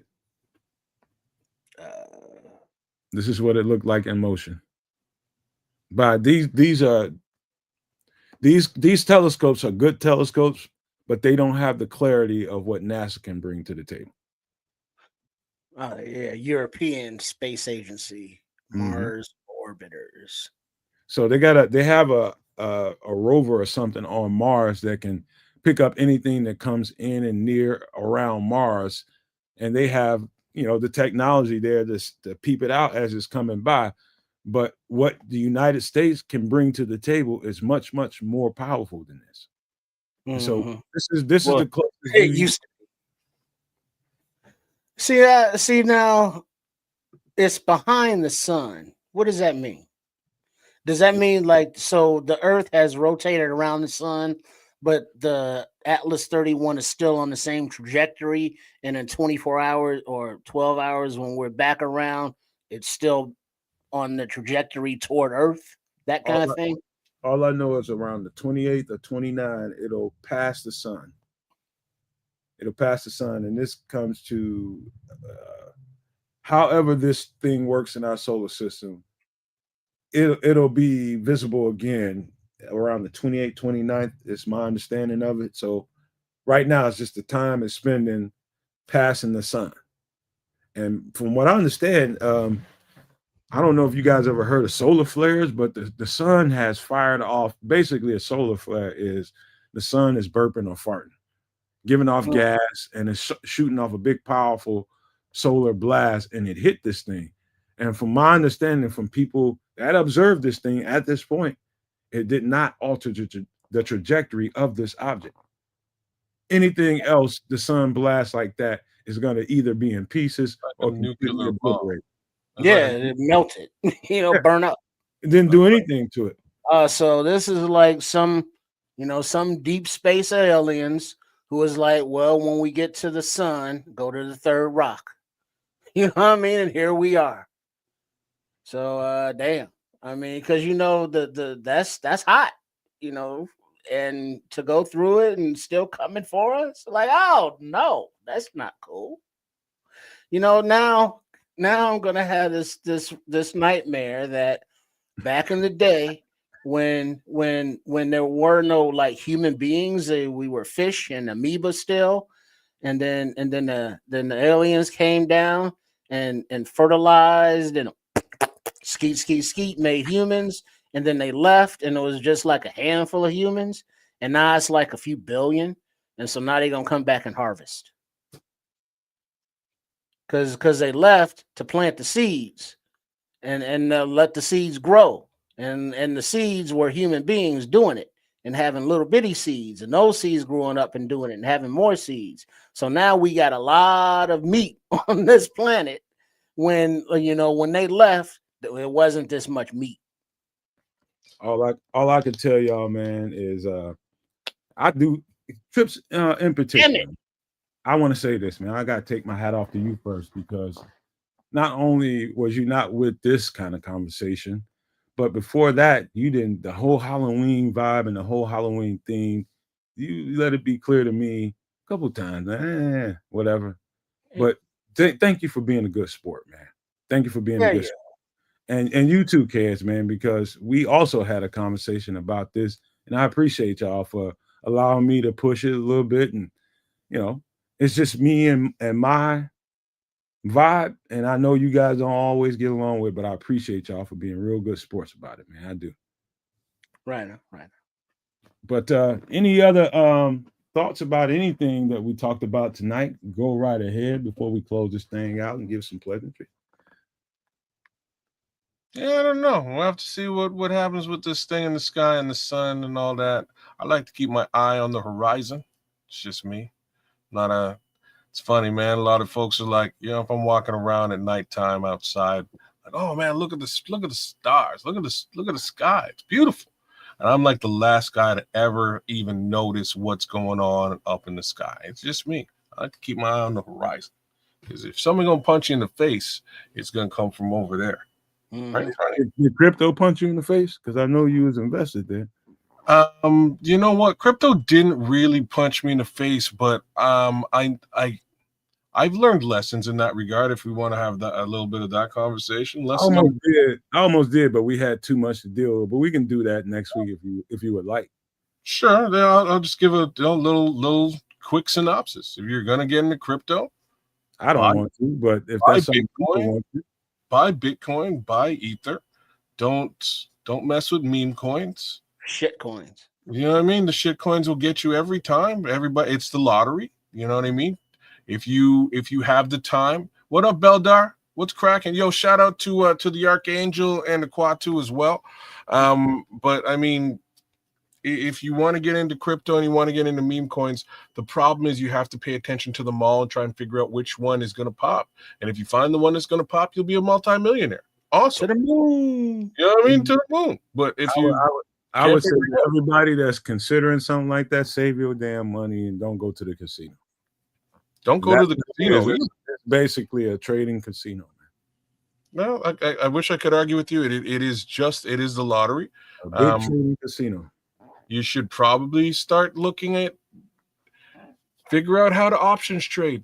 If you can figure out how to options trade, you might not necessarily be a multi-millionaire, but you will definitely you can easily make a 100K every year and laugh about it later on. All right. Any all the way to the bank. Anything that we talked about tonight, go right ahead before we close this thing out. Trade options. Short. Go ahead, kids. I was saying. All right. Anyways, thanks for coming. Thanks for holding it down with us, man. We went through all kinds of fun stuff. 31 Atlas, aquaponics, just general alien fun stuff, as well as the Chicago Bears, your favorite football team and mine. Big ups to all y'all in the chat. I would go through the list, but it's a list. MC Facts with us late. Big up White Ghost has jumped in late. Crimson, Mr. Mayhem, AC Adam, Neil Anderson, Wild Hog, Archangel. Gotta love the Scrolls for being here all night long. Gotta love my guy Levante Rogers. Both of them are super no maniacs. You should be as well. By all means, like, share, subscribe. Right here, we're triple streaming. Do so at Keza Canuck. Please, he would love it. Give him a little bit of leave a comment. We would appreciate that. I'll get back to you. Same token with my guy underneath me, Triple R, right there at Sports Chicago Style. Give him some love. Give him a comment. He would love that. We live for that support. But first, baby kids, yo, Get he's got all the toes you need for love. Those baby kids, Herberts. All the toes you need for love. By all means, check out Baby Kids or Fully Grown Kids. There he is, that sexy bastard. Check out Fully Grown Kids every Tuesday on the Super Flex Fantasy Football Show. Tuesday at 6, 7 Eastern, 6 Central. Love to have you. We'll chop it up. Again, bring your fantasy football questions for me and my guy D Nice, and we'll do the darn thing the way it should be done, like we do every week. Put your fantasy football team in a good position and potentially give you some ideas as to what you might be, what you might want to do with a parlay here and there. That being the case, again, thank you for coming out, man. We appreciate it. And by all means, give a like, share, subscribe to the Nomad Network as well. Once again, we're triple streaming. We will be coming up with some really cool content very shortly for you to enjoy. My guy, Ricky. What's up, Ricky, man? Big ups, Canadian Thanksgiving. Cheers to you and Two Smokes. He knows what's up. He knows he gets the joke. Trust me. Don't forget. Go ahead, kids. My bad. No, you go. What were you saying? I was just saying, don't forget about this dude. Oh, man. Yeah, man. Big up Triple R. Big up Triple R. Sports Chicago Style. We got some all kinds of feet on this show. A lot more feet than one would have normally expected, but they're there, and I guess we like them. Some of us like them more than others. Well, I mean, it's just, I mean, are the soles, are they wrinkly? Are they smooth? How deep is the arch? How smooth is the heel? What do the toes look like? How I do they mean, move when she walks? Does the those big look like toe lift? fingers in this Do the case. outer toes What are you lift? saying? How's the toe beds? Are they hookovers? Are they grippers? How And it's about like, where the fuck she been walking at? I think she could throw a full on baseball with them Mhm. things. She been And walking you crack those knuckles. It's like, look at her, like crack, crack, crack each Probably toe. climbing And look at trees. that pinky toe. That pinky toe longer than most people's middle fingers. she could throw a spiral with them. Man, laces, grip the laces. Dime it up, man. You kidding me? Sports I bet you Chicago she could throw a style. football better than Troy Aikman. Oh, nasty Oh, Nate. God damn. speaking of Troy Aikman, That's true. That's nasty, Nate. You nasty, man. You nasty mother. Cocktail. uh-huh. Yeah, but I tell you this before we get out of here, it's almost time to go night night. At Sports Chicago style, go there and subscribe at Chef Trips for your healthier recipes and such, and at Trip Kundo for your mental, physical, and self-defense well-being. But to wrap it up, to everyone before we hand it off to Nomad, as Crimson has said in the chat, good, better, best. Never let it rest. When your good gets better and your better gets best. Because we are gonna kick some ass this Sunday. Join us for the stream, the live reaction during the game for the Saints, and look forward to seeing y'all there. Go ahead, Nomad. Amen to that. First things first, of course. Don't forget about Sunday when we will be doing a live broadcast. Triple R and Kez will be doing that shit. I'll be producing and enjoying it, trying to enjoy the game, man. And I do think very, very bullish of what this Bears team is and what it's going to be, because we've been able to eke out wins with a team that's really trying to figure it out offensively and defensively with two new coordinators. And I think that should not be left out of the conversation. You know, everybody wants to hurry up and just shoot to the top. But it took a process for us to get here and get to this point where the team believes. We think what we think on the outside, and that's that. But the team is starting to believe. But before I get to my close, I just want to remind everybody, this is as cheap as you're ever going to get to support a channel. We made it as easy as it could be. I would love to see much more memberships come into the channel, because you're going to be grateful for what we got coming. Kids ain't just talking out of his butt for weeks and weeks and weeks, probably months now, about what kind of content we plan to bring to the table. There is much, much more coming down the pipe. And I believe by the next time we do this show on Sunday, we're going to put it out there. We're going to put it out there, and you guys can either you have a membership one way or the other, whether you're a No Maniac or a Super No Maniac, better get you one. Because if you like what we do, we're definitely going to get into rich detail once we get into that other channel that we have planned for you guys. Grab that membership, please. Not only because of the content, but because you can help out this channel. All you got to do is hit this scan code, scan it, get your phone out, scan it, and go right to the channel. It'll take you right there where you need to be. Get your membership and become a member of the channel. Help us out. We definitely appreciate you ahead of time. So hopefully we'll see more of those moving forward. But to close, man, is really what we were just talking about the whole show. And that is about being bullish on your Chicago Bears team. And I tell you all something, man. I'm not really one of those people that carry all the residue that most people carry. I'm a fan just like you have been. I've been a fan for a long time. I see and experience the same things you have, but there's just a mechanism in me that has the ability to flush what I've seen before. And I don't compare it to what I see now, because I know this is a totally different coaching staff, a totally different group of personnel. There's a totally different mindset inside this building. And I can't say it enough. Every year you have to judge this team based on what you see now. Don't give me all that, okay, this guy did this when he was here, this guy did that. That helps people fix the narrative around Chicago. And all the people that complain about how bad people talk about Chicago, we all contribute to it by constantly bringing up the past. The past is the past. We can't do shit about it. And unfortunately, because the past is the past, we put ourselves in a position where we've been at mediocrity or beneath it. And so all the criticism we get, all the shit talk that we get, we got that coming. We got it coming. I'm not justifying all the criticisms. I'm just saying we have been a mediocre to beneath mediocre team for a long time. And I'm just saying, now we're starting to put it together. Now you're starting to get past all of that smoke that is that mediocrity. Now you're starting to get all past that. Now look forward to what we're about to do. And what I think we're about to do, and I got a pretty good sense of, this shit's going to be good. And it's going to be good for a while. And so you got that to hang on to instead of all the stuff that happened in the past that keeps you pissed off, keeps your stomach hurting, keeps you in a bad, foul mood.